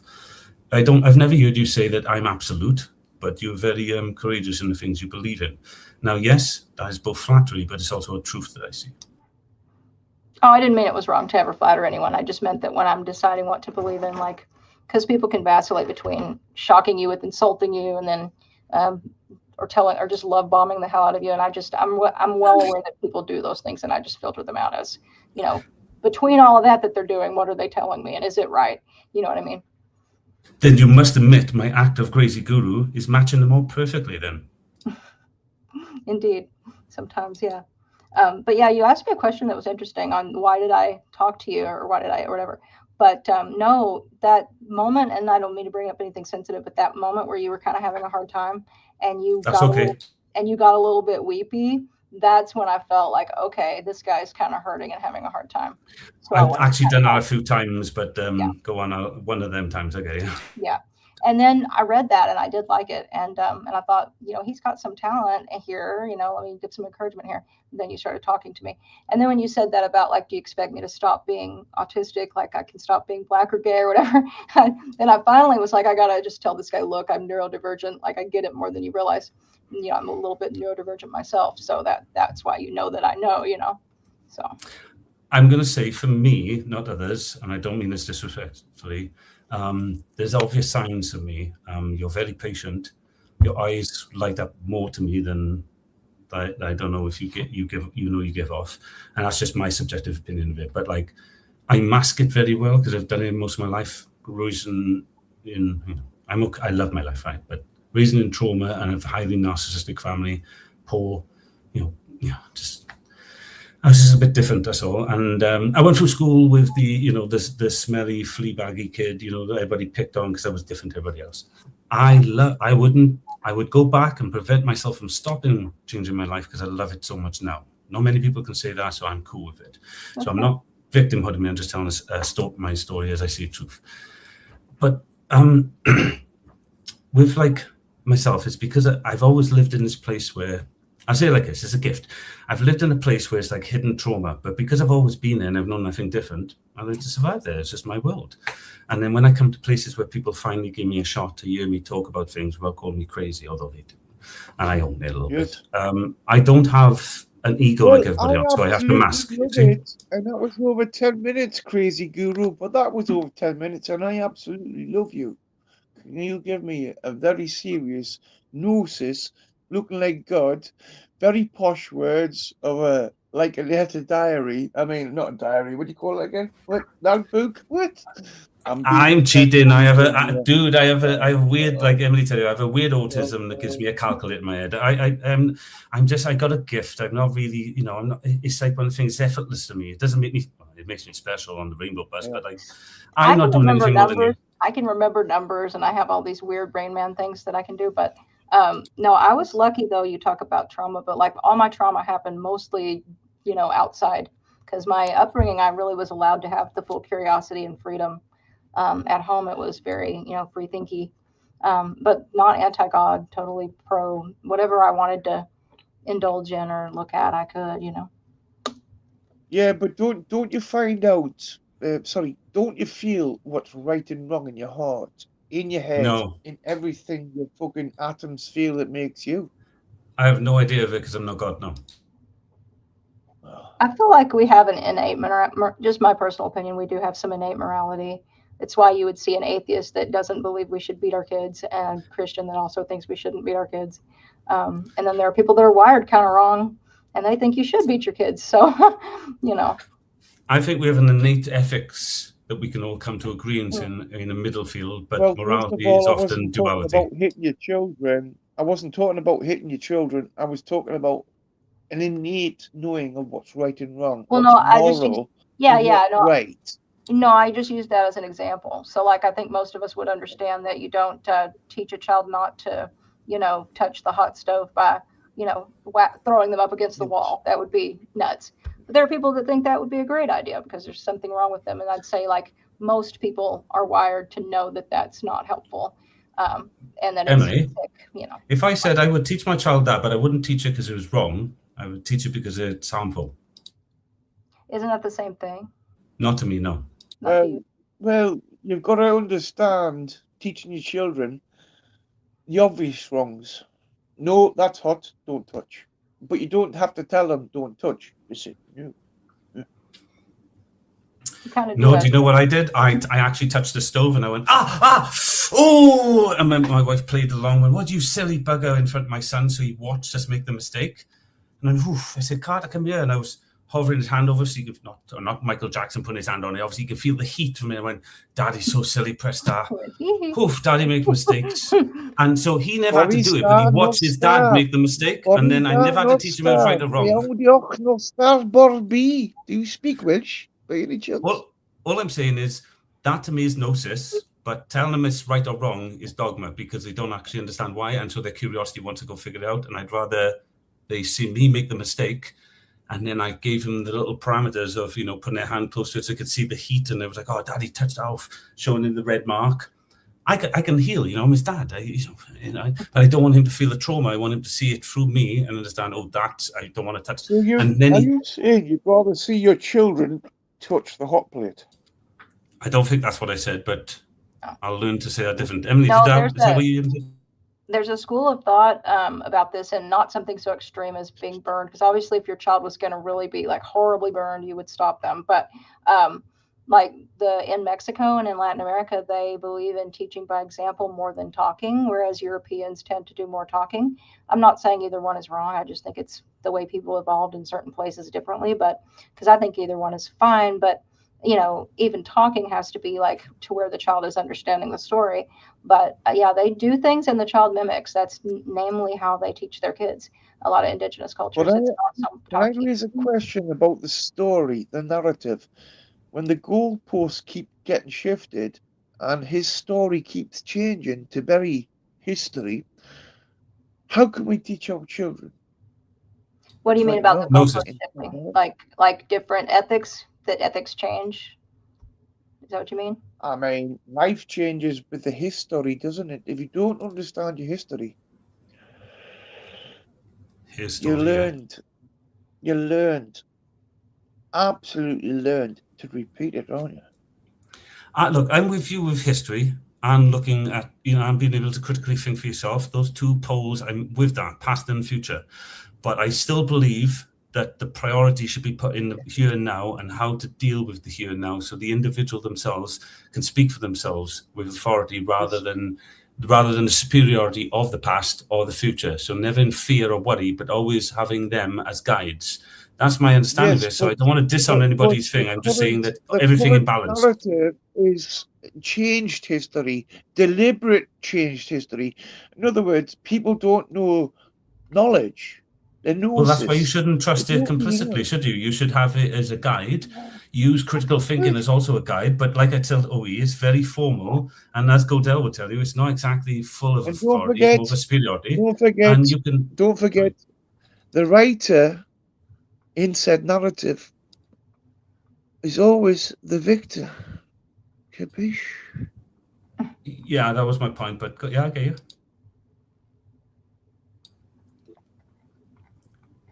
So, I thought please don't let your sorry, I was checking out the chat for a second. Children put a hand on hot plates. Sorry, I was just wondering who Dark Meta was. They have a lot to say there. I don't know what. Sorry, Emily. I apologize. I was on the roll there, Emily. My apologies. No worries. Wrong timing, internet timing. Sorry. I apologize. No, what did you ask? I was just saying, if you want to let your children feel the heat of a fire, build a fire and let them feel it.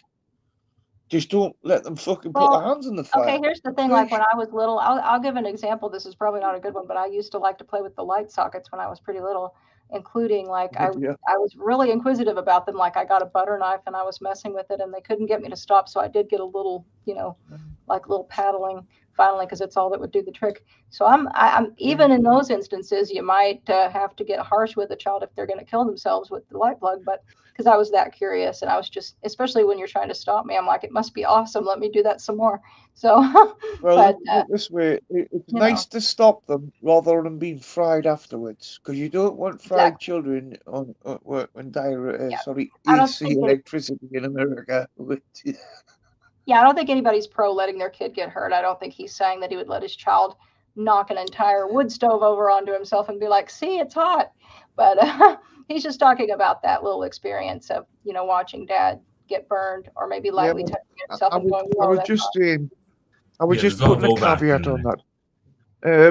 Build a fire if you want to know your children to know what heat is. And heat is. So build a fire, let them sit around it, let them feel it, and say, don't ever go there, don't ever touch it. If it's orange on electricity, don't touch it. If it's orange and yellow on gas, don't touch it. Feel that. There's a simple lesson to teach them, isn't it? Yeah. Well, no, if you're not word form because it's not a natural language and your curiosity form, telling them no to not to do something just makes them want to do it more. Well, that's why you rely on their feelings. Their senses. And when they know, no, you teach them about senses, don't you? That's how we teach animals. Well, often I find little children, they imitate and they learn from our mistakes and what we do. That's why I disagree wholeheartedly with my parents, the way they taught us and many other families, which was do as I say, not as I do. When a child has no idea what you're saying, but he has every understanding of imitating what you do. And it's a complete perversion of understanding and consciousness. It's taught to us. It's not a thing I feel is evil or anything. I think it's a misunderstanding. And my mum showed her love through many forms for me.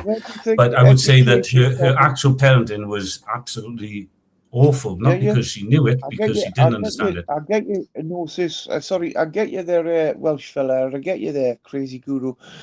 But where is education and who's it supposed to come from? It's not the government, put it that way. There's a study. Do you know what? That's a good question. If you're asking what I think you're asking, I'm really curious to that myself. I don't think it's the government either, but I don't know if you're a little bit more drunk than I am tonight. Before you hand your children over to a government school or a very well paid school, your children are only going to understand what their parents are, aren't they? So. Well, I agree with it takes a village. Sorry, Emily. Sorry. No, go ahead. I agree with it takes a village to a psychological level. And today it takes way more than that because with the internet and things. I'm sure you guys would agree with that on one level without going too far into it. But you are correct. I would say the primary imitated guardians until obviously we create that wedge of dogma between them and make them want to lie to us because they fear being seen as evil is our parents. If that's what you were saying, I agree with that. And the school teacher. You didn't have to put it down on the internet and things like that. I just said government schools, private schools. Well, one of us is going to talk like a drunken fool, yes, and the other one's going to speak for you. Can I finish? Before you're willing to hand your children over to those type of organizations, your children, their very first thoughts, their very first movements, unless they figure it out themselves, it only comes from you. So start learning your children about proper Gnosis, proper parameters very quickly. Don't touch that. Do you know what? This is that. Vanguard, I partially agree with you there, and I only partially agree with you because do you know how many times I called my teacher mum? Oh. Yeah, no, there's studies to prove this up. And if you look at the history of everything, the first thing I used to do was I worked in education. I did ABA therapy with autistic kids, which I think is very abusive. There are a lot of things I would not do. Some of it was ridiculous. One thing they wanted us to do is take this autistic child and have him lick stamps every time he did some of his stimming behaviors. And I mean, I'm like, how much glue do you want this kid to lick? And it was, like training a dog, and it was horrible. I wouldn't do that. I did the. I agree with healthy alternatives. Emily, I can see with along the line. I was talking more along the line as in build a campfire and sit. That's hot. Don't touch. No, but I wanted to touch on the school stuff that you were talking about, the like compulsory education. So but that's just like telling you about like my background. Then I went into like Montessori because I thought the public schools were horrible, and Montessori is kind of weird. It's more gentle, but there's this detachment. Like they teach you not to get too chummy with any of the kids, and at that age they want like to be one-on-one with a caregiver. So like I would have a kid, like there was this one little boy that was like wanting to hang out with me all the time, and I had to like kind of stay like cold and neutral. And I thought, this is weird. We should just be able to, if he wants to hang out with me, he can, So Montessori is kind of weird. So really the best place for your kids is with their family. I'm talking about general education of children. No, I know. I'm working my way there. I'm working my way there, Vanguard. So like, okay, so that's just a background on me and what my role in that was, but it made me research education. So like, and I was thinking like, there's something wrong with the whole thing. And if you look at it, like since compulsory education in America was implemented, you have like slipping in reading ability, reading, writing, and math just goes down, down, down. And the homeschooled kids, except for the ones that parents might not really be teaching them, they excel way beyond the compulsory educated kids. So. Well, because they're not educated in a narrative. You're not allowed to know about the Second World War, but we won it. Did you really? No. You're not allowed to know about that. You're not allowed to know about America's genocidal fucking creation of what you call the USA. And that's not a narrative. It's not a dig. It's an actual fact. Whether the British did it, the 13 colonies, and then what happened after the French fucking agreement of Middle America, and then kicking the Spanish out in the west of America. Mate, you're not taught that, are you? Come on, how? Well, yeah, but it's not, you're not allowed to know, but I get what you're saying, Vanguard. I think what you're saying, brother, and I think if I agree with you, is that they don't exactly give you every aspect. They kind of show you one side of the coin and say this is what is, but nothing actually stops you from go and get that sort of evidence yourself. But they rely on the fact that there's no actual force out there that's in monopoly like them that's going to get you to do that, which is something I hope to change. But yeah, if you say it now, I agree. It was never likely for me to challenge it. I just assumed it was all that, because why would I have any reason to challenge the government? Crazy. My mum was shut up because they paid her money. Yeah, man, but Crazy Guru, have you seen what they teach in schools these days? But I saw what they taught in my days, but no, go on. I haven't seen what they teach nowadays. Do you want to enlighten us, or you just say this is same bullshit? A very, very exclusive school. You're not going to be taught anything apart from how to be a robot very quickly. You know, it's worth mentioning here, since you brought that up, Vanguard, it's worth mentioning that when compulsory education came to America, I think it was something of an experiment. I mean, I don't think any other country had compulsory education at that time. The idea was that you couldn't participate in a democracy, which was a new idea, if you couldn't read and you couldn't write. You wouldn't be able to read for yourself the things you need to read, like the ballot. You couldn't read the ballot. And people could tell you how to vote, and you would just have to make your mark, make an X, and walk away not knowing what you did. Now, that was the beginning. Now, what it became later, Vanguard, what it became later, basically almost in the 50s, maybe before that, it became job training, because the United States was becoming an industrial power, and they didn't need people to vote. They didn't care if you voted. They didn't care who you voted for. What they needed people to do, in particular boys, they needed them to go. They needed to go work in the factory. And the whole idea became, and if you look at education now, you see it. The whole idea was you show up at a certain time, you clock out. I'm talking about 8-year-old children. You show up at a certain time, you clock out at a certain time, you sit in a certain place, you do what you're told. You don't talk back, you listen, you take instruction, and then you do the thing. And that's not what people wanted. That's what business wanted. Damn, I miss the 80s. They also, Cougar Doomer, did you read anything about how they... The industrial military machine is a very nice gnosis. It is a nice gnosis to what you're saying about. But put it this way, my favorite president ever, Eisenhower, also said many times in his tour after his presidency, said, beware the industrial military machine. My favorite quote ever. Yep. I just don't, guys. I don't believe in democracy. Sorry, Emily. I'll make it quick. Democracy. I believe in triocracy. I don't believe in a two-party system. It should, or more than a free. It should always only be free.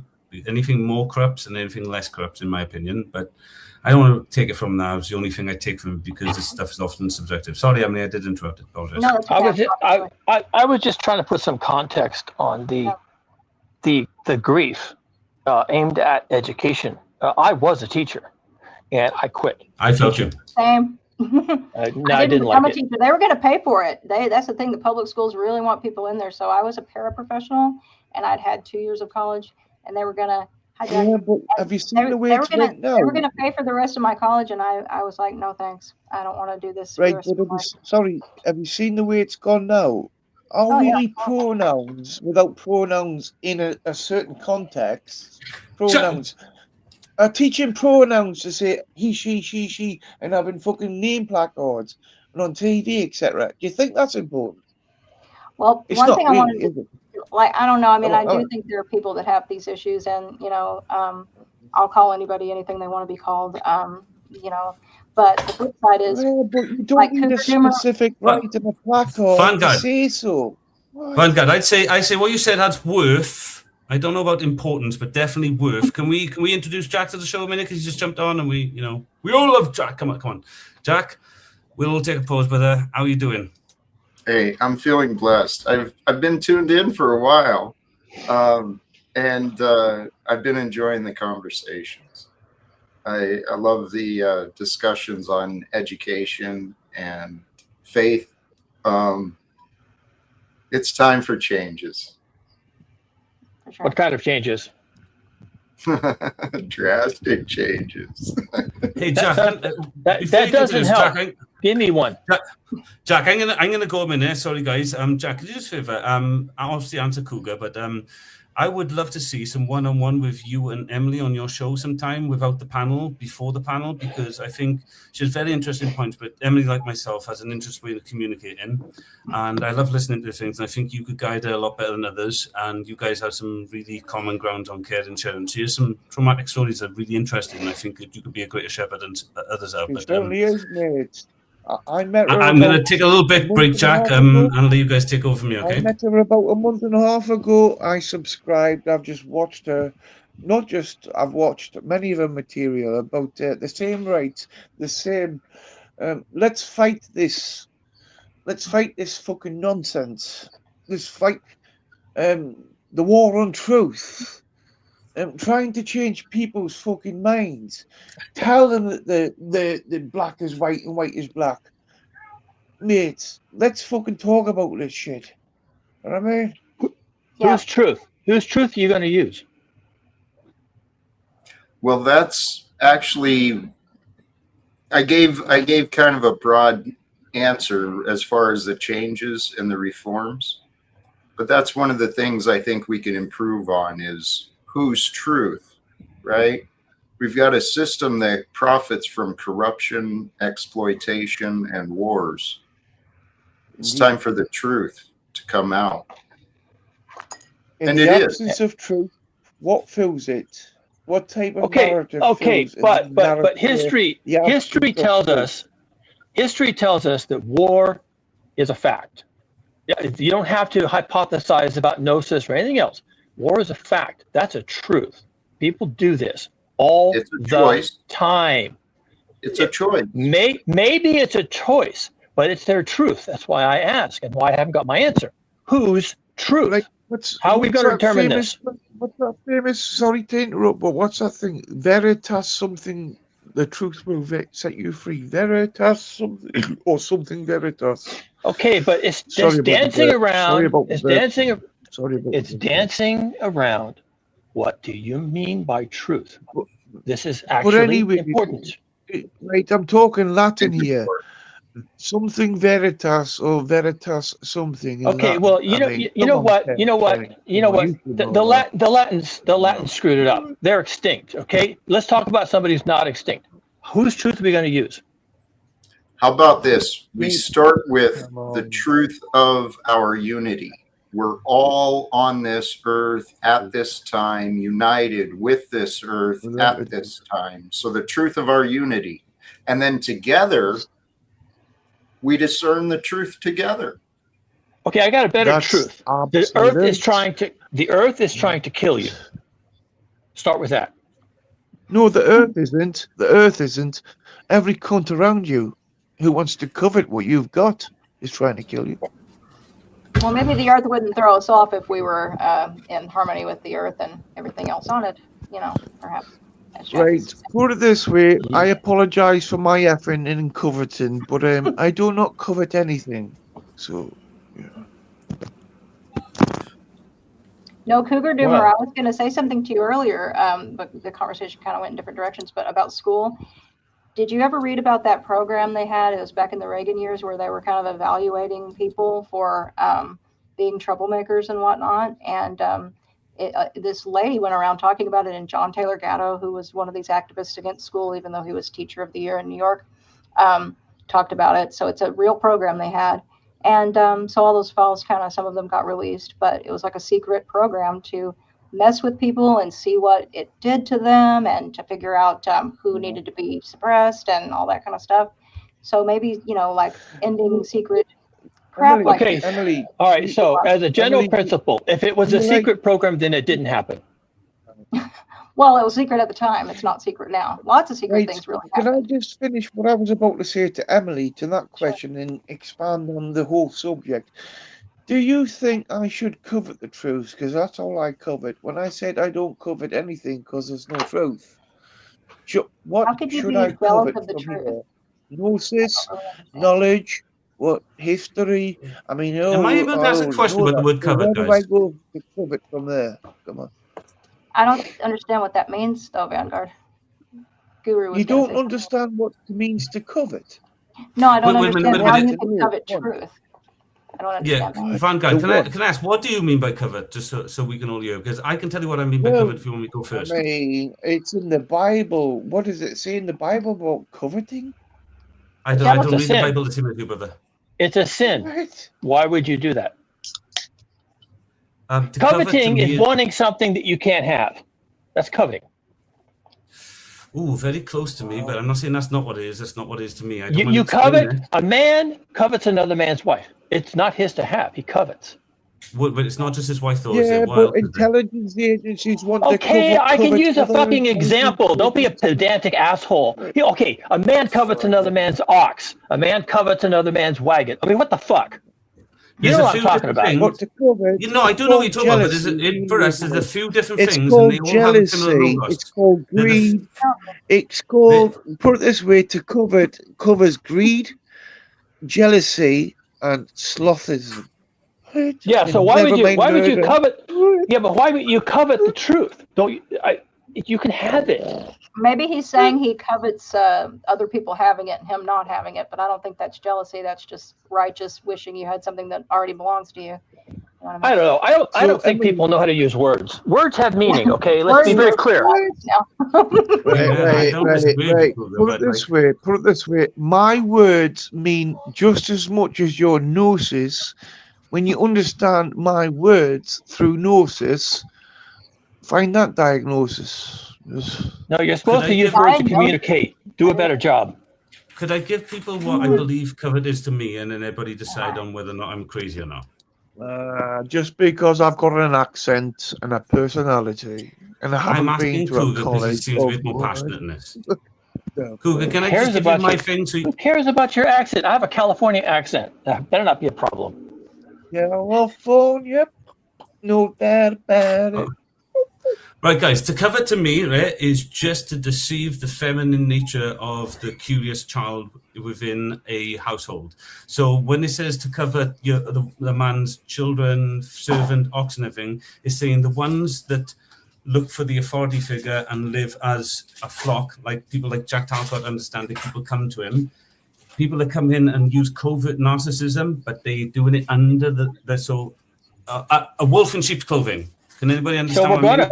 So we're just making up definitions for words now? Get a fucking dictionary. Look it up. Yeah, that's what words literally are.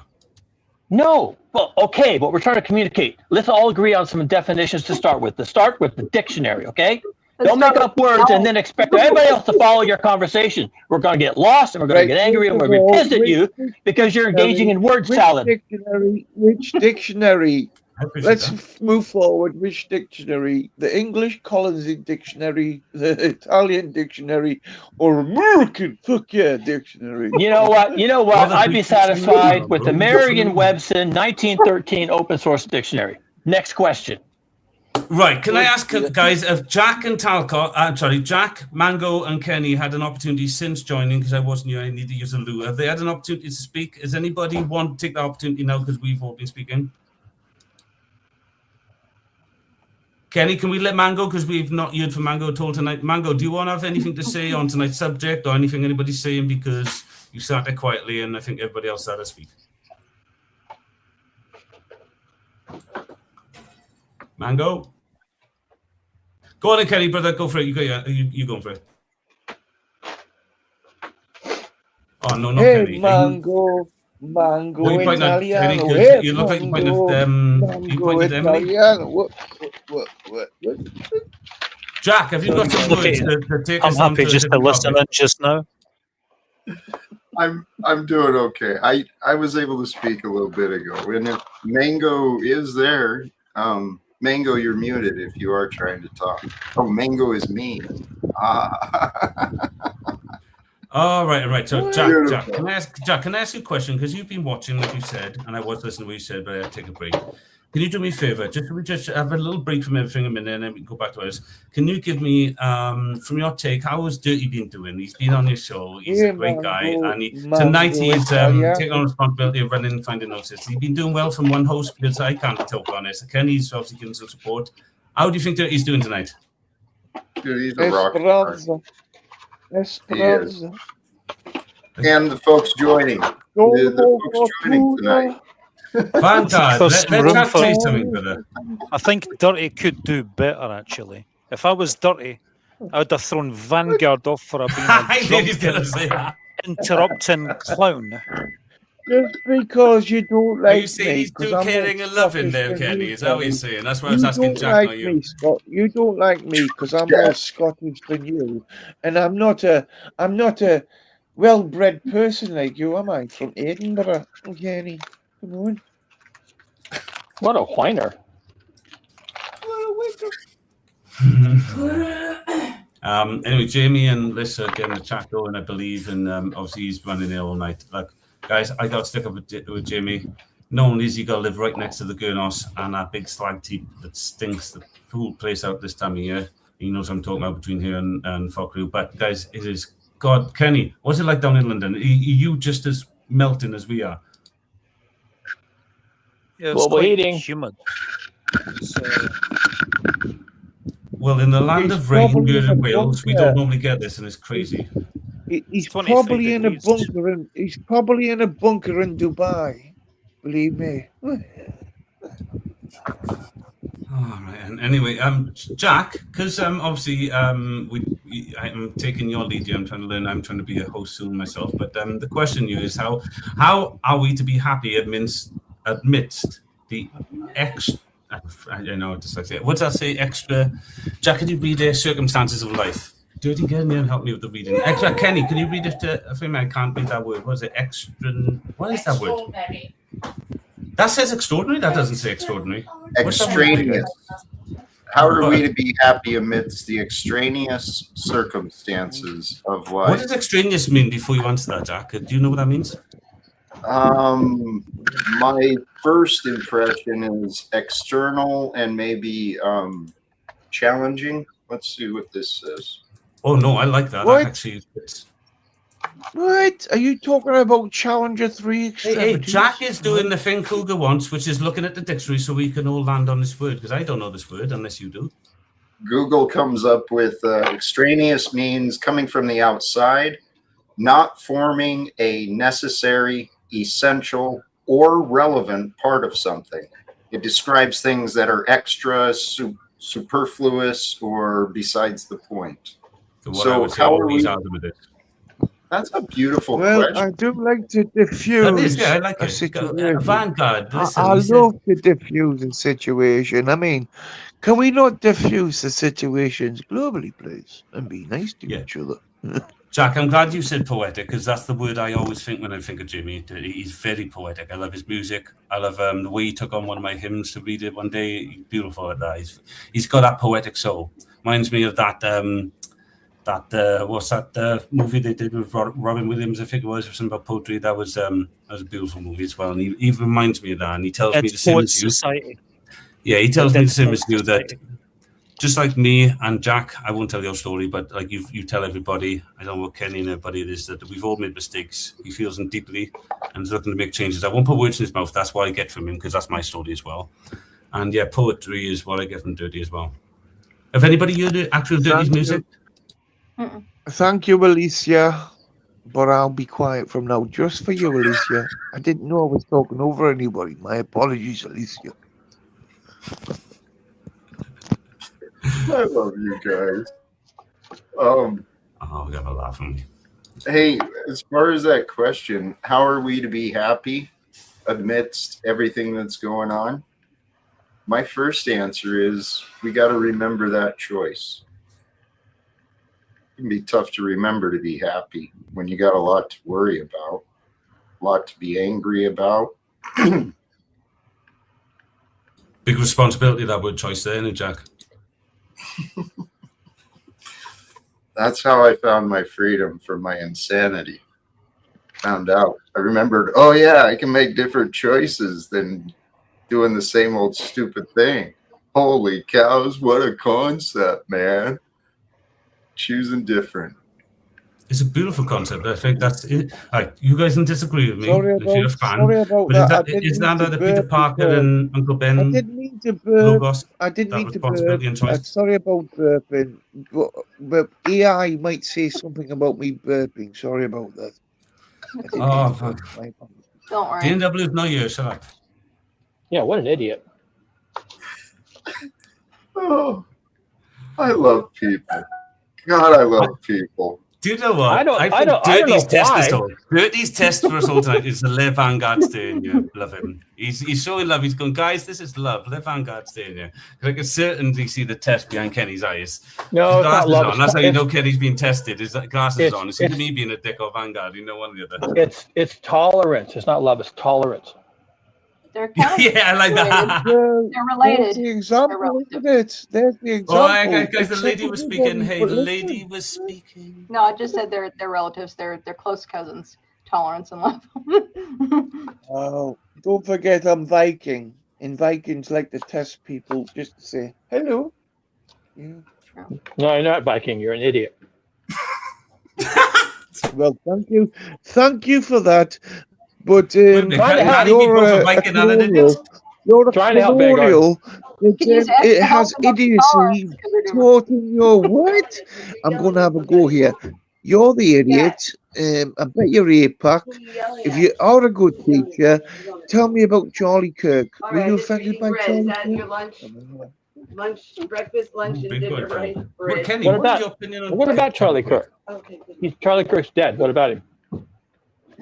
Right, so tell me, Gooma Dooma. What? What are you talking about? So why did the grasshopper? Kat, you want to help make lunch? We could cut up some veggies. Kat. Vanguard, can you formulate a question, brother? Huh? I've got a very formulated question. We're not talking about the grassing brother. over here, but we're talking about grassing over that fucking plaza in said fucking college, university, whatever American Zionist organization that was. That place there. Does anybody What are you understand what he's asking talking about about? Charlie Kirk, Vanguard? Mate, I mean, come on. Whether you like Charlie He's going to Kirk try or you and blame don't Israel like for his Charlie death. Kirk, He's going to try and blame Israel there's for his something death. very peculiar about the way he died. I might concur. I could tell you why, though. Right. If you want to know. I don't know if do you want me to speak or who? I don't know who he was asking. Well, I was going to say, if Kenny doesn't want to follow up on what he's saying and let Emily speak, that's absolutely fine. But otherwise, I'm interested in what Kenny and Jack were going to say because you're both nodding along. I'm only interested because I don't understand it. But Emily, you were the first to ask, so I don't know. Yeah, go for it. Ladies first, gents. Okay. Emily, you can go. Okay. Yeah, I think, well, from what I've read, and there is evidence for it in the form of text messages and things that Charlie said publicly on the Megyn Kelly show and on a couple other shows where he lightly questioned the Gaza war. But privately in text, he indicated he was afraid of some of his former donors who didn't like his new stance on even lightly questioning the war. He refused huge donations for the first time because those are the organizations that really created him. And his entire, outfit. Turning Point USA was a Zionist Christian outfit.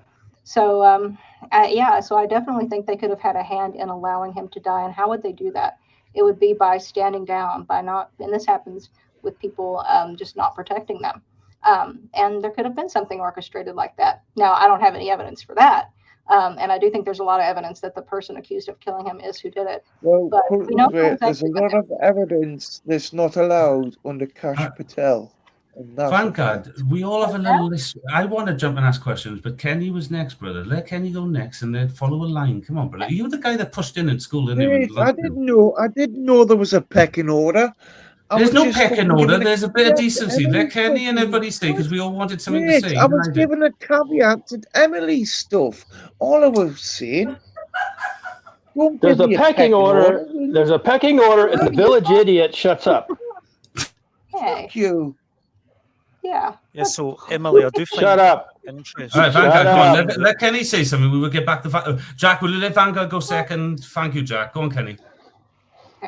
I do find it interesting that Charlie Kirk's security team, they wanted to check the roofs of the university with drones, but apparently the university wouldn't let them. That's weird. For some reason. I did Is that find true? that strange. It is strange. Yeah. Kenny, where can we see that? Because that's interesting to me. I'm not trying to call you on it. I'm saying, is there a link that you can share with us so we could see that?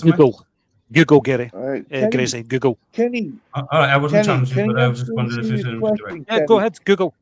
Kenny, can I ask you a serious question, Kenny? Are you willing to converse with conversation with the Vanguard for this subject only? Go for it. Everybody deserves a Butler, second chance. Pennsylvania. We're talking about Butler, Pennsylvania here, right? Right. Do you know much about Butler, Pennsylvania? Yeah, that's where the guy tried to assassinate Donald Trump from the roof. Well, the little guy, yeah, with spectacles and he was a Donald Trump fan, yeah. Right, okay. So can we talk about that? Are we okay with that? Go ahead, if you want.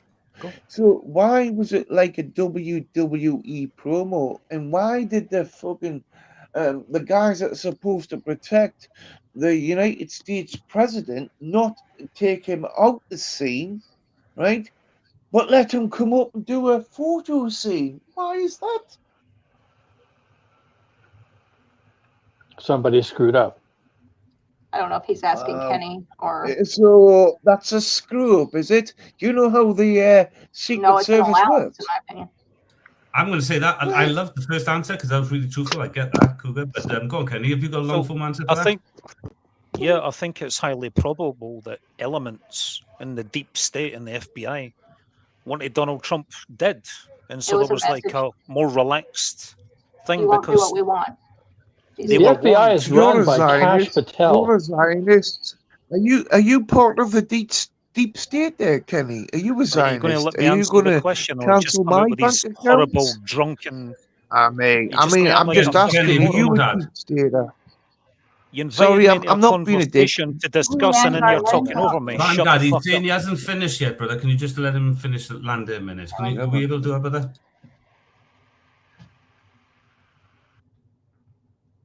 Go on, Kenny. Right, I think he's saying yes. I'm going to go ahead. Okay. So the cops were aware that there was this suspicious looking guy who had a long carry thing, and they were warned that he was a person of interest. This is like 5 minutes before he managed to get onto the roof,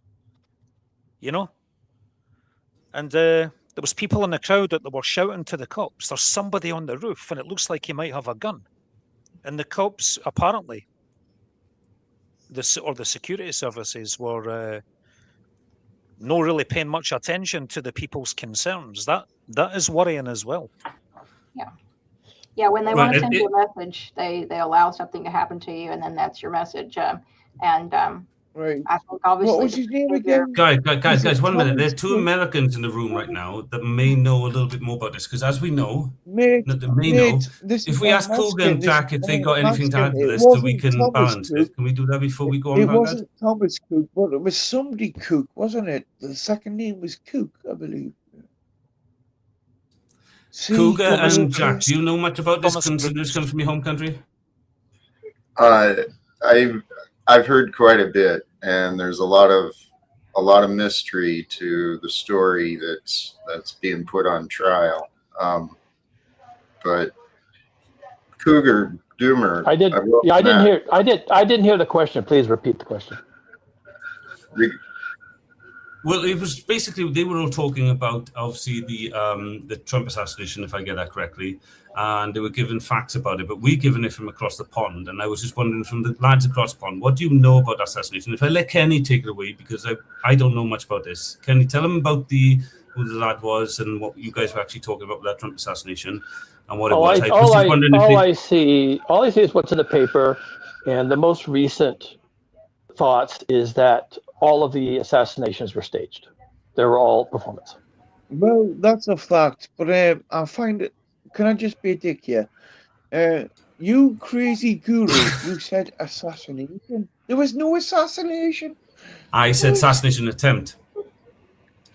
No, but Iran is blamed, and I think that's not. I believe. I might say maybe it's incorrect. Is why wasn't it an assassination attempt? Why did I get incorrect? I agree. I don't know much about it. Why isn't it an assassination attempt then? Yeah. Right, put it this way: many of them have. Has it been so many? What? But put it this way: the latest one at the media correspondence dinner, that was not an attempt at all. The other attempt. That wasn't an attempt. What was it? Mate, was it on the same floor? I don't know. I don't know much about it, and I admit that. I'm just asking. You said it wasn't an attempt, so what was it then? There've been about 3. It was just a nutter. Well, Kenny, would you say it was an assassination attempt from across this side when I think he's talking about the is it a school teacher or something tried to run in? Is that when you're talking about Vanguard? He was a guest in the hotel. Yeah, the one we all see when he just runs past all the guards, and we're all like, "What the frick just happened?" And they all, two floors under, or two two CIA floors over, agents I can't wrestled him to remember. the ground. So, but anyway, he got nowhere near where Trump was. Put it that way. The gunshots you heard were the cunts with guns. Yes. well, does that to you guys? Ready to me? I'm not being a dick. Does that stop it from being an assassination attempt to you guys? Because I'm just trying to learn. Well, the funny fact about that attempt was they took fucking JD Vance off the bench before they took Donald Trump off. All right, and that was global. Let's put it to other people then. What do you guys say then? We all saw that. That was the funniest fact ever. They took JD Vance off the bench before Donald Trump. That tells you everything, you know. Yeah. Okay. So what you're up against here is what we call here in America narrative warfare. You catch a guy outside, he's obstreperous, he's saying, "Let me in, I have business here," and they fire guns, and then they say it was an assassination attempt. That guy will tell you, "I was trying." The guy will tell you a different story. So you're saying what you're saying is a staged assassination attempt. So therefore, it's not an assassination attempt. It doesn't even have to be staged. It could just be a guy walking across the floor. So I don't mean guy walking across the sidewalk. They rough him up, throw him on the ground. He's like, "What the fuck?" And they're saying assassination attempt. Cougar. It wasn't an assassination attempt.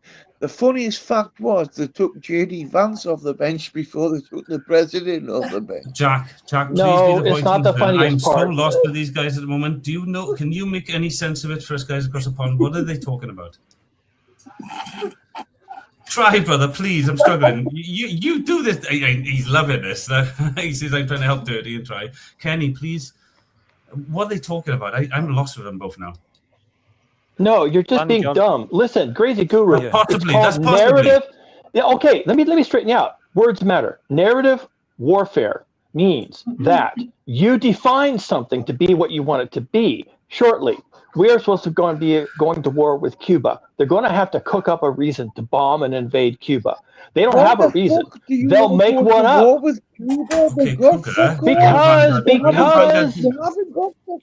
Because don't interrupt me. Fuck, shut up. I don't want to. Trump wants to. I want to shut up on this one. I really want to. Unless I'm silent. Why the fuck do you want to go to war with Cuba? What an idiot. Will someone mute this windbag? What the fuck are you talking about? The fuck Jack, to go to war with Cuba for? Every time I'm a part of this, to me, and I'll understand. I'll remind myself. Donald Trump wants to invade Cuba. He's all over it. Marco Rubio hates the Cuban government. They want to invade Cuba. I don't know what they want to turn it into. They want it. They want to bring the casinos back. I don't know why they want to do it, but they're going to have to cook up a reason. That's called narrative warfare. Okay, before I give it to Emily, then, guys, Jack that they'd like to get to. So that's. I was just going to say, Jack and Kenny, because you guys always seem to understand this subjective stuff more than me and I do. Do you want to add anything to what them guys said, or do you want to continue there, Emily? Because, like, guys, can we just hear some of the other panelists? Can I just bring back your brain memory? Can I exercise your brain memory? Can you remember? No, when they're Vanguard, shut absolutely- up. I want to hear from Kenny. Vanguard, shut up. Vanguard, yes, Shut we up. can in a minute. Just let the other guys talk about the same subject, otherwise you're going to lose us. Vanguard, you're a fucking idiot. Shut up, Kenny. Please say something. Yeah, there's ways that Donald Trump can put a lot of pressure on the- the Cuban regime. Would someone bump him off the fucking panel? He's a fucking moron. Yeah, done. Thank you. Jack, God so damn it. Jack Talcott, I am so fucking sorry. I'm just going to tell you about I'm so sorry. Carry on, Kenny. Kenny, please say something intelligent. I'll try. Well, there's ways that Donald Trump can use the oil flow to put a lot of pressure on the Cuban regime and cause them to he's doing that. Economic stranglehold, similar to Yeah. what he tried with Iran. So overthrowing the Cuban regime and doing regime change there is really possible without them doing boots on the ground. Yeah, but how's he going to justify it? I really want to hear your opinion because I value your opinion on that. How is he going to justify it? Kenny, just before you say that, Vanguard, thank you very much for that. He'll say that Cuba's I think he's already been saying that Cuba's a failed state and they're a liability to stability in the region. Okay, so it's going to be a humanitarian effort. We're going to save the Cubans? Maybe. Possibly. Could be. Okay. Hey guys, before we continue, and I know Emily and Jack might sorry, go ahead. It's just that for Vanguard that got kicked. Look, guys, we're a loving show, everybody here, but like Vanguard, we love you. Vanguard, the only reason I think Dirty's removed you is just to say, brother, come on, just relax a minute. Everybody have a say, be fair, right? We all play in the same playground, and when there's a bully, we're not calling you a bully. You're loving soul, brother, but like let's just people talk about the same subject before we move on. Where you right. But there's a certain time where you need to say something to make more of a statement. Is that time always when somebody else is talking? Yeah. Have you witnessed the Parliament recently? You have to. Yes, but before we go to that, can people talk about the same subject so we can move on? Jack, tell me it wasn't this bad. Hear about something similar or wired. Like I remember Kenny a few days ago on Jack's show was talking about Latin America. So that's one of my pet topics because in 9/11, 1973, Allende was, we, America, backed a coup to take him out. And I heard somebody tell just a totally false narrative of everything about that. But we killed our own people. Henry Kissinger did a kill order for people like Charles Horman and other journalists that were there that witnessed the coup. That's why it was called the Bay of Pigs. The Bay of Pigs. Vanguard, let someone else answer, please, brother. Hey, Vanguard, let me finish, okay? He does better if you don't like calling him an idiot and stuff. But yeah, no. So this thing with Javier Malou, for example, in Argentina, that didn't happen organically. He's got the backing of the Cato Institute. He's got the backing of Wall Street. They're going to be dependent on the US dollar. It's not like it's some independent revolution that they're having down there. And the same thing, you look back in the earlier 2000s, like 2010 or so, with what was going on with all the Bolivarian attempts at revolution, like Evo Morales. It's funny that Evo Morales, Fidel Castro, and Hugo Chavez all got cancer at exactly the same time. It's funny that Pam Bondi and Tulsi Gabbard, either their husband or themselves, are having cancer right now, and they're having to leave as they're whistleblowing. And we do know the CIA can do stuff like that. Now, maybe that sounds super conspiracy-minded, but, there's just a lot of ins and outs to this. And if you follow the money and you follow the whistleblowing, you can see that maybe something else is going on. And I know it's hard to look at because you want to look at it and believe it's this beautiful thing. They're selling you a really beautiful thing, but it's not so beautiful. It's like a lady with a whole lot of makeup on underneath. It's really not. No, I can ask you a question. Jack and Kenny talk a lot about this money stuff that I don't understand, so I'll let the guys go on. Sorry, Jack, Kenny, go on. I just wanted to ask Emily if she thinks that 9/11 was an inside job. I think that 9/11 definitely isn't what they told us it was. I think I think it's fun to tell people to go back in the building. What do you think it was? Okay, I don't purport to know exactly what it was. I definitely know our government was complicit in it. So I wanted to know. Yeah. I don't want to derail this, guys, but I think it's linked. But what do you guys also think, including this? So not this excluded because you talk about 9/11 then. But what do you also think of Alex Jones with all links to all this? Because do you know me?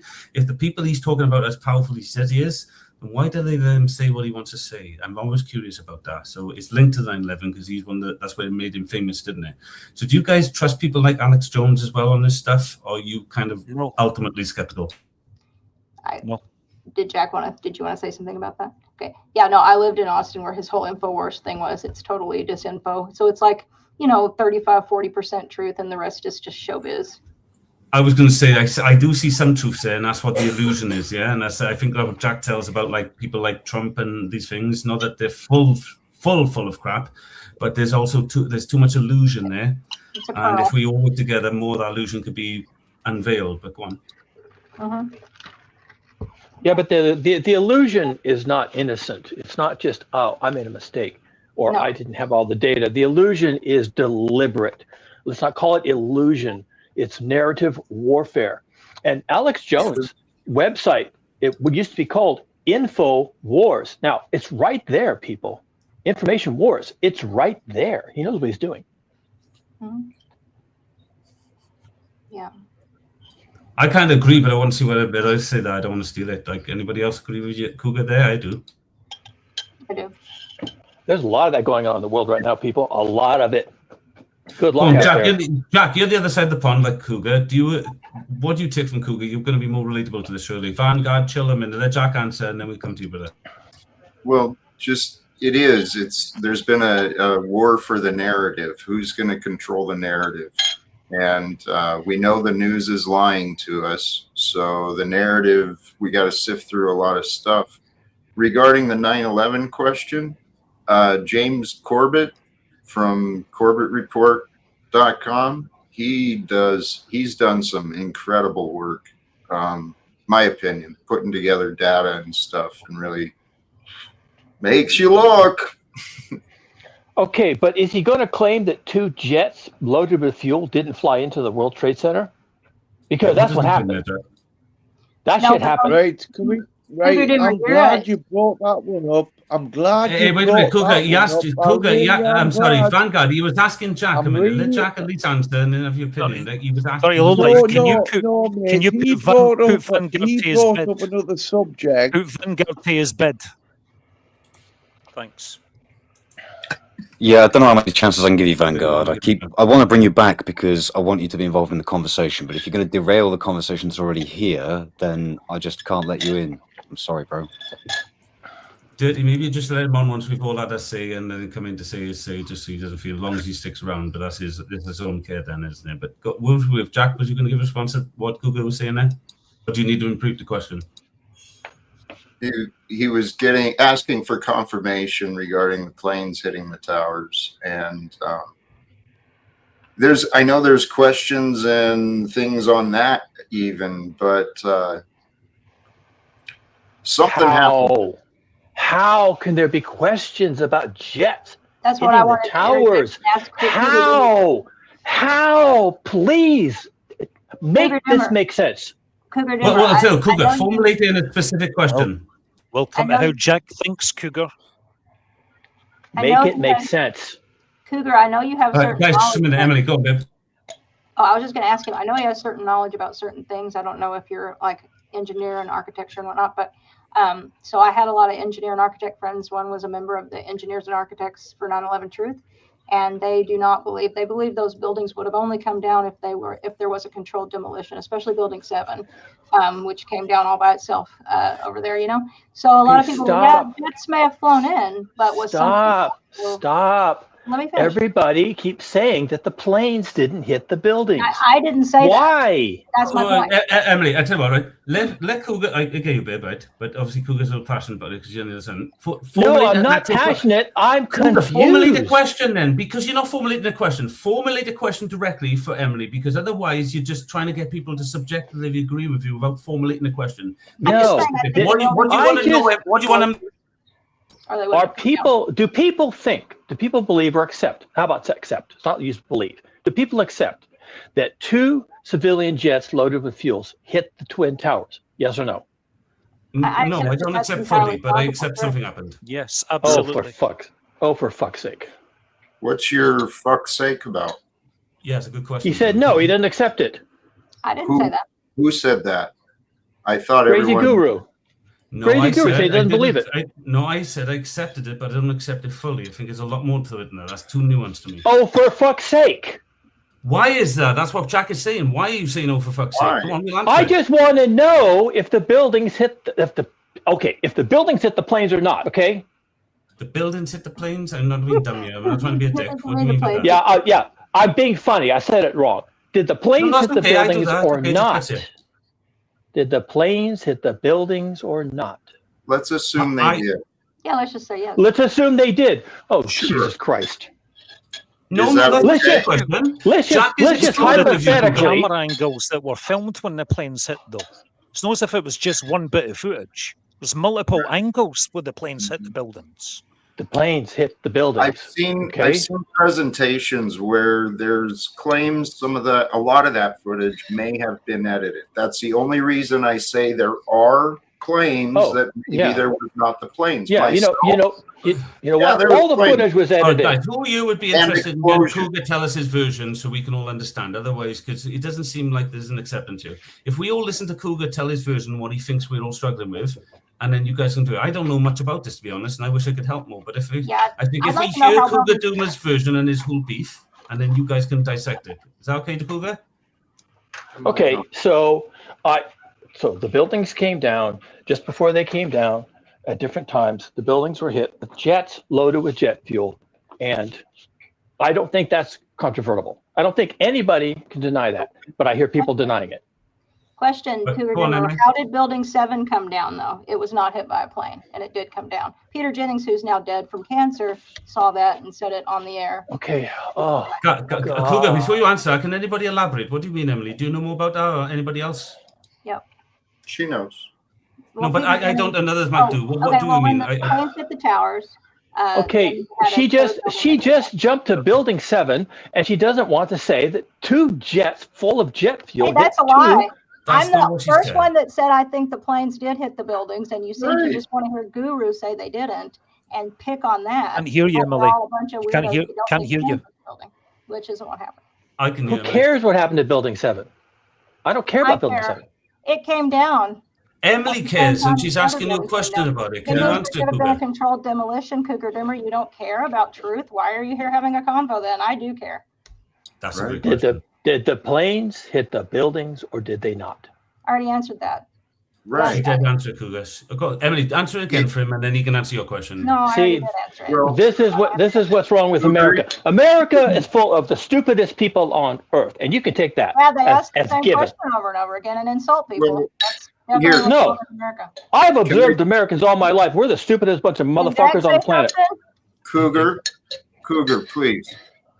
What I think is going on here, I don't think there's, for the sake of this conversation especially, we're in agreement. Yes, their planes hit, the jets hit with fuel, hit the North Tower and the South Tower, and no plane touched Building 7.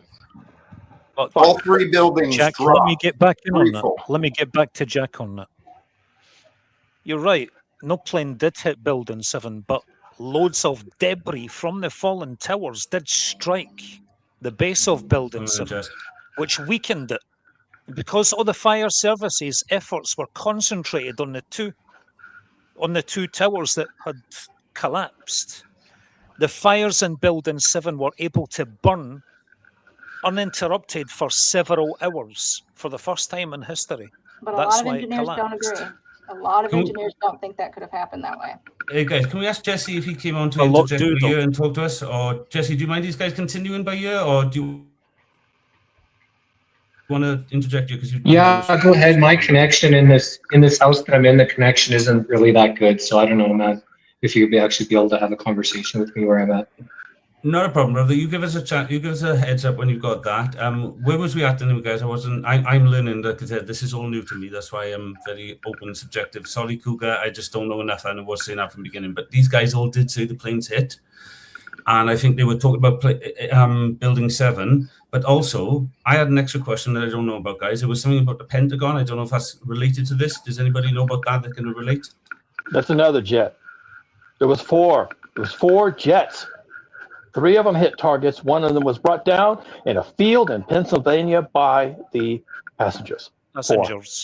Flight 93. Yep, that's right. 4 jets, people. Big fucking deal. You know what happened to John O'Neill? He was Right, the is one. it- Oh, okay, sorry. This is related, but I'll wait if somebody else wanted to say something. No, I was just going to say, does anybody want to respond to Cougar? You know, because he's saying what you want to say. Does anybody want to respond to Cougar before it gets changed or moved on? It's the same topic. It's just different. Oh, go for it, Emily. If Cougar's okay with that, because I don't know if he had a question or because he seemed really passionate. If he hasn't got a question, you want to continue, that's fine. So John I'm not O'Neill passionate about this at all. I really don't care. No, very passionate. John O'Neill was a CIA agent, and he was uncovering the real terrorism that was going on, and they demoted him and put him in the Twin Towers where he died. Yeah, I'm aware of that one, yeah. Yeah, or maybe he was across the street in a bagel shop and he died there. Who gives a shit? My God, you people are dumb. Because This is the dumbest shit I've ever heard in my entire fucking life. You don't even know who John O'Neill is. This is just retarded.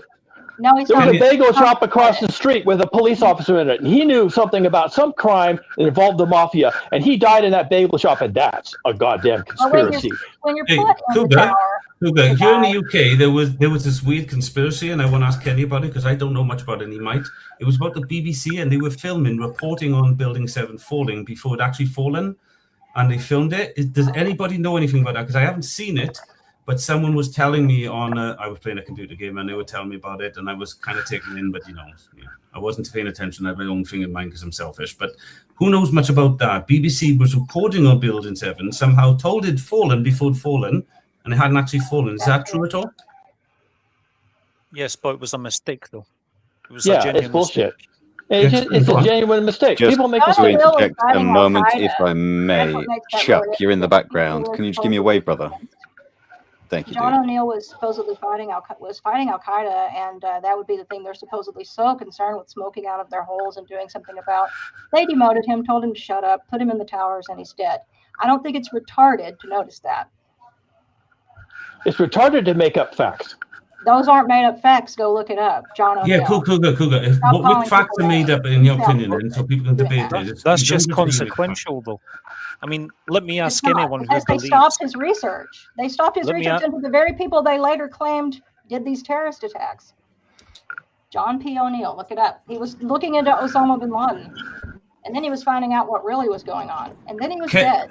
Kenny, do you want to? I'll let you interject. Well, it's not allow you. I think it's cool that you interject because you asked it. But can we let Chuck go first, or do you want to just finish up here to let Chuck introduce himself and interject if you want to? I'm good. Go ahead. Okay, yeah, Kenny, go for it. Go see what he's going to say.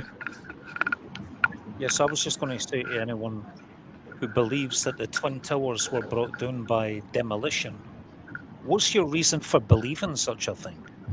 Why is it so hard to believe that they collapsed in accordance with the official story? I wouldn't have enough knowledge to know better, but a lot of architects and engineers report that they do.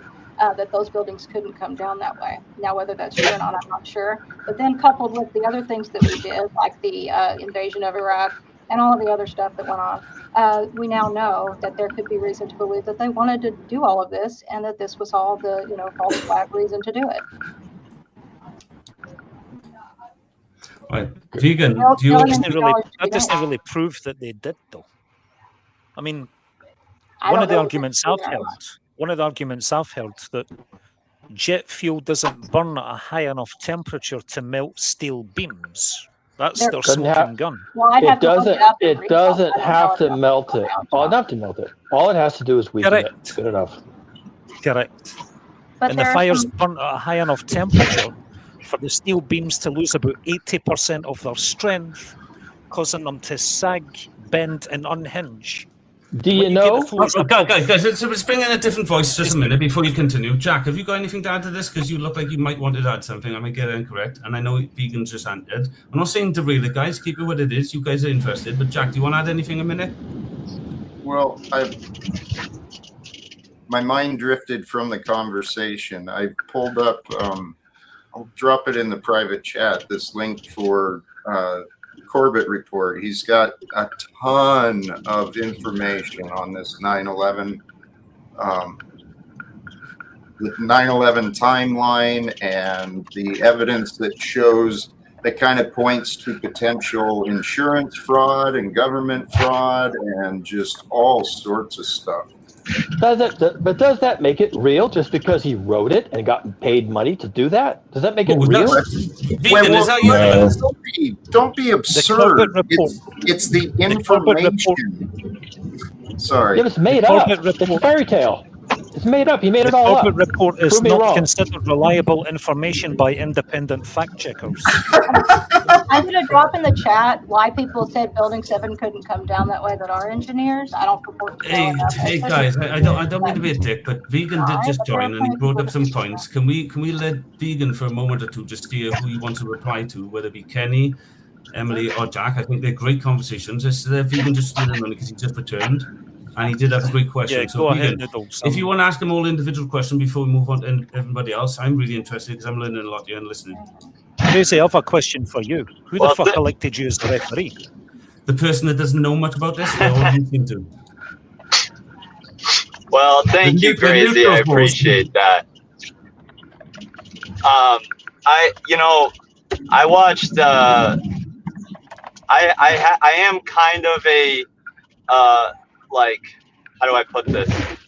Recently, I've sort of had this big shift where I've started like trying to be a lot more centrist about these things. I used to be super conspiratorial minded, and now I think, oh, it's probably somewhere in the middle. And then sometimes it's not even as crazy as people think it is, but people want things to be as like very. Can I tell you how conspiracy theory minded? Hold on one second.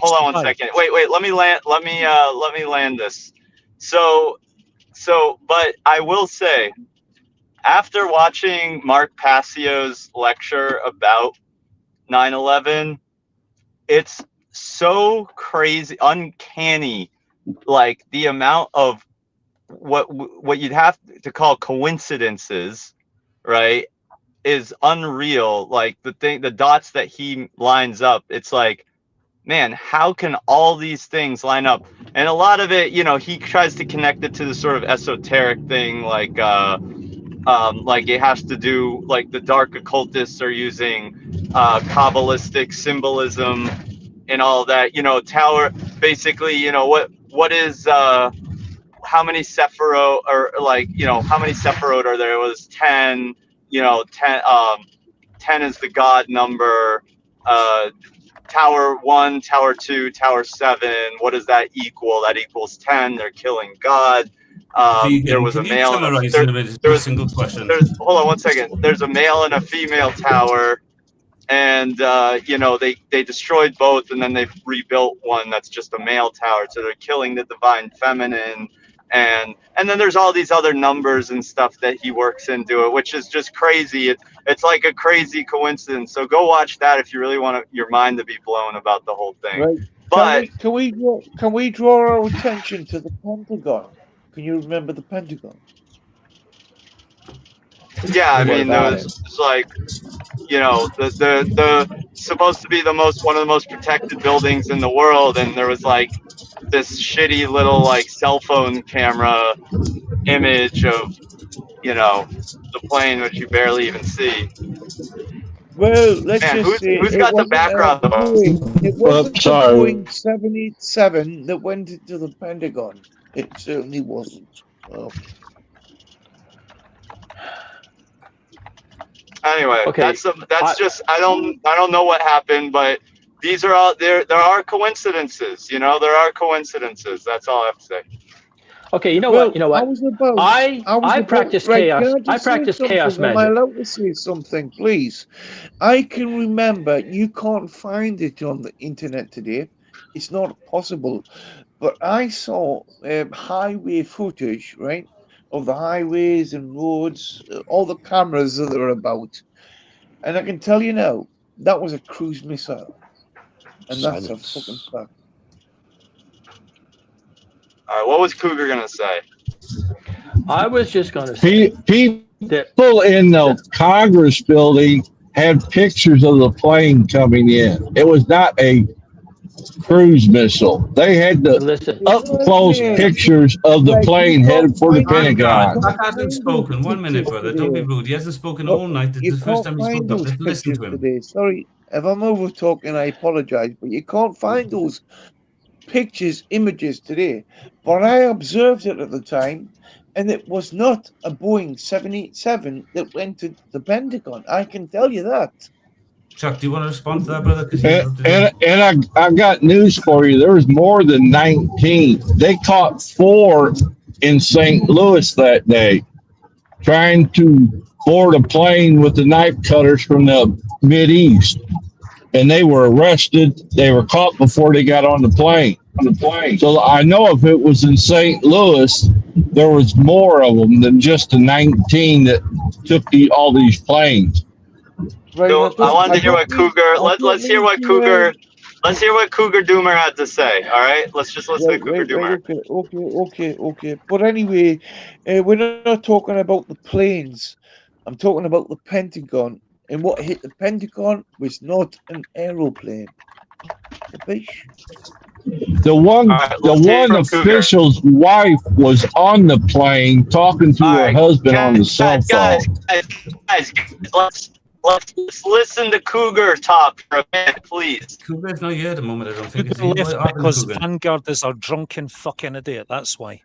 Yeah, well, he doesn't not admit it. So Why Life brought him back in. I feel differently from you. It's just made the you panel less intelligent. Lubricated.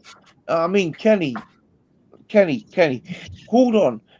Just because I remember different images from you, because you weren't born at the time, Kenny. I'm older than you. I can remember what happened on September 11? I really do. Unlike you. And I also know who was behind September 11. It was just the same people behind, shall I say, another month. You're going to say Israel, aren't you? You're going to say Israel. Is there anything that you don't blame on Israel, Vanguard?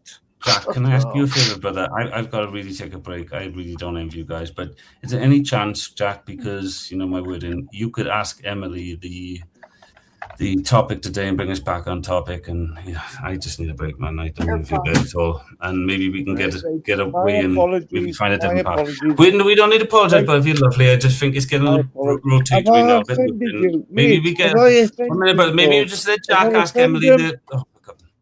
If I offend them, I'm sorry about that. I really do. But I don't mean to offend. I really don't mean to offend. You're okay. Just a little redirection is good. You're good. You have such a compassion, Emily. Thank you. Thank you. I see it. You do too. Yeah. Yeah, sometimes. Not always. Yeah. I don't always either. It's hard. Kenny got me going recently. Practice is something we fail at every day. Yeah. Until we you tell me about failure points in everyday seals, please. Cougar Doomer left. Yeah, I respect Cougar Doomer. I think he's really smart. That's why I was surprised he was screaming retard at everyone. Like, I just don't. First of all, when you are high IQ like that, and then you get that angry, I don't understand it. I don't really. So, Emily, can you tell me about the protection of everyday seals, the protection of life? The protection of what now? What did you say? I mean, like a diesel engine. Do you know how a diesel engine works? A diesel engine? No, I have no idea how a diesel engine works. I promise you. Well, it has loads of seals to make fluids go one way and fluids go the other way, but it has a It has a purpose to be a unifying purpose. So. Okay. Yeah. So, how many seals do you think have been broken and the unspoken, the way the things work in diplomacy, governments, and also the delusion and the illusion of democracies? Right. But I didn't understand the question. Which do I think is best? I'm sorry. It's late. Getting later. I didn't. Okay. Can you please reframe it? I don't understand what you're asking. Do you think democracies are corporately controlled and corrupt by nature? Oh, yeah, definitely. Well, we supposedly have a constitutional republic here, but the tiered government isn't working because Congress is bought and paid for by the corporations. So They aren't doing our bidding; they're doing theirs. So that's why the FMF. I can't think very well at 7, but it's 7 here where I am. No, that's why the FMF is giving away 3.3 billion of our tax dollars without us ever getting it back to weapons. If people really got that, they wouldn't think we just saved money on this thing over here that somebody did. You didn't. And I heard people telling me they thought they were going to get a big stipend check, stimulus check or whatever. You're not getting any check. That's why I'm trying to start a movement. Don't buy anything for a week. Do not buy anything, gas, electricity. Don't buy anything for a week. And they will certainly understand globally. Yes. It does have an impact, the not buying anything thing, but it would have to be more than a week. And people tend to not want to go a week without working or buying anything because then they'll lose their house. And people don't like losing their house. And well, they don't need to lose the house if everybody realizes it's a delusion. Yeah, but everybody would have to do it, and that is the problem because people are just comfortable enough to stay. That's the factor, isn't it? Everybody's comfortable in the bubble of delusions. Mm-hmm. Yeah, they don't want to be the first person to go ahead and go out on a limb and do what they know they should do because everybody won't. They'll be like, "Who's with me?" And there's nobody behind them. It's like you're doing it by yourself. And that's what everybody's afraid of. So people kind of have to get a little bit uncomfortable. That's why I'm on the bottom spot today. But you know what, Emily? You're a beautiful lass. You're a nice American, and you've got your heart in the right place. Unlike this Kenny who thinks he's the Matrix, do you know what? The other cunt in the middle are quite like, what's his name again? Anyway, DNW, anyway, everybody else gives a kiss. I love you all. But I am the vanguard, and I'll always seek the truth, even if you think I'm dumb enough to tell you the truth. Because I always speak the truth. Capiche? Capiche. Good night. I love you all. Good night. Good night. Have a good one. Take care. Just a heads up, I've got about... Dimmer, I request that you come back on here. Just a heads up, guys, I've got about 15 minutes to half an hour left in me. I'm afraid I do not have DNW stamina. So I was going to go I'll around be wrapping up shortly.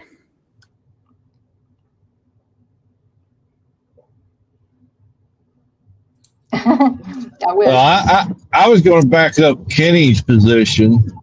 Trump actually tells Israel what to do. They don't listen sometimes. And Trump, bless his heart, I hate what he's doing right now. He's thinking he's going to get a peace deal with Iran. He should be bombing the hell out of the coast of Iran in order to open the strait back up. I don't know why he's holding back. Even today, Iran attacked a UN ship that was coming through because they didn't give them permission. Has nothing to do with Israel. But Trump, I don't know who's in his ear, but he's all screwed up.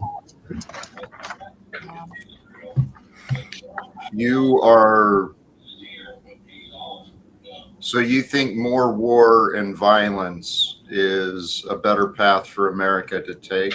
Yeah. Well, in order to open that strait up, there's no reason to keep it closed. Why did the strait get closed? Why did human life is the reason, Jack? Can I just premise this? Human life is not a reason to you, Jack. Was you going along like that? It just touched me. I'm sorry, guys. Human life, that's not a reason to you. Thank you. That's what the purpose of this is. All they've been doing is screaming death to America, death to Israel. They don't need the bomb. Every single one of them. Sorry, I'm getting too passionate about this. I'm getting too similar. Yeah, this is the typical rhetoric. This is the narrative that's been sold. People buy into. You're denying that they've been chanting that, Jack. No, I don't say there's no truth in it, but I don't think everyone. Sorry, never said you guys. I said Jack. I'm sorry. I do apologize. I'm sorry. I don't.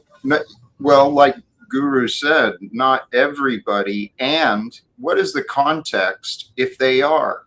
Are they talking about the individual men and women and the children of America, or are they talking about the imperialistic corporate government that's bringing war to their front yards? So the US servicemen and women, thousands of them have been killed by Iran since 1979. You think they're right? That's not what he said. The thing is you're going to have that happen. Hold on just now. Let Emily, let Jack answer for himself. Sure. It's not what I'm saying. You call them imperialist? I called America an imperialist corporate. It's a corrupted state right now. I'm sorry. The US servicemen and women that were killed by Iran since 1979, the thousands of them. Yep. You think they deserve that? No. Well, no. But had America not been corrupted and focused on the profits and the war industry, they wouldn't have sent those men and women into danger like that. To be fair, Kenny, I'm going to tell you, I'm agreeing with Jack, but I'm not disagreeing with you. Just so you know that. When I'm saying this to Jack, I'm not in disagreement with you. I just think you're one-sided, and Jack is putting a balance in you, for my opinion. But go on, Emily. I just wanted to say, did America not kill them by sending them there to meddle in their government? We would kill Iranians if they were here meddling in ours. We've imprisoned many of them that came up. Can we all agree, though, that this doesn't take away from Kenny's argument at all? We've never killed any Iranians. I mean, come on, we just did. And we still are, and it's $895 billion for Halliburton is why we're over there doing that. And Raytheon Group and the Koch brothers, who also inadvertently fund Ben Shapiro. And that's why, yay, Iran. I mean, it's really easy to put it together once you follow the money.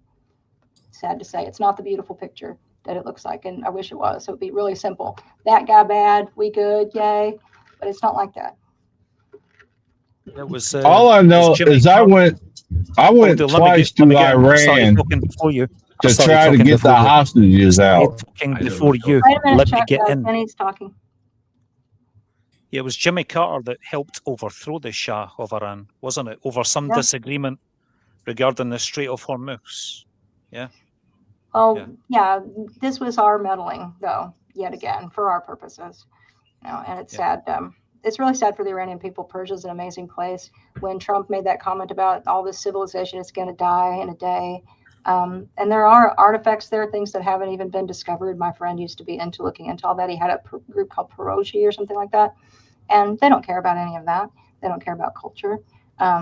And for all their racial nationalism, these are like ancient Persian people. They don't really care about them too much, Kind of Jack, you seem fully in line. That's just Trump using extreme rhetoric to try and influence the outcome. But Emily, let me ask you, what do you think of the Iranian diaspora that want Benjamin Netanyahu and Donald Trump to overthrow the IRGC after they massacred 40,000 of the protesters in the streets over a period of a couple of months?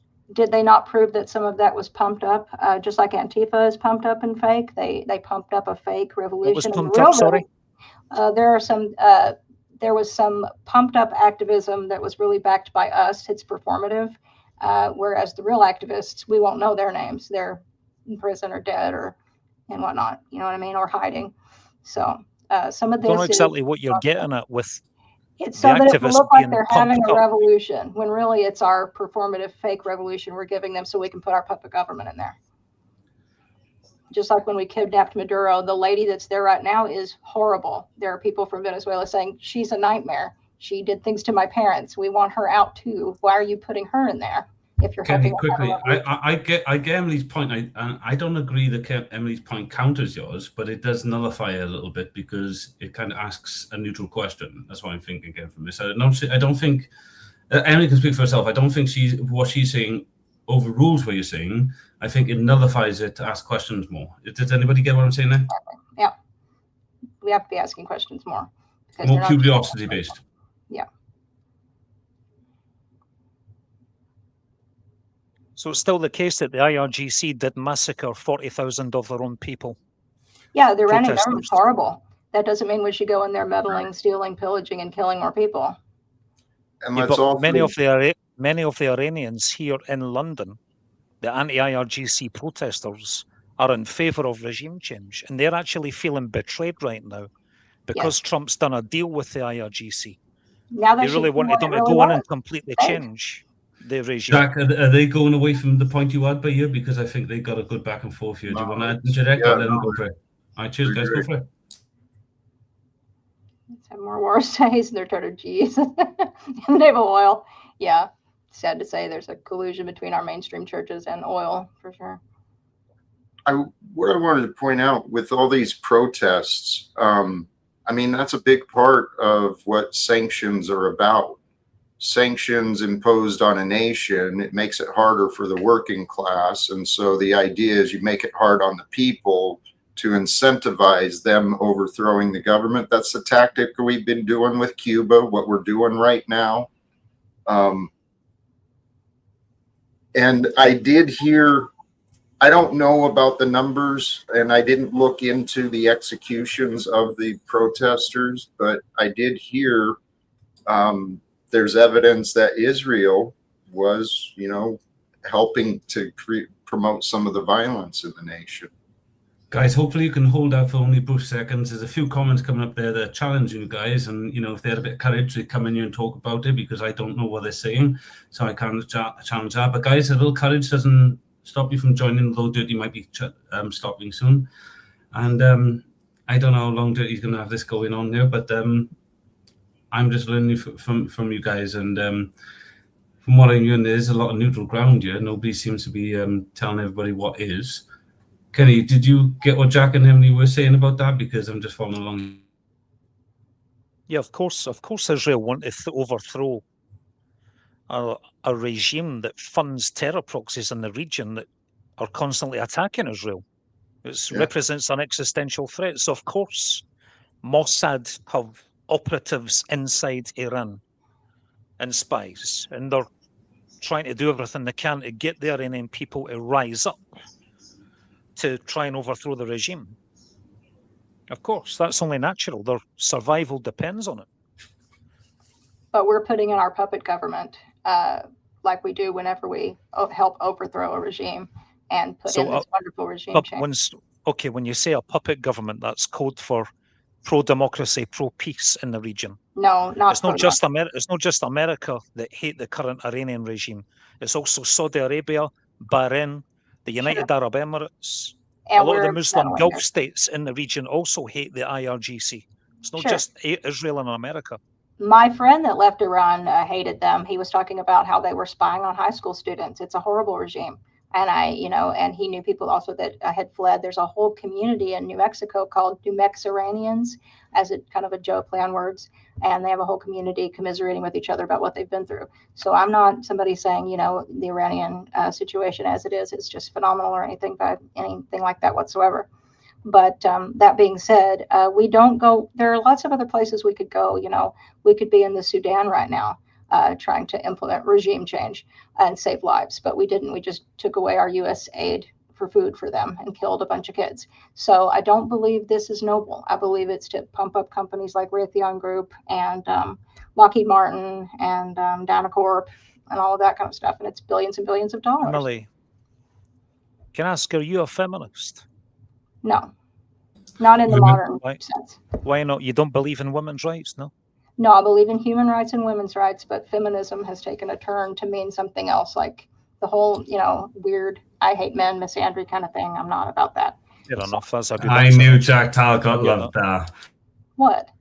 Well, you couldn't help but smile like that. Did I say be quiet now? The reason Sorry, I was sorry, asking you, that's all right. Don't let it happen again, though. The reason I was asking you is because did you know that the IRGC, before they execute women in Iran, they rape them so they can't go to heaven? Yeah. Yeah. Yep, I know what they do to women there. They then scalp them. They then scalp them and sell their beautiful, long, lush hair on the black market. I have an ethical question for the panel. I'd like you to go on, guys, because I'm asking for a friend. I swear it's a friend, right? But a friend of mine has got in this diction, and it's to Joey Cool's laugh. Is that wrong with him? Yeah, it's he's like crazy. To him. He says, he's crazy. I'm asking for a friend, honestly. I'm asking for a friend. He said it's like a drug. It's not me, honestly. I'm not that big. Is it an ethical thing or not? Because I want to know whether to own it or not. Was there a question in there somewhere? Yeah, is it wrong for me to like your laugh like it's ecstasy, like it's a drug? Because I would pay for that laugh. I had to be a child with this laugh, so I got teased endlessly. So yes, I need some people to support my laugh. Bro, your laugh it just lights me up. I don't know what it is. I thought you cultivated it. Like I didn't know it actually came naturally. I got teased as a kid, man. Joe can't laugh. He don't know how to laugh. It was horrible, man. Oh, he's lying. He just learned really young how to turn the ladies on. He's like, I got it. It's the laugh. Oh, that's why he calls himself Joey Cool. Fucking get on the internet and people love that. Come on, Kenny, sing it. Crazy. Joey Cool. I love Joey Cool's laugh. I'm sorry, guys. It's not racist, right, to say you love another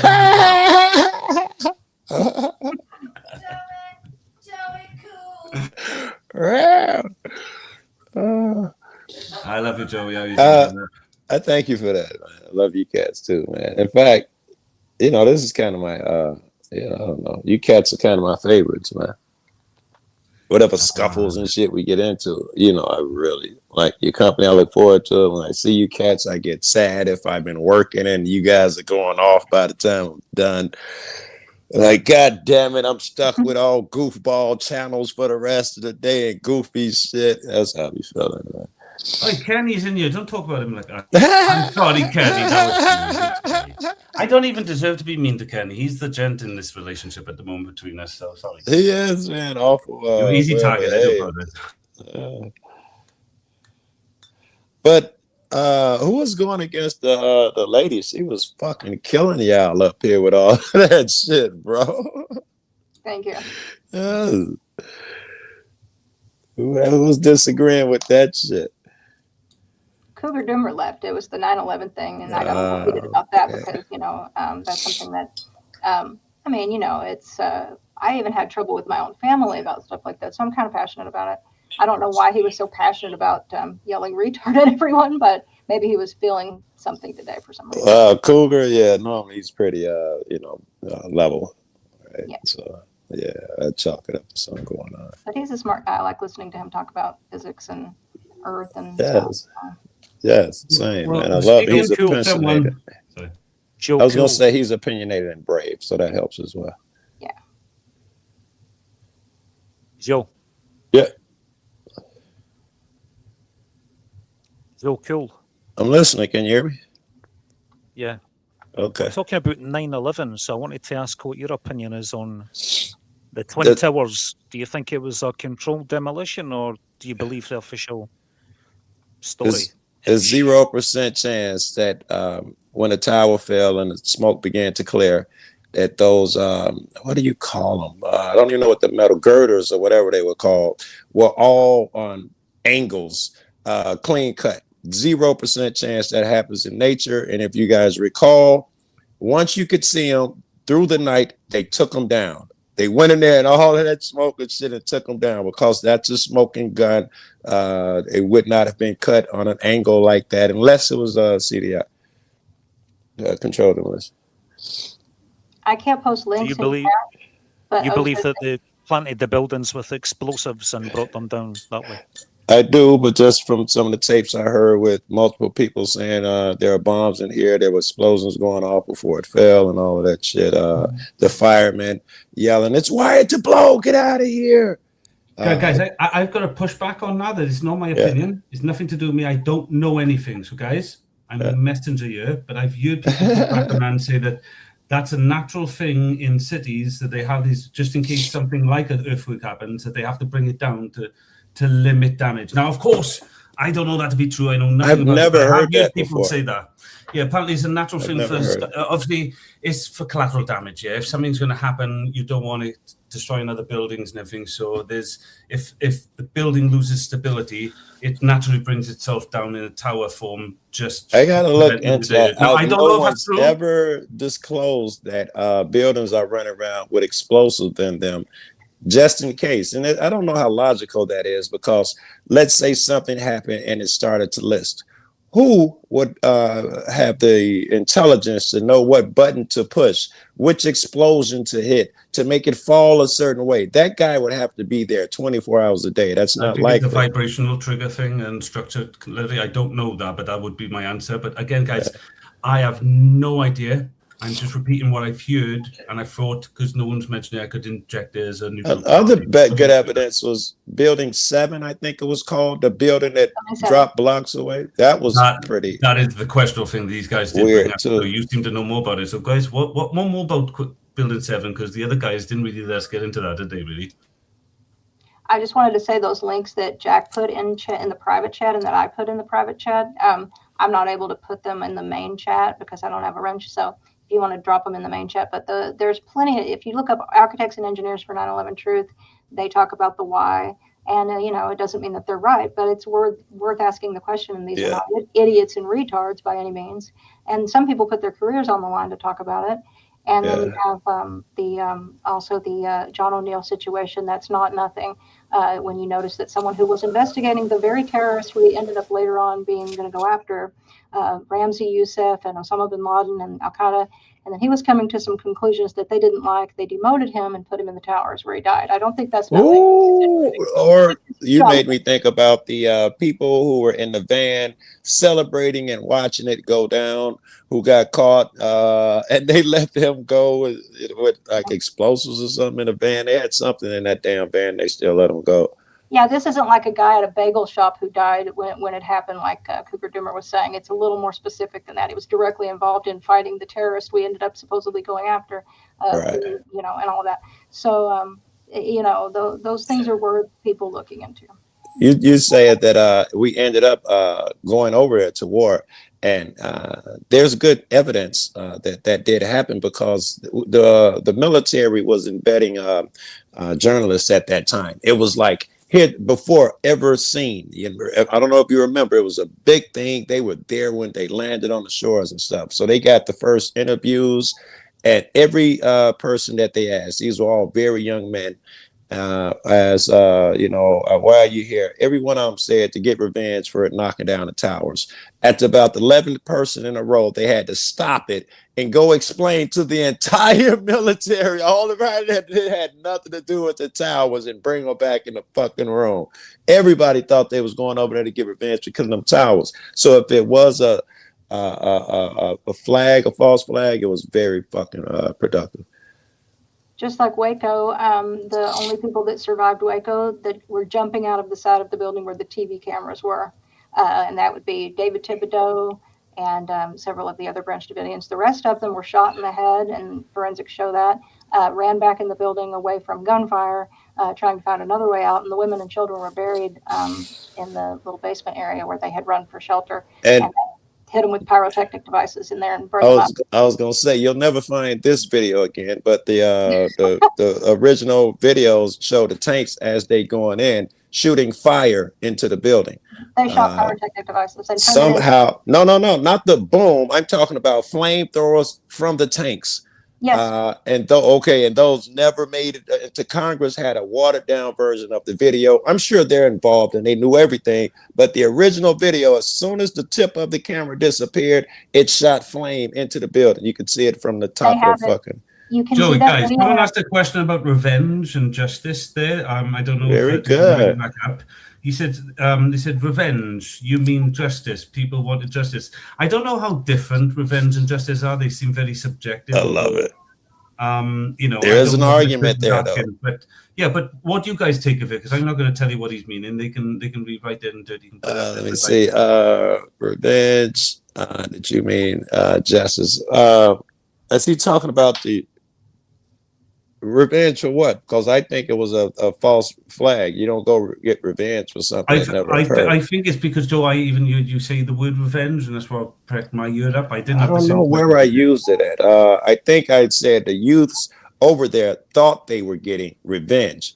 But remember, they were fooled. They weren't even at the right war. They were fighting the wrong people. So what if his question was they thought they were getting justice, not revenge, and that's just how you've seen it? Is that what they meant? That would be a wiser question. They thought they were getting justice. Yeah, I'd go for that. I wouldn't have an issue with that. I'd even say you're correct. Yeah, I don't mind that. I guess then who is correct there when you use words like revenge and justice, when we can say this? I would like to go into that at another time, right? I want to go into it in depth. I mean, we could do it now, but I don't think it's appropriate to turn No, it. I think you and Emily was on something, and I think we covered that question, but I thought it was interesting. But it's something to think about for later to keep in my head. Even if I'm not here, I'm gonna, that's a good one. I think justice is about restoration, because supposedly what the courts are supposed to do is make you whole again. So how do you do that when something happens? That's what normal is supposed to be. But revenge is about, I want to kill you because you did something to me and I'm angry. Justice is about making it right. No, I think you said that well. I think you explained it well. I won't waste any more time thinking about it when I leave here. I think you got it right. But no, you can see that film you were talking about Waco, in a film called Waco, The Rules of Engagement, in its entirety. And James Tabor also covers what their beliefs really were. How they come out with every kind of story in the world. First, it's their white nationalists, then it's their then it's their Zionists, then it's their this and that, and none of it's. And then they had all these weapons, illegal weapons. Supposedly turned out it was like a sawed-off shotgun or something stupid, which I used to have 3 of when I was hunting. Well, their weapons were perfectly legal until they were assembled, which they only did after they were attacked. So, that could be argued that we actually have a right to do that if you're attacked in that kind of a manner with helicopters with mounted guns shooting into a building. But I think the problem is, I heard some guy say, make 4 friends on your block. I think the problem is that they didn't have some crazy fucking people like them, ranchers in different locations. Somebody won one of these, and it was fairly recent, within the last 10 years, I'd imagine 6 or something. I don't remember, but it was the same thing. The police was telling them they're gonna come take their shit, and they came there armed. Bundy's? It wasn't the Bundys. It wasn't one of the famous Bundys or the other ones, or the other one. But the people came, and all of that, no shots were fired. All of their neighbors came out with their guns. They had a conversation, and then when the neighbors left, the police tried it again. All the neighbors flocked back, and I hear that the guy kept his land, their property. They didn't want to, go to, blows and pistols and shooting and shit. That's the way it should be, though, man. The people decide. It would be great. That's what freedom would look like. We don't know what freedom actually looks like, and we probably won't before we die. See, that's just it. They've got people sectioned off. I'm protecting my little piece of property and against the neighbors instead of who it really ought to be against. Yes, that would have been part of the psychological operation, right? To tell me that black versus white, left versus right, country versus city, all these little get me against my neighbor. Because naturally, I would be like, hey, man, me and my neighbor joined up to see what's bullying them. But you tell me my neighbor's an immigrant and he's going to grape my child or something and fuck with my head. Now I can't call on that neighbor. And then you tell him, Joe's black. He steals shit all the time. He can't call on me. This is a great plan. All right. Effective. I think I'm winding down. You did well, though. You can afford to wind down. The rest of these motherfuckers need to cash some slack. Kenny, we need a song. No, we don't. I just took a break. I don't need to hear a song. I need this conversation. I don't know. Kenny, do you want to do a song? What do I know? I just hope it's damn it intellectual or stimulating or something. Well, what do you want to talk about, Joel? Well, my favorite is, we're already talking about the government, and we could pivot to the police, which is always my fucking favorite. Why do they make laws? Well, law enforcement. I mean, the laws are drafted to protect the elite much better than they protect us. Very, very good. I was going to specify it to America, but I think you did that in your head. I mean, it probably holds everywhere else, but it certainly holds here. Anybody else? Why are laws crafted? What's the gaslight reason that they tell us? To keep us safe. Laws are are created to keep us safe. Yeah? Yeah. Nobody else? Okay, there's Guru. Okay. I'm about to say, if it's just me and you, I'll keep it to that and stop trying to get everybody. All right, I guess I'll say, if the laws were indeed laws, the true laws, they would be universal. They would apply across the board. There would be no two-tier system. Police don't go to jail shit, because the law, if it's moral and someone breaks it and they're bad, it would apply to anyone. Meaning, if a cop breaks the law, he's evil too. You can't have it where the people break the law, they're bad, and the cop does. Also, the law would have to apply universally. I can't be an upstanding citizen in Illinois for smoking weed and then step 6 feet over to Idaho, and suddenly you tell me I'm an evil guy. I'll never buy it. I shouldn't buy that. So if you don't have morals and the universal application of law, and you're using it as a tool for someone, then you would follow orders. You're following orders as opposed to following the law. Right? At this point, I have to determine who is giving you these orders. I have to think like that, because the law and justice, that's just got nothing to do with nothing. Who and for what purposes. And I think we hit on it. I think it's control. It's all about control.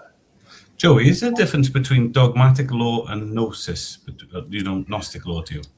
I don't know what Gnostic law is. I know dogmatic, I guess. I don't know what Gnostic law would be. Law, I don't think so. I think Gnostic law would have to be law without God, natural law. Yeah, it means everything has to run in a natural pattern. So, like you said, it can't be one rule for this and another for another. They follow the laws of logic to the most strictest sense, to every single word. Yes.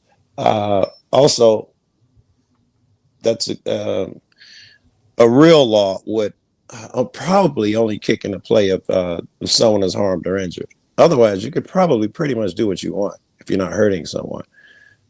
So a real law is natural, Gnostic, or whatever the third option you gave. If it's a true law, it'd have to be used, perhaps to prevent someone from hurt, but certainly if you leave a victim or deprive them of their property. It meaning, I'm not a bad guy if I don't put on my seatbelt. I'm not a bad guy. If I forget to turn my blinker on, I'm not evil. And it's thievery for you to steal my money because people forget to turn their blinker on. If I leave my keys in the house, no one jumps out from behind the bushes and say, you owe me $250. That's just an evil fuck who does that type of shit. That's got nothing to do with law. Well, I was going 30 and a 25 and got pulled over. And the way the cops act is what always, and it's that you have to be so scared and intimidated by them over nothing. I mean, they're looking at my bumper sticker, which says Gnome Moss Day, and it's a gnome sitting in a yoga pose, like they're trying to find something there. Yeah, and then they notice your badge from where you work, and then they want your license. And it's like this whole display of authority over you when they probably have a 90 to 100 IQ and, are best equipped operating a Slurpee machine. But I mean, let me jump in here. Why is there no place on Earth that is without any laws? Well, I'm not against every inch of this planet Earth, apart from the Antarctic, has laws. Yeah, I'm sure there are laws there.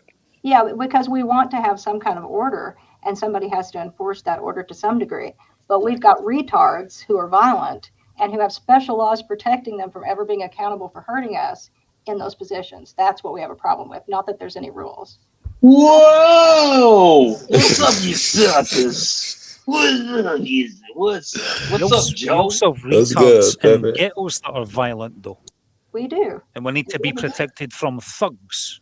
By awesome, smart, ethical people. That's who should be enforcing the law. Who are accountable for their behavior. That's Kenny, what we want. I agree with you. And what is your name? Emily, I think it is. Emily, I agree that laws would be to protect you from thugs and all of that stuff. But Kenny, where does that leave me when they pull me over for, or like Emily, going 5 miles over the speed limit? What law? Why do we need that law? And aren't they evil for taking her money or scaring her like that? Was I evil for getting aroused by vegan then? Yes, anything with vegan in, if it arouses, you're probably evil. Yeah, steak should arouse you, but veganism, yeah.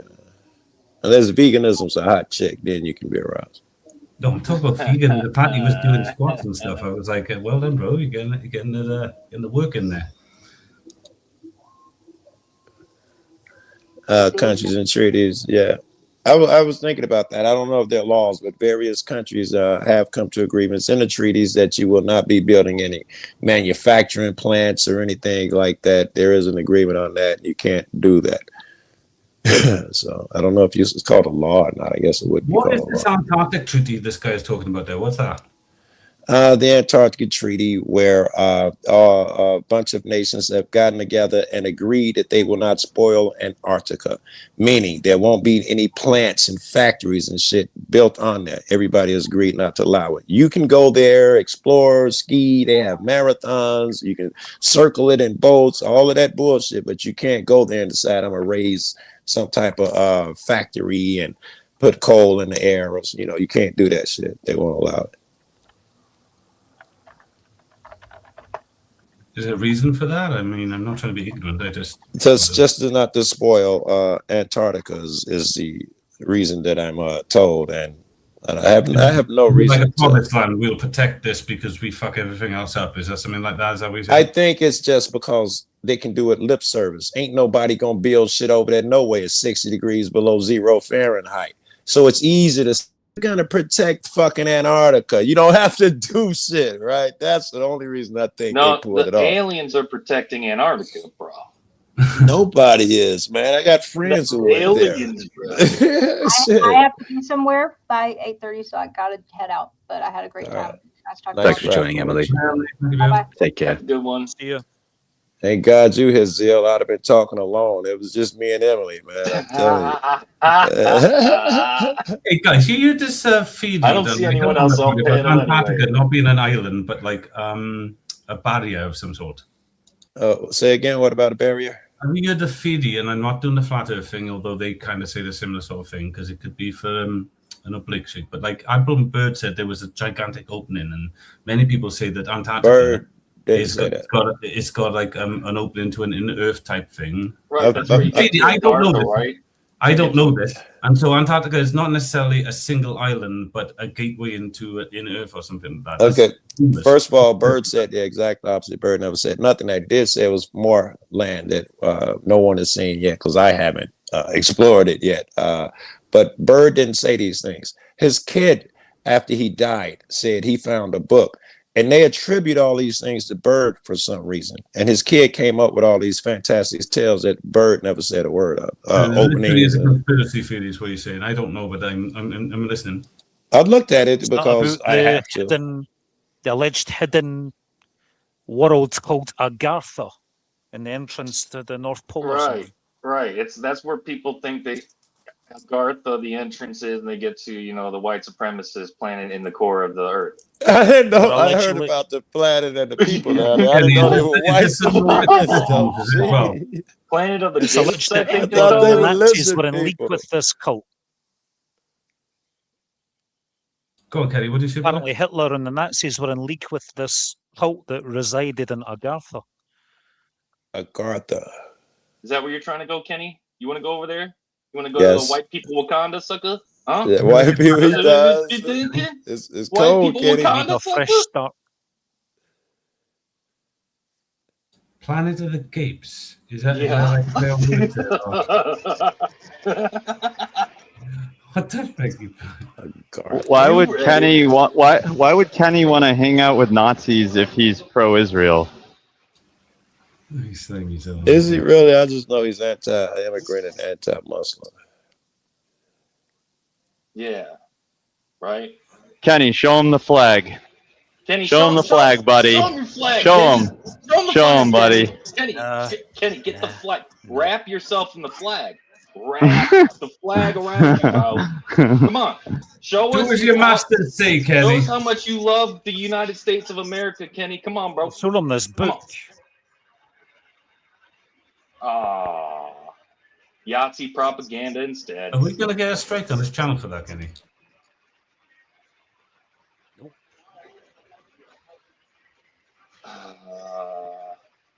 I have no idea what that was. I'm just listening to a short. Yeah, Kenny, read us a excerpt from the book there. That was pretty cool, man. They pretty sophisticated with this shit. They got all sorts of Kenny's gonna read us an excerpt. Yeah, apparently they speak two different languages and there's different races and types of people there. What's the weather like, babe? That's pretty good, babe. Look how seriously Kenny's taking this.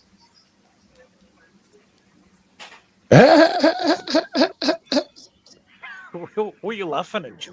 He said, look how serious Kenny is taking this. Hello there. Some of the pages are stuck together. I bet they are. He loves it. You're getting too excited on there, Kenny. Too excited on that book.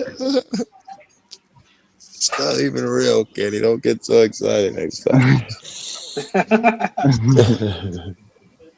Apparently, though, from the short that I saw, which means I now have about 30 seconds of knowledge on Agartha, there's some alien race, bald heads, big bald head, genius alien race down there. And there's two languages spoken and human beings, and it travels from one end of the earth to the other, which this shit is very fucking hard to believe because I believe in gravity and all Kenny, that shit. Kenny, tell me when you're ready because I'll mute everyone else. Crazy guy, gravity. Oh, I'm looking All right. Let's let Kenny read an excerpt. All right, go ahead, Ken.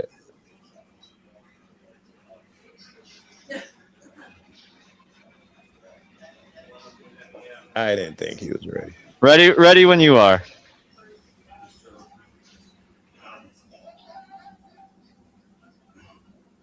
Okay. Chapter 3. Demonization, the first characteristic of Israelophobia. Smearing Israel as evil and a threat to the world. Forming an opinion about any nation, let alone one as controversial as Israel, is hardly straightforward. As the 20th century historian Marjorie Perham remarked of empires, it's rather like approaching an elephant with a tape measure. The size and shape of the object baffles us, and being alive, it will not keep still. And what criteria should we use? That is a difficult question to answer. Not just objective facts, but scales of value are refracted through an observer's character, background, beliefs, identity, taste, politics, and experiences, producing conclusions as unique as the individuals who hold them. Some may find Americans brash, while others find them pleasingly positive. Some people love the French, or the British, or the Japanese, or the Mexicans. I already, if you're pausing, no. While others cannot abide them. A Danish friend of mine, with whom I holidayed some years ago, found Israeli culture unbearably rude, while others have found it refreshingly honest. It is similar with political and moral questions. Those whose instincts and judgments align often share a broader worldview, becoming friends or joining the same political party. Some will tend to be more damning of British imperial past than, say, that of France or Spain. Some object more powerfully to Australia's tough stance on migrants. Can I than pause others. you, Ken? Some will particularly deplore the behavior of either Pakistanis or Indians in Kashmir. Some will be inclined to defend the Russians or the Iranians or the Syrians or the Chinese. And some will have stronger views than others when it comes to Israel's conflict with the Palestinians. There. If I could, thank you. I'm telling you, and forgive me, but I'm about to jump on the author. I don't even know who it is. I don't trust them. I should not trust them, in my opinion, because Who's they them? said. Who is them? I have no idea who wrote it. So, but it don't matter to me. When you say you don't trust them, who is them? Whoever the author of that writing, I don't trust that. So you don't know who the author is, but you've decided you don't trust them. And I'm about to tell you why. Okay, because when they started off, they were talking about like it was who's right or wrong, Israel, or people who judge Israel harshly. What metric shall we use?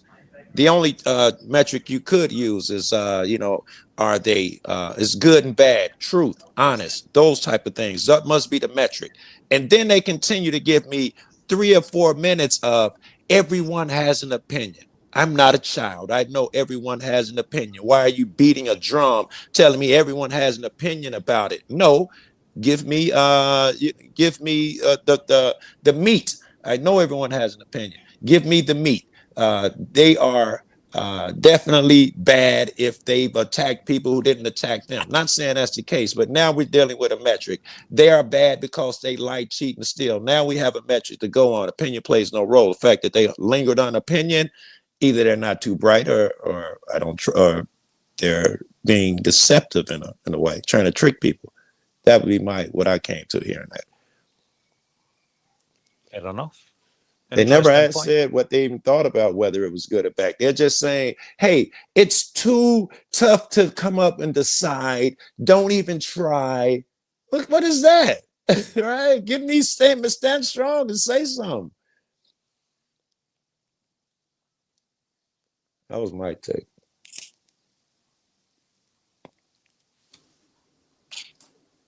JG, you've been here a while, mate. Do you want to say anything? I was hoping Emily was still on here. I had a couple questions for her. Ask them anyway, man. Hopefully it's something, damn it, they can get spark something up here. Nah, the lady Emily that was on here. No, she was killing. I heard some of what she had to say. She was pretty much talking about this before I got here. I think this is exactly what some of how shitty Trump and the war was and that type of shit. Yeah, I was trying to get her live on camera. Mr. Biden, that much. Yep. All right, see you later, JG. Bye. Hey, take it easy, sucker. All right? Yeah, you can see yourself out, sucker. Bye.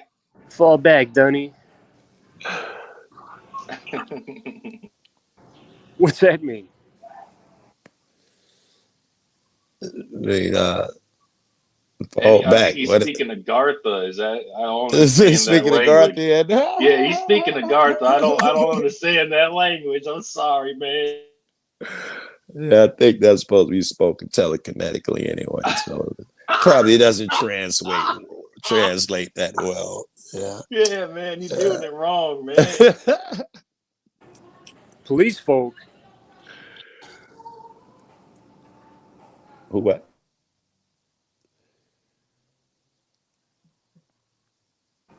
Joe, the police still giving you a hard time?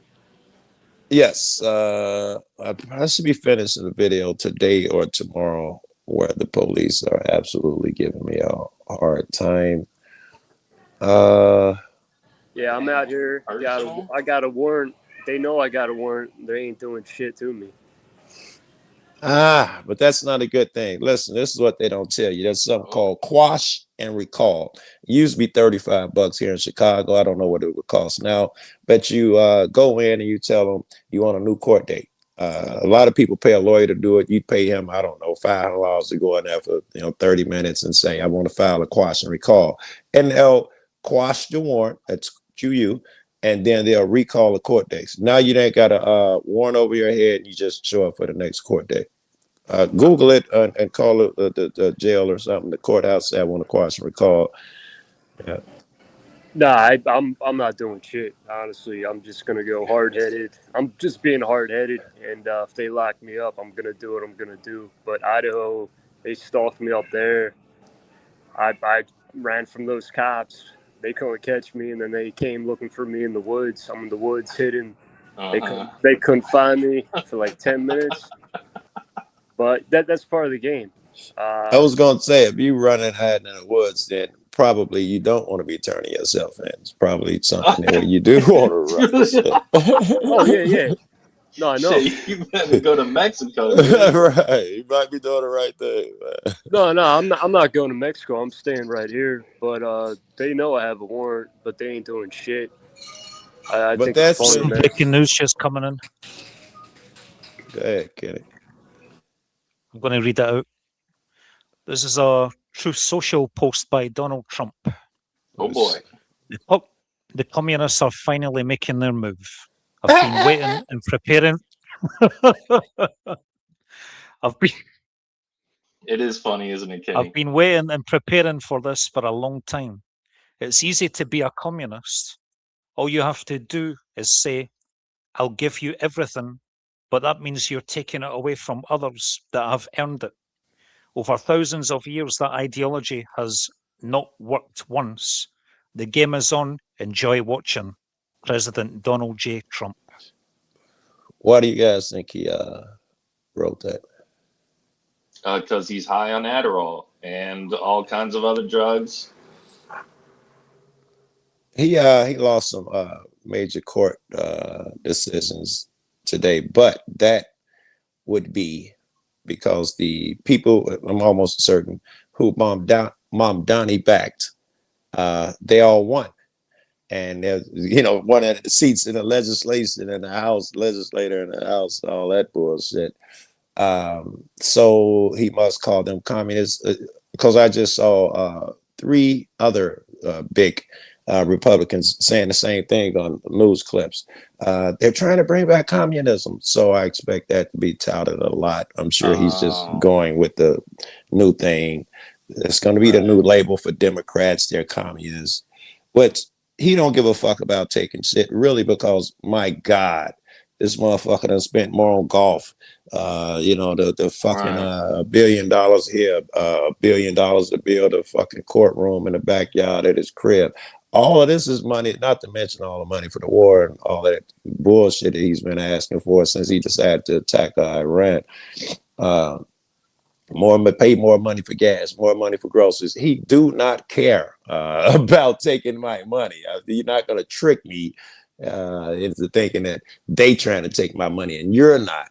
You fuck that dude spent a lot of money. Yeah.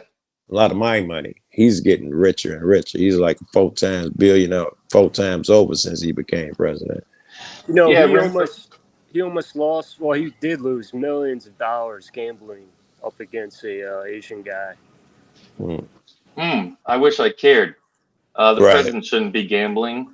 Hey, remember that time Donnie went to the Oval Office and Trump was all googly-eyed? Like, that was wild.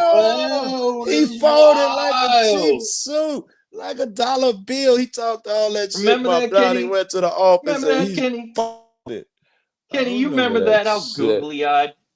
People were flaming him. They said, I wish someone would look at me the way Trump looked at Donnie. I just need love like that. Please. Somebody look at me like that, please. Googly-eyed. You remember that? I don't know what that was. Do we need a picture? Do we need to get a picture, Kenny? You remember? He talked all that shit too before it happened about how shitty Mom Donnie was, and the Muslims are gonna take shit over. Dude coming to the Oval Office and he was fanboying. It was crazy. He was glazing. Kenny, Trump's a pedophile, right? He's the biggest supporter of no law. He's converted to Judaism. He's a Zionist. You know that? What? All that except converting to Judaism. I don't know that, but the rest, yeah. Yeah, he converted to Judaism. Oh. Don't tell the Christians. When you're a star, they'll let you do it. You can do anything. I'm trying to figure out if Kenny is acting like a MAGA supporter, acting like a Trump tard, or if he seriously is. A lot of what he does, he's, in my opinion, Kenny, you're basing your personality on edgelord bullshit, trying to be edgy and say shit to stand out. The philosophy isn't well thought through. You just know these things gather attention. And I chalk a lot of what you say up, now that I'm coming to see that, I chalk a lot of what you say up to that, and I don't give you shit about it no more. He won't break the fourth wall. The world may never know. That's all it is, man. Everybody's just playing their role, playing their theater bit. It's a stage, and everybody takes a turn to strut on stage. That was Shakespeare. Yeah. I agree. Hey guys, talking about twins, I might be hitting a sack pretty soon. I'm fading away. The normally the weather been draining all day. You guys have been draining on my emotions all night because I love you all, and it has been absolutely You and me both amazing. crazy. And I can't do anymore. I've done my best. Dirty, Kenny, you guys are some of the gentlemen in my life that have helped me get what I get into in improving myself. Joey, I'm completely addicted to your laugh. I'm addicted to you, period, Pimp. And it's good to see you level like this. I love it. If we can ever sell that in a bottle, brother, and we can together, I'm up for that. Still, you're one of the funny ones on here. JG, sometimes I don't know whether to take you serious or not. You act smart sometimes, other times I think you're a bit stupid, but I love you. And check me tonight. Dirty, thank you, brother. Catch you all soon.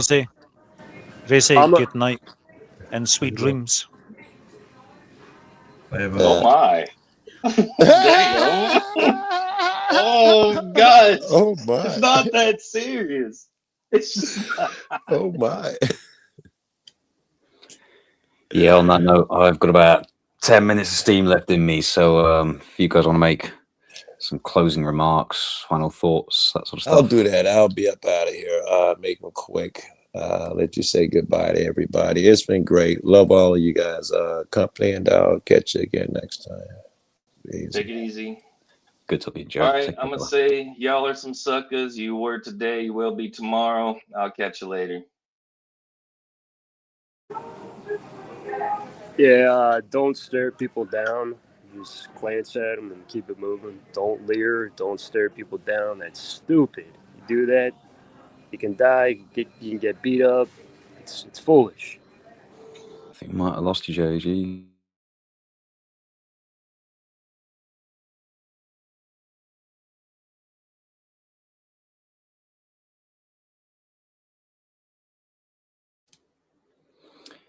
Well, I think it's finally had the last little bit of juice squeezed out the tube. So unless JG comes back in a moment and reconnects, stalling for time. I think we're about done. Thanks, everyone. It's been good conversation. It's been good to sit back and allow the conversation to flow without me and have a little play around with the admin. Rest well. Take care. Remember, the journey is inward. Nice all.